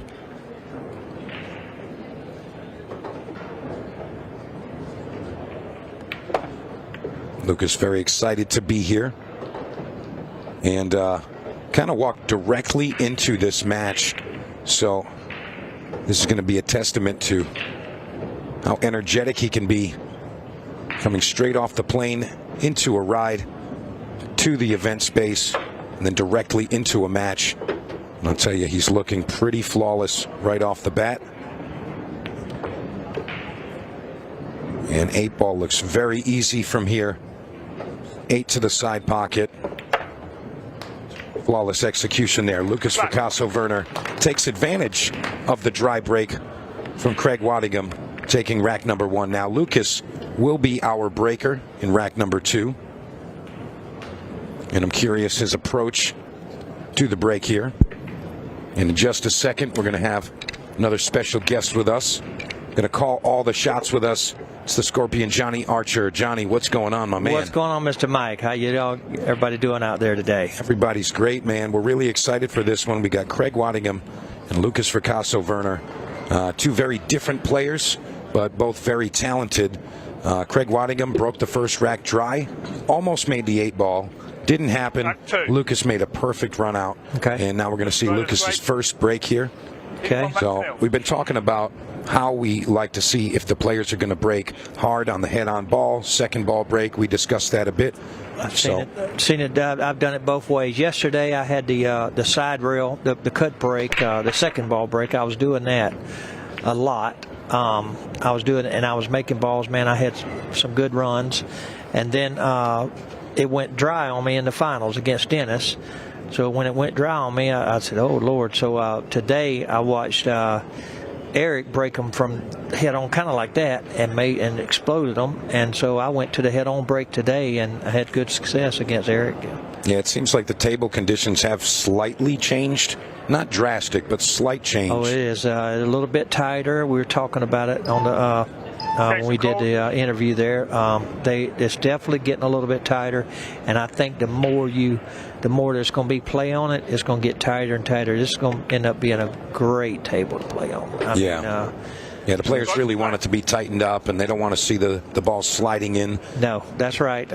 You just want to you want to have a good tight table. You want to have a good, where the patterns matter. When the pockets are real big, the patterns don't matter as much. Just get where you can make a ball. Yeah, and it's a lot more difficult on the slick cloth to really maneuver the cue ball. It doesn't have that grip that a lot of the players like to use, and kind of changes the way that you approach the game. But right, I agree, and it's just you start seeing the real good 8-ball players when they get on tight, especially the 7-footers. When you get on the 7-footers, the patterns really mean a lot because the balls get cluttered much more. And so, when on the tight tables, man, like I said, the patterns are going to matter. How you choose your patterns. And Craig Waddingham with a great 12-ball there, but he's in a similar position here. Yeah, doesn't really have an open shot. Maybe forced to play that 14-11 combination. He's going to have to. He has no choice here. I don't think there's I don't see any kind of real good safe anywhere either. I definitely don't like the 3-ball combination now. I mean, I guess either one. I mean, maybe this one is, you don't have to hit the 13 quite as good as you do the 14 if you do that. Oh, he played it off the rail. Yeah, no matter what the result there, he was going to leave LUKAS some kind of a shot. Yeah, I don't think he had any kind of chance here to do anything with any kind of safety. So LUKAS has that kind of pep in his step. Kind of noticed that when he's excited to be at the table, and he's anxious to get out there and compete. So, the first run out, flawless, didn't really do anything out of line, and that's nice to see, especially your first time at the table, especially the arena table. It's very different. So curious to see how he continues this. Very determined young player. Okay, he's got the. It's pretty good here. He can go. He's going to nudge this. Looks like he's going to probably nudge the 2. Go ahead and hit it. Here's where you want to. Okay, he's not nudging the 2. He's deciding to shoot it this way. Okay, it was pretty full. Okay, that was pretty full. So he's going to end up shooting the 2 and the 3 to the top left. Yeah.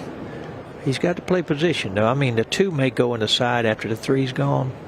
So that definitely would make things. He probably can go 4, 3, 1, 2, 8. I think is what it looks like to me. So he's kind of going through the ideas of what he can do here. I don't think he wants to move the cue ball too much, but. No, he don't. He wants to hold it. Here's where I would just concentrate hard on just holding the 4 ball, holding it best I can, and then just see what I got next. And then choose my pattern from what there afterwards. So here it looks like he could probably just float out on the 3 and then have the 1 and come 2 rails and shoot the 2 in the right side pocket. My guess is, or he might be going for the 2. Maybe the 2. Yeah. Maybe he is going. If the 2 goes, he shoot it now. Yeah, that's for sure. Yeah, if he's got it, he's got to shoot it now. Yeah. It looks like he does have it. Yeah, maybe it's closer than he is. Maybe he has to shoot it in the half part of the pocket. Yeah, he's going to end up going around, get behind the 2-ball here. He's overhit this. He has overhit this one. Wow. Well, and it stops just in time I tell you to make it work. He really put himself in that. That's that rushing around, though. You know, he didn't have much time. Really got to be, man, there's a few things. You got to be conscious of the clock. You got to be conscious of a few things. He can go in, I think he can draw this and it's going to hit the 14 and not really go far. Except it's going to get on the wrong side. Now he's got to make a bank. Yeah. I mean, the only alternative I see is off the rail, off the bottom of the 11. I don't think that goes in. I think the 11's too far out. Yeah, tricky nonetheless. Tricky. But I think he's got to shoot at the bank. Yeah, the only thing is the cue ball going to hit the 14? If it does, it's going to knock it in the way. You can also underhit it, try to throw it a bit, get the cue ball out of there. Oh, he's able to miss it. Okay. That is in. Wow, nice shot. Flawless play here from Mr. FRACASSO-VERNER. I was mentioning it's remarkable how a player can do things like that. He literally got off a plane, got into a vehicle, got to the hotel, dropped his bags off, and walked into the arena, literally. Really? That's how he just got into this match. Oh, ain't it wonderful being young? Yeah, honestly, it's just wonderful being young. Isn't it? We're just not young like we were before. I got a birthday tomorrow. Wow, so your birthday's tomorrow. It's a birthday tomorrow, and I'm not quite as I'm just can't keep me about the same age as that young kid there. No, I'm 57 tomorrow. Well, congratulations in advance, Johnny. Oh, yeah, man. Everybody make sure you wish Johnny a happy birthday. Yeah, that's right. That's right. Good birthday presents will be good wins. I'll take that. Now, it looks like Craig Waddingham is going to be the breaker in rack number 3 here, Johnny. So, Craig needs unsuccessful break, and I'm curious if he's going to be stubborn and stay on the horse or if he's going to make an adjustment here. Oh, he's staying on. He's hitting that solid. I mean, this is important. Him break run out here is very important for him. Okay, he didn't hit him very solid. I mean, so many clicks and bumps and nothing going to fall. Nothing. And I can't say it enough. I mean, it really seems like you got to hit it just at that sweet spot if you're going with the head-on break. Otherwise, you got to go to that second ball, medium pace. Well, you got to hit it harder than that. You got, you can't. You have to hit that ball harder. You got to go ahead and go ahead and pop it hard as you can.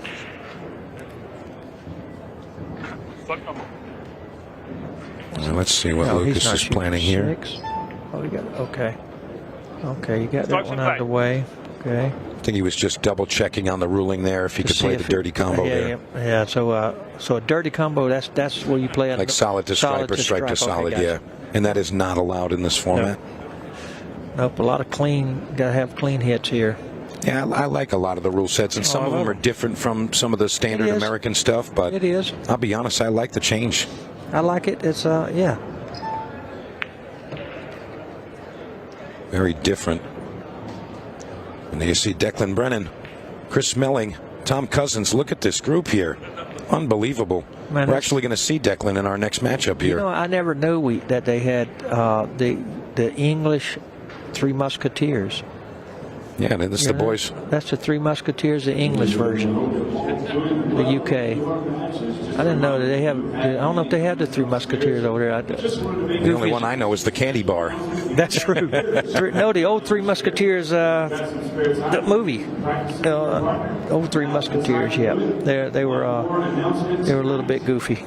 That's perfect for the English guys. 16 players. Okay, so he's got. So I take it that stripe down there. Does it go past a 1? It looks like it may not go past a 1. 16-player winner take all. I will see you guys at midnight. Good luck. Oh, okay, he's gotten too low on this ball, I believe. Okay. That was it.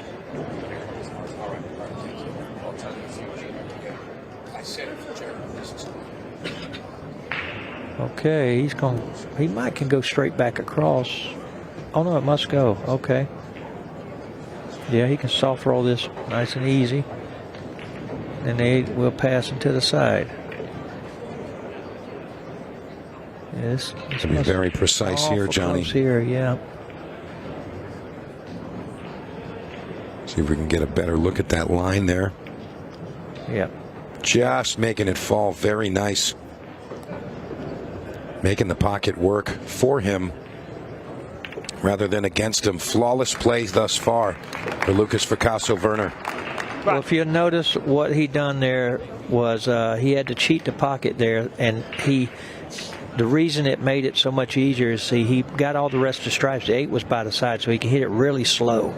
And by doing that, that gave him that extra chance of the ball kind of wobbling and going in. See, here we go. We're looking at it again here. Good. Okay, yeah, that ball was, man, he had to play it way low, didn't he? He did. That was a good shot. He hit that just right. Mean, and anything harder than that wouldn't have went in. So by him saving the 8 to last, which it was right by there, he didn't have to play position nowhere else. So that was why he was able to do that. Good pattern. Good pattern there. Absolutely, and we're going to see if LUKAS has made an adjustment on the break as well. He went with the head ball break and almost scratched, but came up dry. So we're going to see. He's going to try it again. You know, LUKAS does have a pretty strong 10-ball break, so I think he's going to be taking a little bit of notes from that book. And again, nothing going to fall. I think the head ball thing, I think it's got to be harder than that. I think that's not enough speed. Yeah, well, I'll tell you, we've seen it hit pretty hard, and it seems like the lighter hit lets the balls fall. And for whatever reason, when I was hitting harder than that, and I ended up getting good. Well, there's only one scorpion, Johnny. Good result. Well, not everybody's got that break. No, you never know when I'm liable to miss hit the whole ball, but you never know about me. That's right. But yeah, I was for some reason it was working earlier than that. I mean, okay. Smooth hit there. I think he wanted to tickle that one, but I don't know. Still available. I don't know if he wanted to tickle it too much, because just tickling it was no good. If he could have got it away, but I mean the combination is on, so I think he loved kind of playing it that way. Now he's gonna get the other 2 balls on that end. Yeah, 13-10, 9 combination. He's leaving the 9 there, so the 9's going to be his bailout ball to get to the combination. What I may try to do here, if he has a little room anywhere, I may try to get on the combination, but just out in the center, and then make the combination, and then you come over for the 9. But if he can't, then you're going to have to, because he's going to have to play position. See, I think he did exactly what you said. For the combination now. He got full, though. That's the only thing about that. He got a little bit full. See, I would have liked to have been up kind of where the 6 is at, where I can just slow roll it in. Well, that's pretty easy, yeah. Yeah, that was all right. Yeah, that's pretty easy. It was straight in. 9-11. 8 ball going to go on one of those 2 sides, I would think. Yeah, I think you're going to see it. He got full on it. He's going to have to try to probably draw it straight back and shoot the 8 in the right side pocket. Or maybe he's looking another way. Very proper cueing, Mr. Waddingham. Wow, why did he hit it? I don't know why he wouldn't just stop it on the side rail over there and shoot the 8 on the other side. Maybe he wanted to let his stroke out. I'm not sure about that one. Well, sometimes these angles can be deceiving on the camera. Yeah, you know, it could looks be. a little bit different than it is. A little bit different. Maybe it was going to be a little bit too thin of a cut that he liked. Maybe. Yeah, possibility, but nonetheless, he puts one on the board. 3-1 still in favor of LUKAS FRACASSO-VERNER. We are racing to 6. And again, we started with 30 minutes on that match clock. Craig Waddingham, and he's the Boston Shootout champion. Harry was there for that very nice win there. Ultimate Pool Champions League champion and 2-time Ultimate Pool Pro Series champion. This guy knows this format. Yes, he's I mean, just a good, really, really good player. And I got to ride about an hour in the car with them guys. I think it was Boston, but a lot of guys flew in, and I rode in the car with them. And these guys are funny. They picked at Tony so much, man. It made me mad. He's an older guy, and they picking on him all the time. And oh boy, Tom Cousins was picking on him all the time. And one of the referee guys, I can't remember his name, but okay, he gave it a little more. Oh wow! The cue ball goes in the drink. Yeah,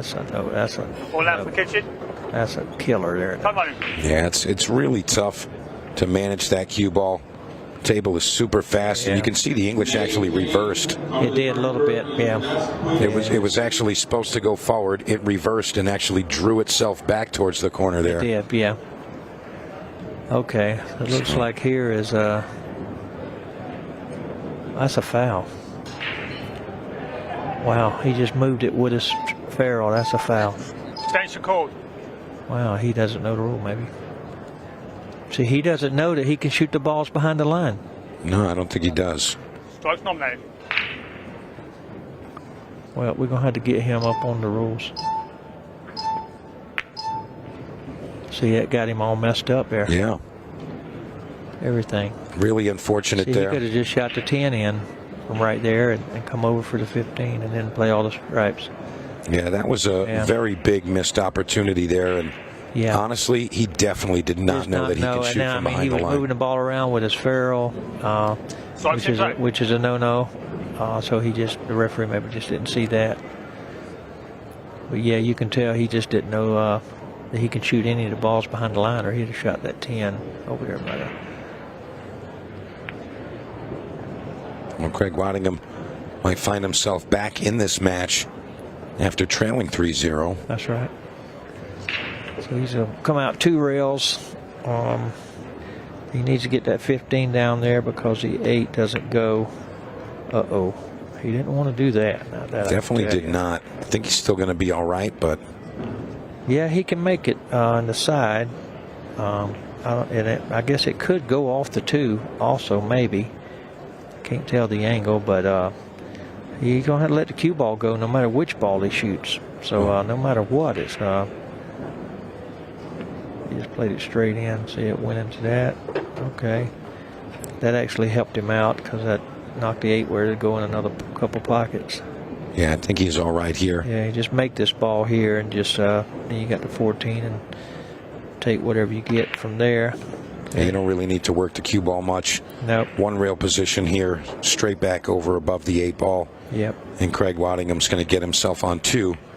And we've had 100% dry breaks here. So nobody's made anything. No, and they're both breaking the same way. You'd think that they would take the cue. Hey, we're not making balls doing this, or I break and scratch. That's right. He did. Well, he actually did make one there, but yeah, he did. But it was a kiss off the ball anyway. But yeah, that's. Here we go. LUKAS FRACASSO-VERNER, Wallingford, Connecticut, 2025 USA National Men's 10-ball champion, the 25 Beasley Open 9-ball finalist, and a WNT professional.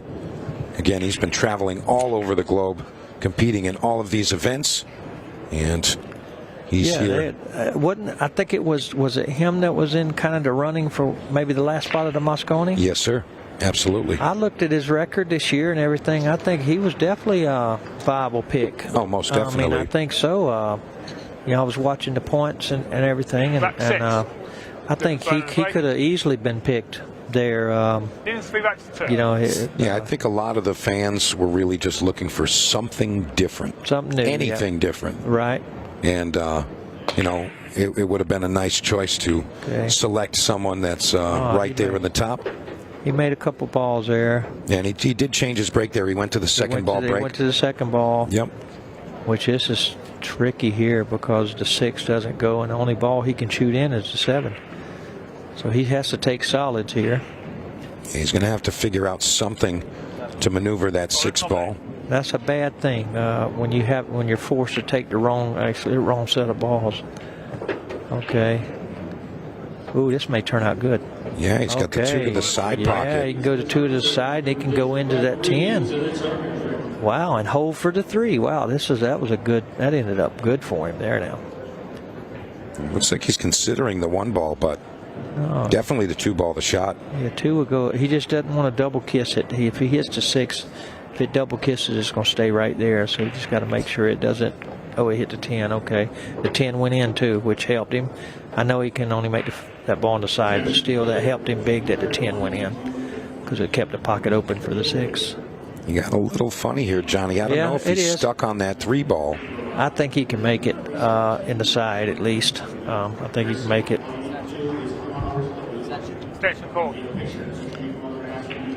It's going to be a tight one, but I think that's his shot. Now Lukas can maneuver the cue ball very well, so here you just kind of slow roll it the best you can and really focus on making this ball, putting a good stroke on it and staying down. Okay, good one. Yep. Very nice. Now it becomes a tricky position. Probably going to draw this one out, bottom left hand. Kind of go up table, I feel. Yeah, Doesn't look like he has much angle. He really kind of needs to get to the 6 next if he can. Oh my Lord. And he's going to play a trick shot for us, Johnny. Okay. Wow, look at that. Okay. It's times like that where we just say, well. Yep, that's true. Okay, so he can play the 1 here, bounce out, then shoot the 6. Okay, he stayed on that side of it. Very good. That helped him out. Okay. Yeah, that's tricky to have control like that, but fine execution there. Trying to hold off Mr. Waddingham. Can't let players like Craig into the match. You know, Lukas had a 3-0 lead. Quick lax, and next thing you know, could have been tied up right here, 4-2. Yeah, he was very fortunate there that the ball lucked in there after miscuing. Okay, so it's 4-2, but Craig's still in this match. I think they should probably they play him pretty fast, so I think they still have plenty of time, I believe, to finish it. Yeah, and Craig is going to be our breaker in this next rack here, so Lukas can have his 2-game lead, but Craig going to be the breaker in this next rack. I'm curious if he's going to change his break style in this one here. Lukas took his own advice and said, hey, you know what, it's not working. Let me try the second ball break. Yeah, Let's Craig definitely doesn't. He needs to do different because he broke 2 or 3 times and it's been dry. Right. So he don't need to, at 4-2 down. He can't afford a dry break here. Back 7. Craig Waddingham to break. Trailing 4 back to 2. All right, Craig Waddingham breaking. This is rack 7. He broke the same way. Okay, he did end up getting 1 down there. Okay, the 5's going to end up good for him. Is the solids any good? The 6-15 again. Yeah. And he can't play unless he can make the 15. Well, still, well, it doesn't matter. 9 in the bottom right corner too if he wanted stripes. Yeah, but it does. Yeah, I think I'd just go ahead and go with the solids. The reason is because the 9's still, like you said, the 9's still out of play with it right there. And he can actually go attack down, here. See, he can go down now, right here, and he's got the 4 as a bail out down there. If he doesn't get anything on the 6, so he gave it a good. Oh, watch out. Okay, well, that turned out pretty good for him there. Turned out good. Okay, so hopefully, if he can get by the stripe right there on the side rail, the cue ball needs to be able to get past, not bump the stripe there. Yeah, very easily hung up on that. Okay, he navigates that very well. Okay, perfect. Okay, so it looks like still that the 3, it only passes to the right, so he's going to stop the cue ball there. Oh, he drew it. Oh Lord, I don't know if he meant to do that. Yes, well, 7 ball to the left. He's going to kind of go back and forth, kind of volley back and forth between the 2 corners. Yeah, he needs to get up for the 3 now, I believe. Yeah. See, I didn't think he meant to draw that last one. I think he meant to stop it so he can just force it up. Okay, so 3-1, and then the 8. There we go. That'll put us at 4-3 with Lukas breaking. Yeah, these guys are pretty fast, so I don't think we got to worry about the time. Well, I'll tell you what, we're just about to hit that 10-minute mark, and that's where we get into our 15-second shot clock Yep, segment. And right now, Johnny, we're going to go and visit one of our friends out into the field, Mr. Stephen Jameson, and get a quick look out into the room. Yeah, hi Mike. It's so good to hear from you guys. Really enjoying the match here on the main arena table with the shootout, but there's so much more happening in the room here. As you guys well known, this room is absolutely fizzing with energy, and the main reason for that right now is we've got this $100,000 8-ball league tournament. We're into our second match right now, and there's so much happening in this tournament that if you weren't familiar with how it's all working, we're going to give you a little bit of a lowdown as we head into the latter stages of this match here between Lucas and Craig. This tournament is absolutely brilliant. As we say, $100,000 to the winner, 250 grand total prize pot, and you know, the likes of yourself, Johnny, some of the greatest players in the game here this week, but you guys aren't sniffing around $100,000 by the end of this week. I don't think that's going to go to our league players, which is what Ultimate Pool League is all about. 52 teams are here. That's 13 groups of 4, all playing each other now in a round robin. This is going on behind me right now. This is match number 2 of their 3 matches. They all played yesterday and they're playing right now today. The top team in each group will go through into the Sweet 16 with 6 best second place teams going into the wild card round. The matches themselves are brilliant. You think the shootout is a fun format?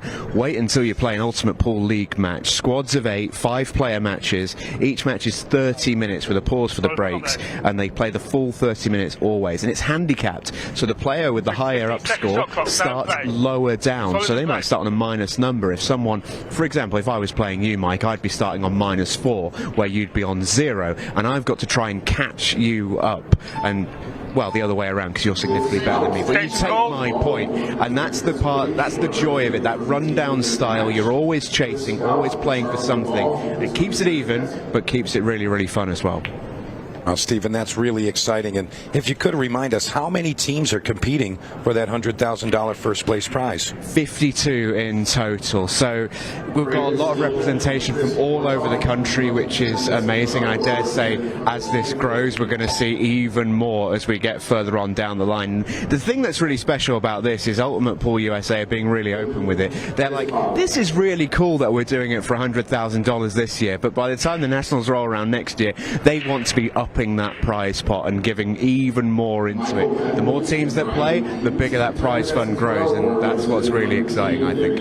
Well, Stephen, the fans are excited, the players are excited, and I think everyone's really enjoying what Ultimate Pool has put together here in Cherokee. So kudos to everyone on the team, and can't wait to see what the future holds. Yeah, we'll keep you updated with what's happening out on these outside tables, but right now I think you guys have got an exciting matchup of your own on the main arena table. Absolutely, Stephen.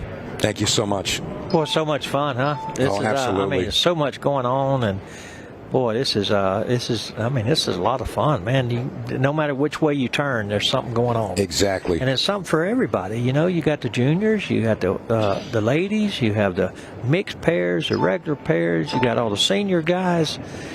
You know, you got everything that you can have, and I mean, I just think it's, you know, I love it. I mean, I really love it. So yeah, everywhere you look, there's something going on. You can get into multiple events. It's not something where you show up, you play 2 matches, and you didn't have a good couple of matches, and you're out. I mean, literally, some of these players, we had Ashley Benoit on the booth a couple matches ago. She's playing 8 events over 6 days, and I mean, that's just incredible. Playing 8 events, you know, in less than a week. I mean, think about that. That's unbelievable. I tell you what, I'm playing 6, and I don't know if I'm gonna be able to stand up at the end. But I'm tell you what, 8 events. Good Lord. Well, she's young. Oh no, he just made it. Loss of rack. So loss of rack. So he makes the 8-ball there, but loses that. So we are 15-second shot clock, and there's just over 7 minutes remaining here. And we just tied ourselves up at 4 games apiece. Johnny, the momentum is swinging here in favor of Craig Waddingham. It is. It's you know, well, you know, like I said, he when he came up and kissed that ball on the side when we was getting the interview from there, and it left him to where he can make the 3, but the 3 had to go down and knock the 1 kind of out of play for him. Then he cut the 1 in, and it went over and knocked the 8 out of play. So, yeah, he just kind of kept digging himself a hole, and but which he did have him a chance there, and he caught a really bad bad break there because he made a nice cut in. Yeah, I think that he didn't have to use that much pace on that 8 ball. Yeah, maybe not. I think he was a bit excited to get the shot. Slow rolled it a little. He could have cut it a little softer, managed the cue ball a little bit better than that. So hindsight is always 20/20, and in this case, LUKAS is going to lose that game and allow Craig Waddingham to tie it up as a result. So Craig's successful break. He stays the course and continues with that head ball break, maybe adjusting the positioning, but he does make it successful, and the stripes are looking pretty good for him here, Johnny. This match has turned around awful fast, hasn't it? Yeah, from 3-0, now we're tied at 4. I mean, this all of a sudden now, Craig is definitely the favorite now. Yeah, he's definitely the favorite from here. Wow, he's overhit this one. Yeah, good thing in 8 ball we've got backup plans. Backup balls, yeah. He's in 2-14 instead. He was trying to get that ball for the side, but that's why you got more different balls, different pockets. Well, he's going to stay on that and pocket the 13. I think I would. I mean, I know he can do that, but that ball was right out in the open. I mean, he could have made 14, but he's in perfect line now. Yeah, he is now. Yep. Stop. Almost stop. 15. Unbelievable here. Well, what a turnaround. This yeah. The game where, like you said, the game where where LUKAS didn't play that ball behind the line there. That was a big one. He missed the ball in hand. Yeah, he ended up missing the ball in hand. He could, like I said, he could have played that ball behind the line there, and but anyway, hopefully get another shot. They got enough time to finish the match. Get to 6. So 5-4, but LUKAS is going to be breaking here, so that is helpful if LUKAS is looking to stay in this one. I hadn't seen a shootout.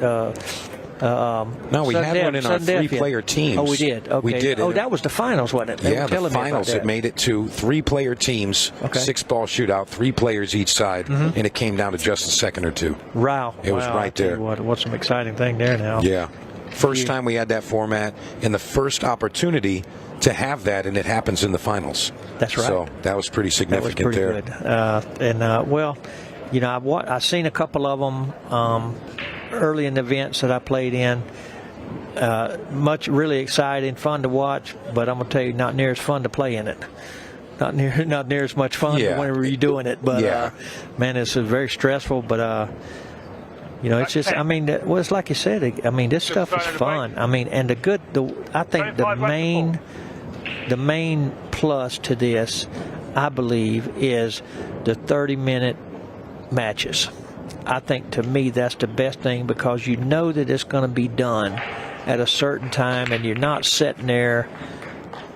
He went dry, didn't he? Oh, no? No, I think he made a ball. Okay. That was big, yeah. Yeah, he's had 3 successful breaks, breaking that second ball, about medium pace there. Okay, well, this is, if he can make any of them here, I tell you what, they all pretty good here.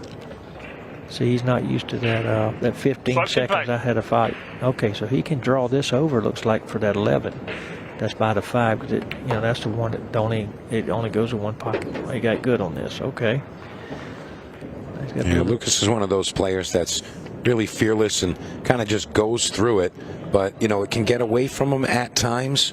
But if he can laser focus that, he really can dominate. He really can. He's overhit this one. Oh, wow, okay. He's going to float underneath the 14 here.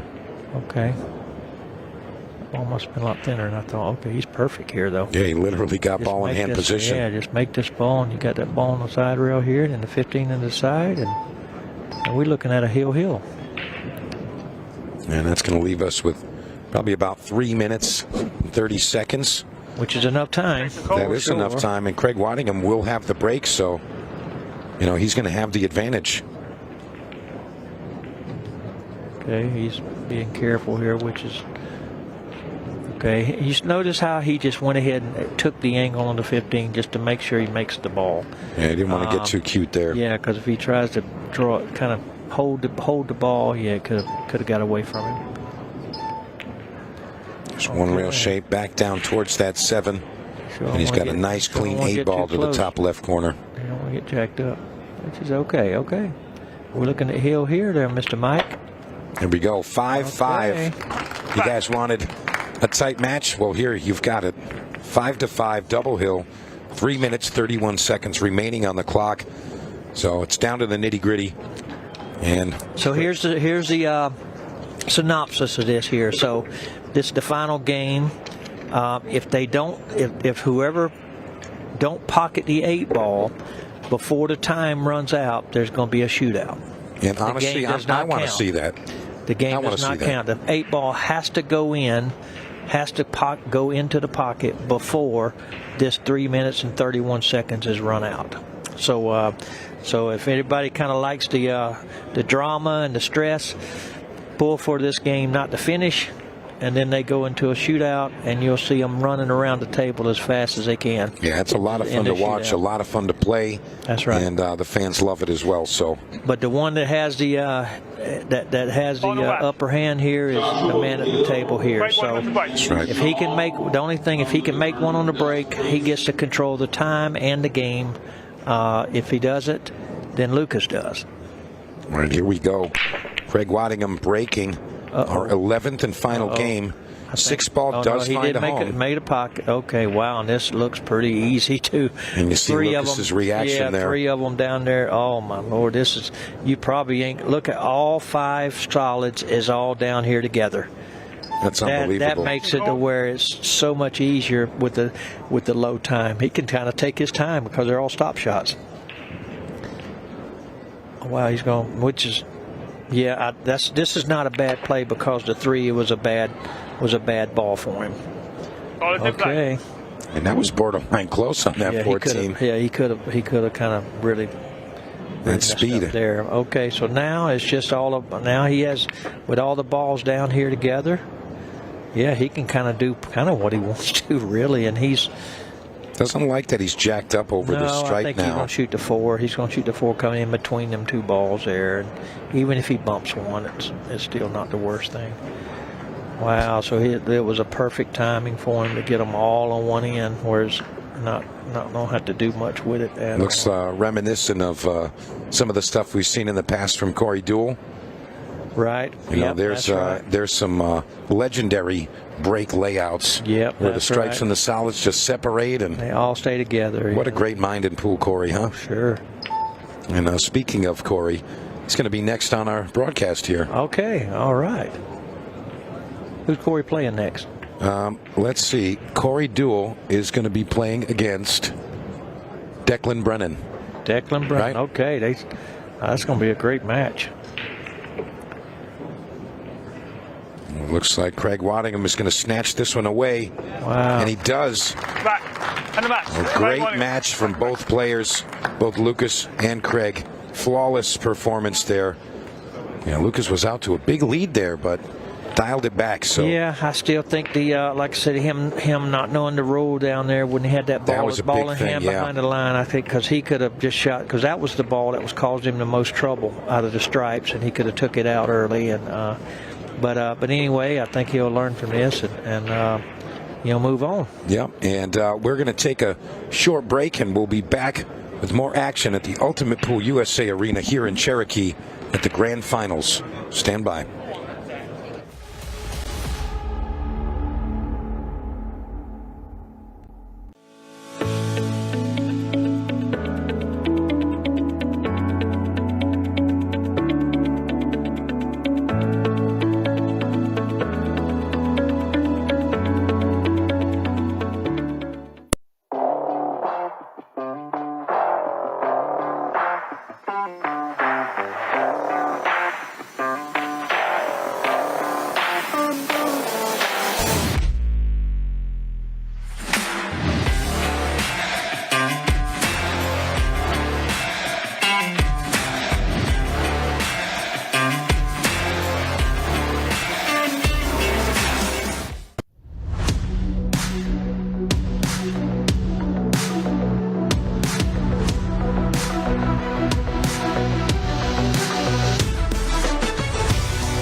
Waddingham, and of course Johnny Archer still remains with us.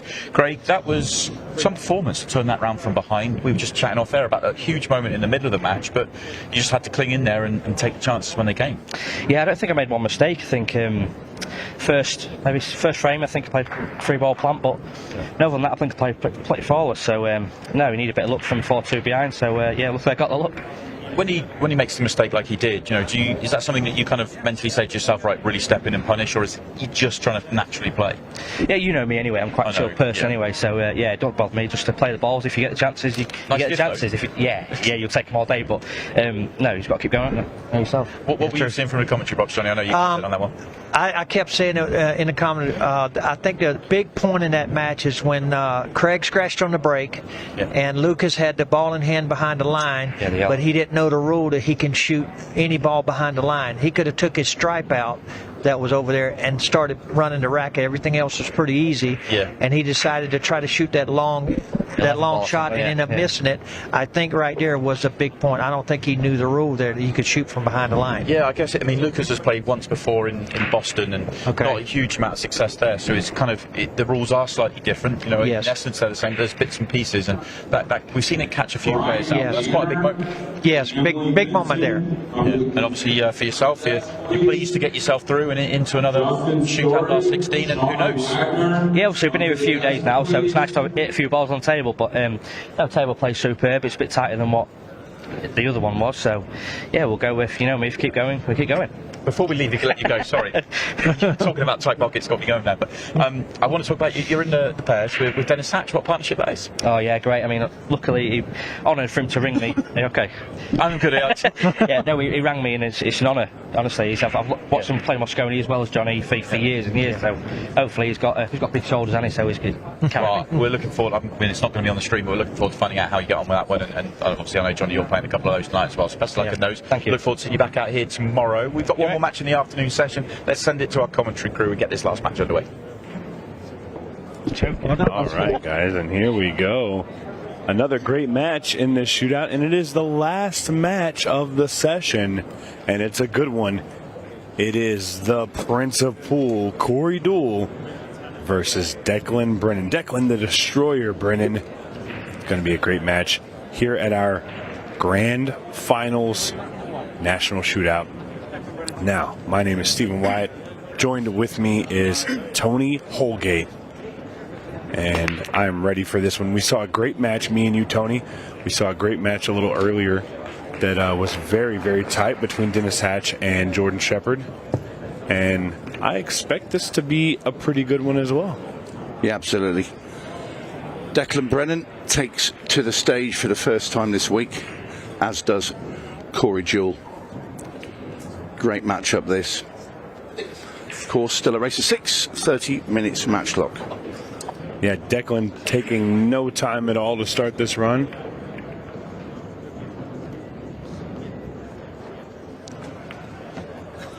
No, these stripes look very nice.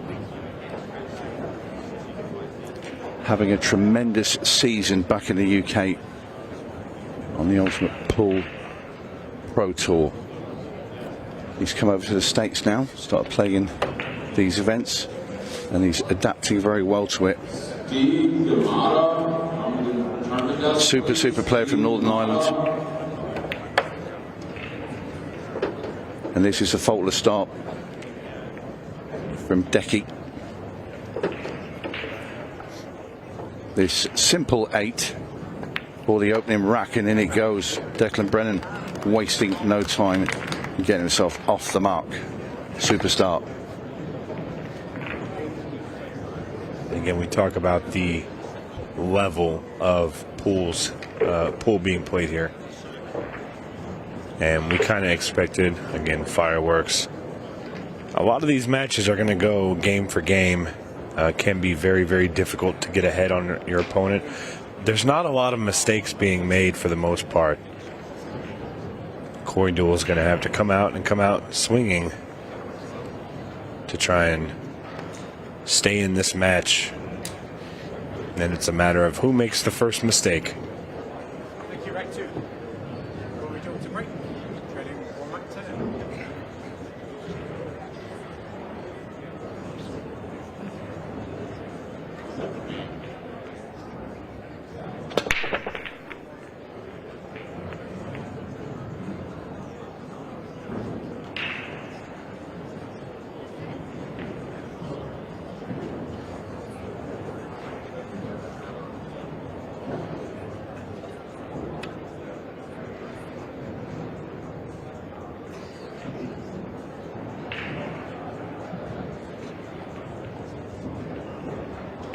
Suspension called.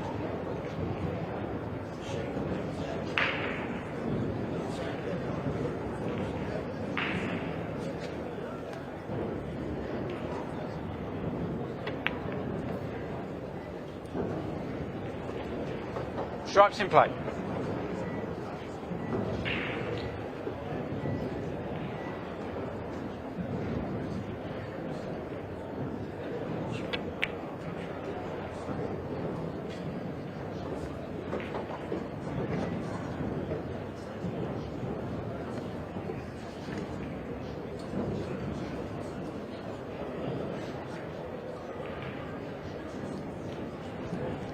Patricia DeLuna, please come to the front desk, please.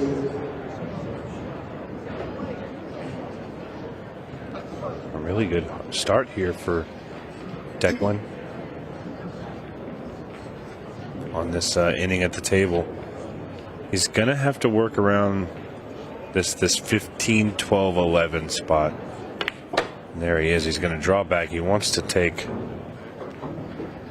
He wanted to take the 11, but he's going to have to take the 12 now.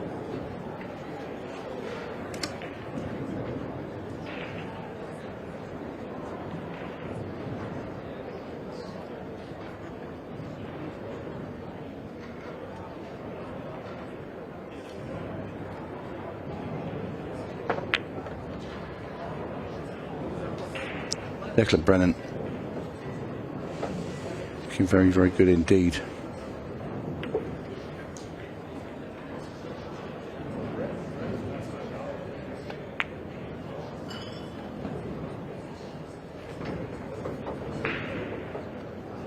$15 down the rail.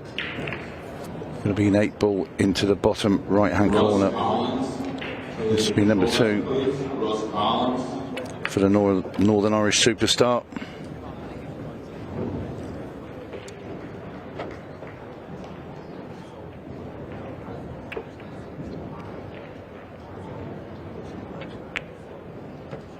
And in it goes, 2-0. Declan Brennan.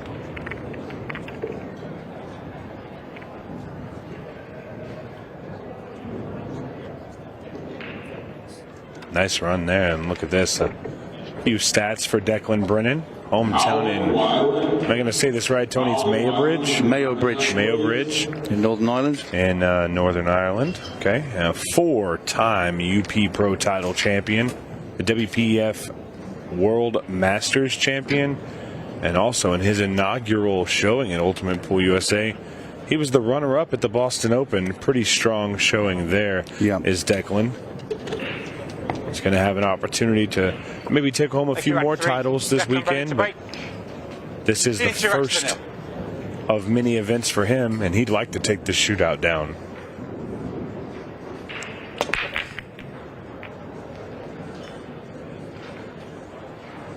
Makes the 7-ball up in the top corner.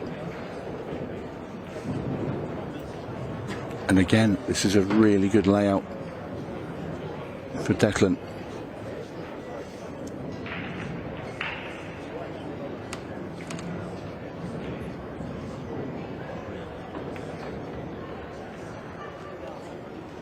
Stripes in play. That's perfect.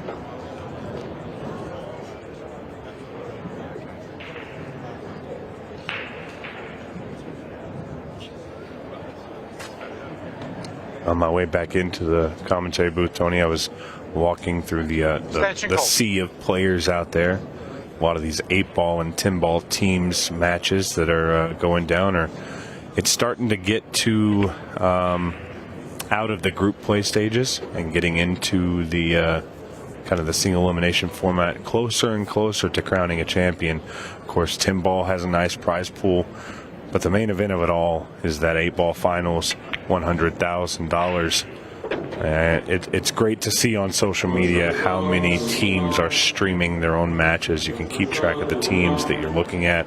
It's been a lot of fun to watch this. And honestly, with so many events, obviously you have these pro events, but a little over on that one by Declan. You have these pro events, but it's so cool to see the amateurs out here rubbing shoulders with all the big champions. And all the pros have been nothing but accepting of all the players out here asking for pictures and autographs. I urge you guys, if you are not a part of the Ultimate Pool League, this time next year you're going to want to be, because this event is like none other.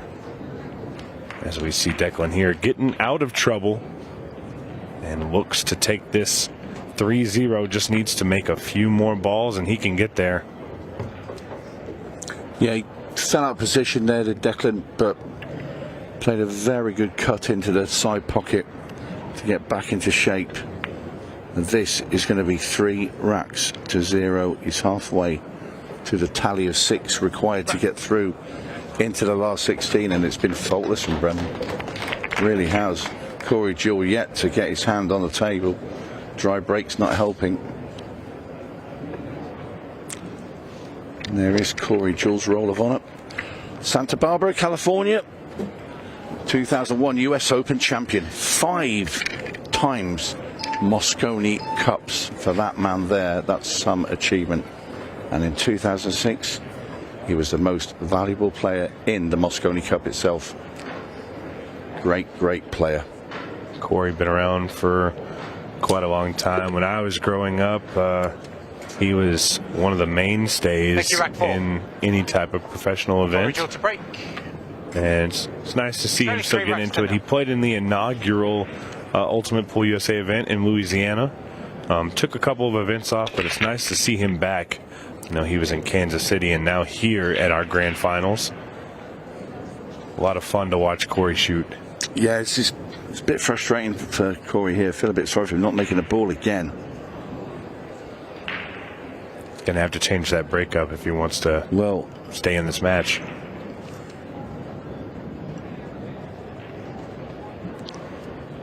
If Declan Brennan takes these out, he'll be 2 away, and we won't have probably played a full 10 minutes of this match.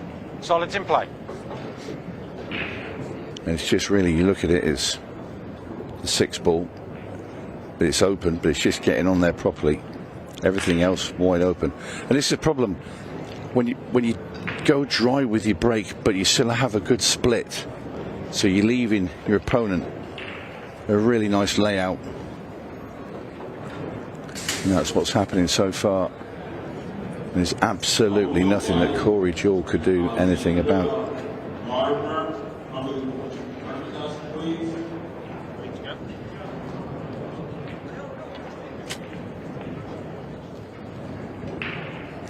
Left himself a little bit straight. You think maybe he might just roll up a smidge, shoot the 7, and try and control the cue ball with speed? Yeah, I mean, if he's dead straight on this, what you do, you knock in the 2-ball, you play that 7, he wants to leave an angle, we can play it very slowly and try and track up for the 6-ball. If he gets on that, you can see the 4 and the 8 are both dead in the centre of the table, nothing around them. So if he does get to good position on this 6-ball, there you see where he wants to be. If he gets anywhere near the middle diamond there on that right hand side of the table with the cue ball, this rack's over. He's got to feel good about it. Control this, and you likely win the match. Tiny bit high, just a tiny bit, but it doesn't matter. If he chooses, he can take a longer 4-ball. Depends if he can get himself across to the side of the table. I think he's just going to draw back. Yeah, he is, with a bit of side as well, just to come back through that little gap. That's fine. 4-0 coming right up. Yeah, nice masterclass so far from Declan. Corey Jewell not having very many opportunities to shoot a ball. None. is actually the correct amount. And all he can do is sit and look on. 4 racks to 0, Declan Brennan. The worst thing is Declan to break again next as well.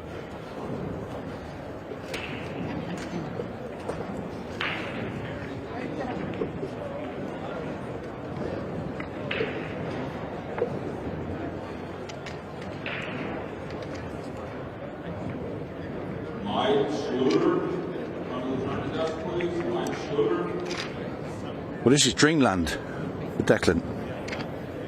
Sat there, you 4-zip up. Your opponent's completely cold. All he's done is have 2 dry breaks. You're at home with the table, you've got the pace, everything is going in your direction. Brennan to break. Leading 4 racks to 0. And it's just an absolute dream. Nightmare if you're on Corey's side of the room. That wasn't the greatest break he hit either. They still made a ball. Not much of an explosion there, so it looks a bit scrappy this time.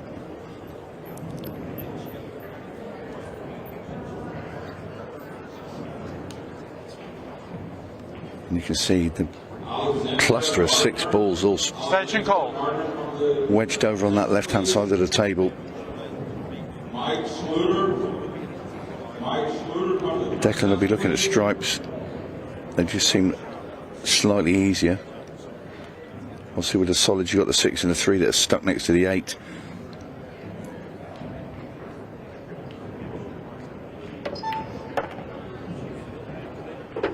Stripes in play. He's trying to just get into this gap where he can play the 10 ball into the bottom left-hand corner and then sort of pull the cue ball out. He could clip into the 15. I don't think he can dig it deep enough to go into the 6 and the 8. But if he got into the 15 half ball with enough power, he might be able to shove this 8 ball out here. Not gone for it.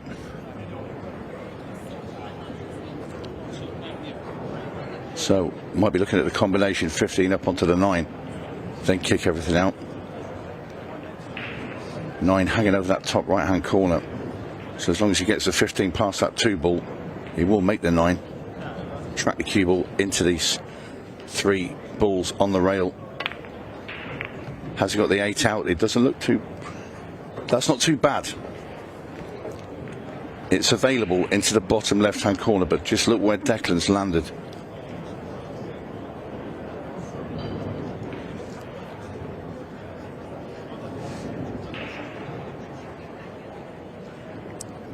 And this is the thing. Corey George just wants to get his hand on the table, try and run the rest of this rack out, and then it will be his break next, and he needs to get that break going. First of all, he needs to make sure he gets this rack. So we will see the man from California at the table now properly.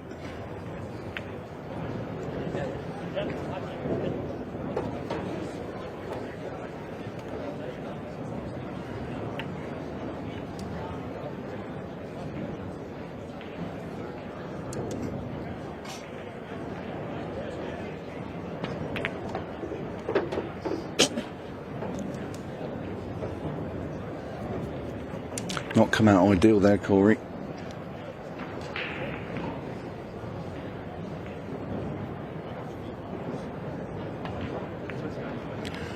It's a very clever shot there, just playing off the cushion to flick in the 4 ball. But is he going to be rewarded? No, he's not, because he's just covered up the 1 ball. 3's tight into the bottom left, I think it goes. But he will have to move 1 ball out into play.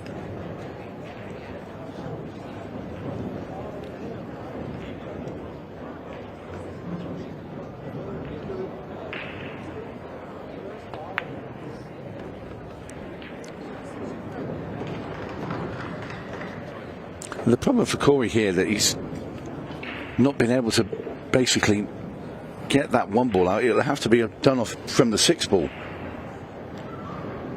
So all his eggs in one basket.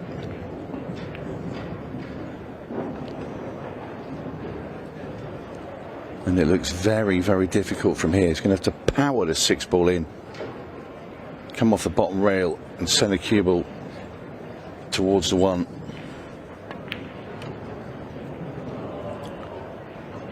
Surely he can't get through that gap. No, there's no way he's going to have to kick at it. Yeah, you can see where he's lining himself up.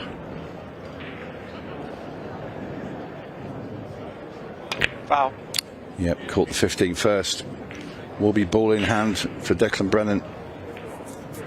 Thought Corey was going to grab that cue ball for a half a second. I did as well, you know.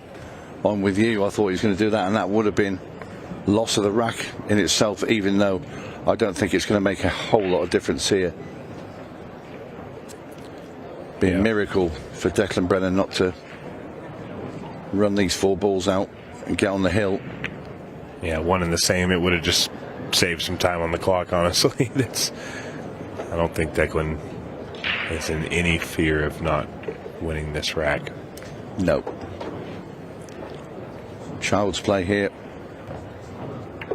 with these balls right over the side pockets. In goes the 8. Brennan now on the hill. Not even halfway through the allotted time.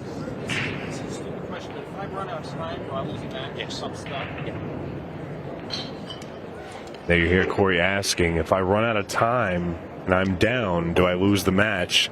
Of course, Daryl Hibbert responds with a resounding yes. So Corey knows that he's in trouble with the time. He understands now that he's got to win 5 racks in 16 minutes to tie it up.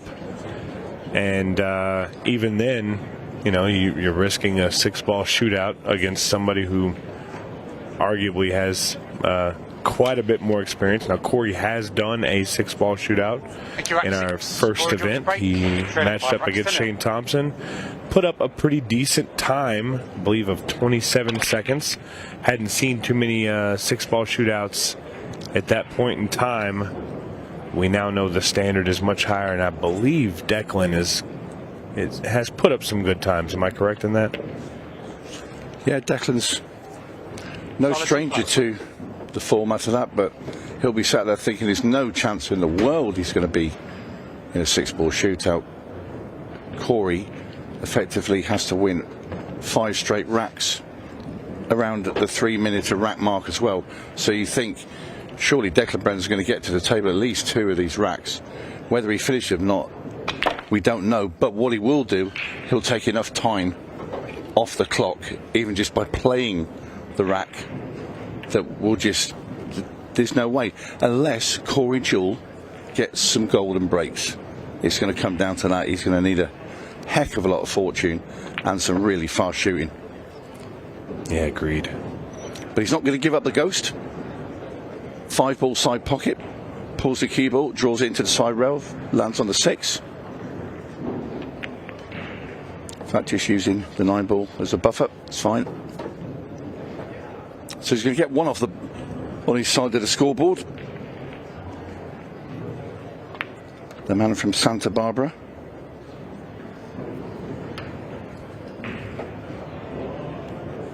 This 8-ball to keep his hopes alive. In it goes. Corey DEUEL trails Declan Brennan 5 racks to 1.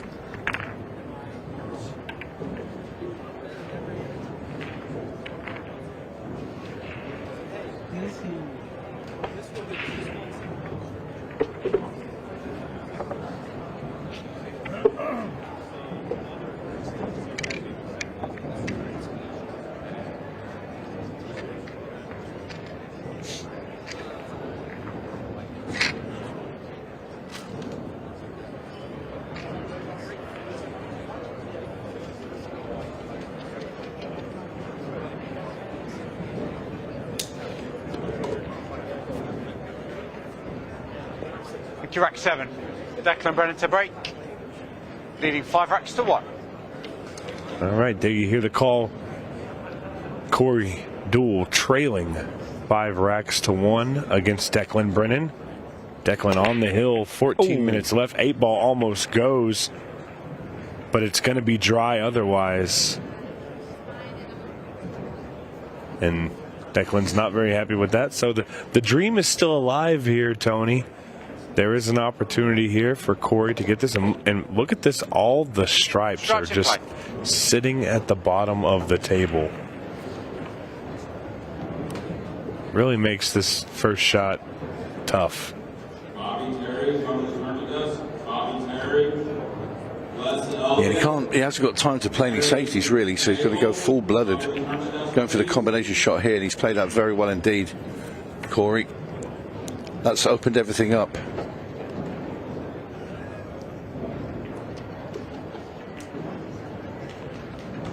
If I was Corey, I'll be starting to move just a bit quicker around the table. I know it's easy to say, Corey's got his own flow and pace that he likes to play at, but just because of the, you know, the emergency situation he finds himself in of needing all remaining racks, but also against an ever-decreasing clock. Yeah, well, he's going to get a little help with that, because in less than 3 minutes, he is not going to be able to take more than 15 seconds per shot. So that will inevitably this has been brisk. You know, the fact that he's not running around the table, but he hasn't had to. He's been very economic with the cue ball then, didn't roll it anywhere, and he was always very close to where it was finishing, a smile on his face. But that was a very classy little finish there from Corey. Still going. But you just feel that Declan is going to get some table time, and it'll be enough to just wipe enough time off that clock that will get him over the line. Yeah, you would definitely think so. I can say, you know, that was Declan's break. It was dry, so Corey, essentially, if he were to break and run this one and have another dry break by Declan, we're looking at 5-4. So it's not out of the realm.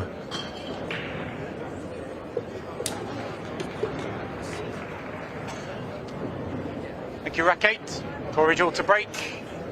Trailing 5 racks to 2. Current score 5-2.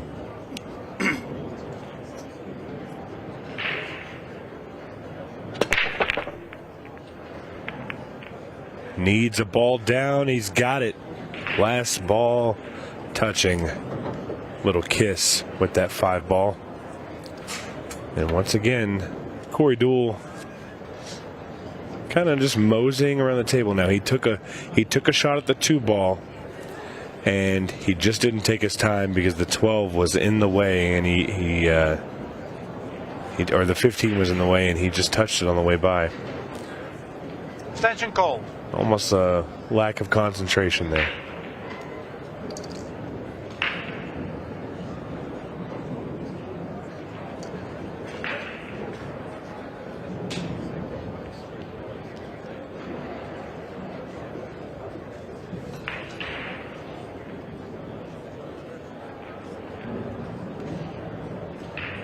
They see Declan using that extension. It wasn't because he wanted to take his time and figure out his plan. It was just to wipe some extra seconds off the clock.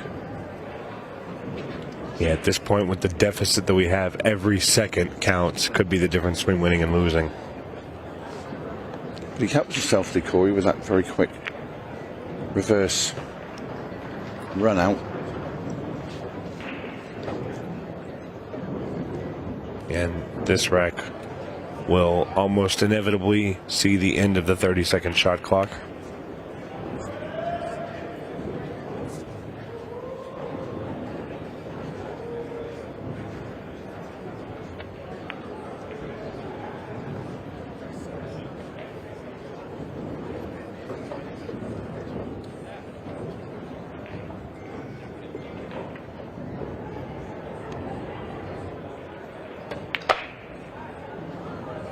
Breaks out the 10, landed on nothing.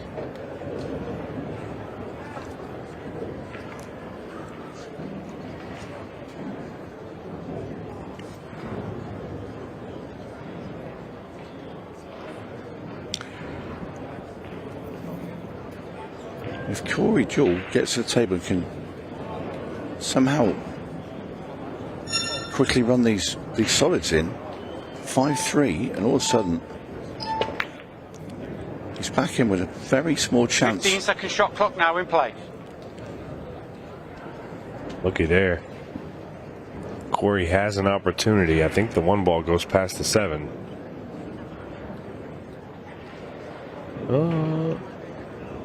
Yeah, 1 ball definitely goes past the 7.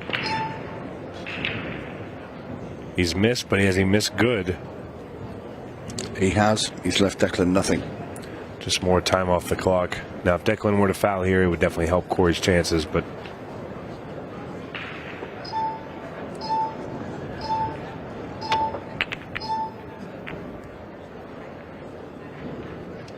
no foul. Do we get a block pocket on the 4-ball?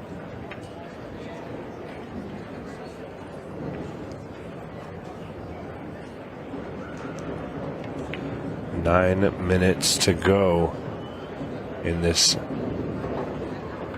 final 32 showdown.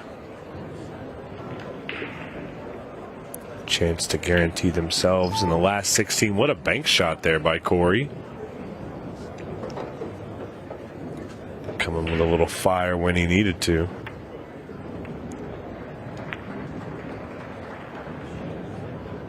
Nice shot there. Got a nice position onto the 1. Yeah, it almost looked like he had a little bit of a kick on the ball. He's got time here, Corey. When I said he didn't have very much, he's got himself in a position because of Declan's misfortune. He's got himself in a position, 5-3. Gets these 2 balls knocked in now. You can have north of 7 minutes, requiring 2 racks. The biggest thing working against him right now is it's Declan's break. Nice slice cut. Just look at the check side on the cue ball there. Comes just short of the 15. And Long the 8 ball. Very well done indeed by Corey Deuel. Well, he's given himself a glimmer. It's not over yet, Tony. There's definitely some opportunity there for the principal. But with it being Declan's break,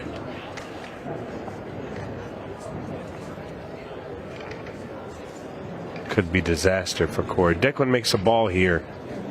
I'd be hard-pressed to think that Corey will have many opportunities or much time on the clock to continue to make this comeback.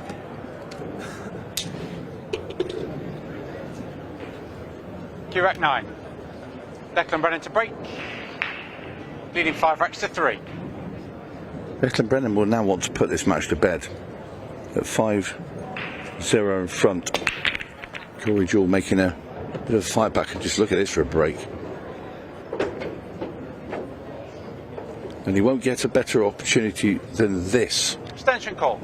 Take your pick. Both are fairly easy. I think I prefer solids, but there's a very good case for stripes as well. I think it's just a matter of preference on shots. I think the big thing is that clock is just ticking away, even if Declan were to make a mistake somewhere here. Can't see it from this position. Declan Brennan knows how to kill a match. Been doing it all year back in the UK. And he's going to kill this one right now. Place in the last 16 awaits.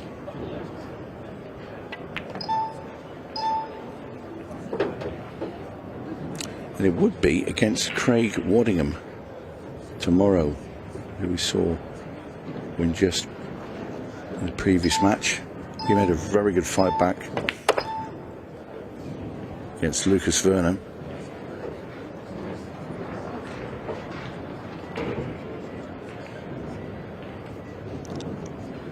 This pot, a good position. And this should be the end.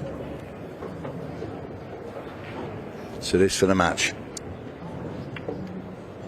Lines up on the 8 ball. And it drops in the pocket. Congratulations to Declan Brennan, the destroyer, securing his spot in the final 16 of the National Shootout. what an amazing match it was for him. Corey DEUEL trying to make the comeback. It wasn't there for him, but now we're going to send it over to Simon out in the arena.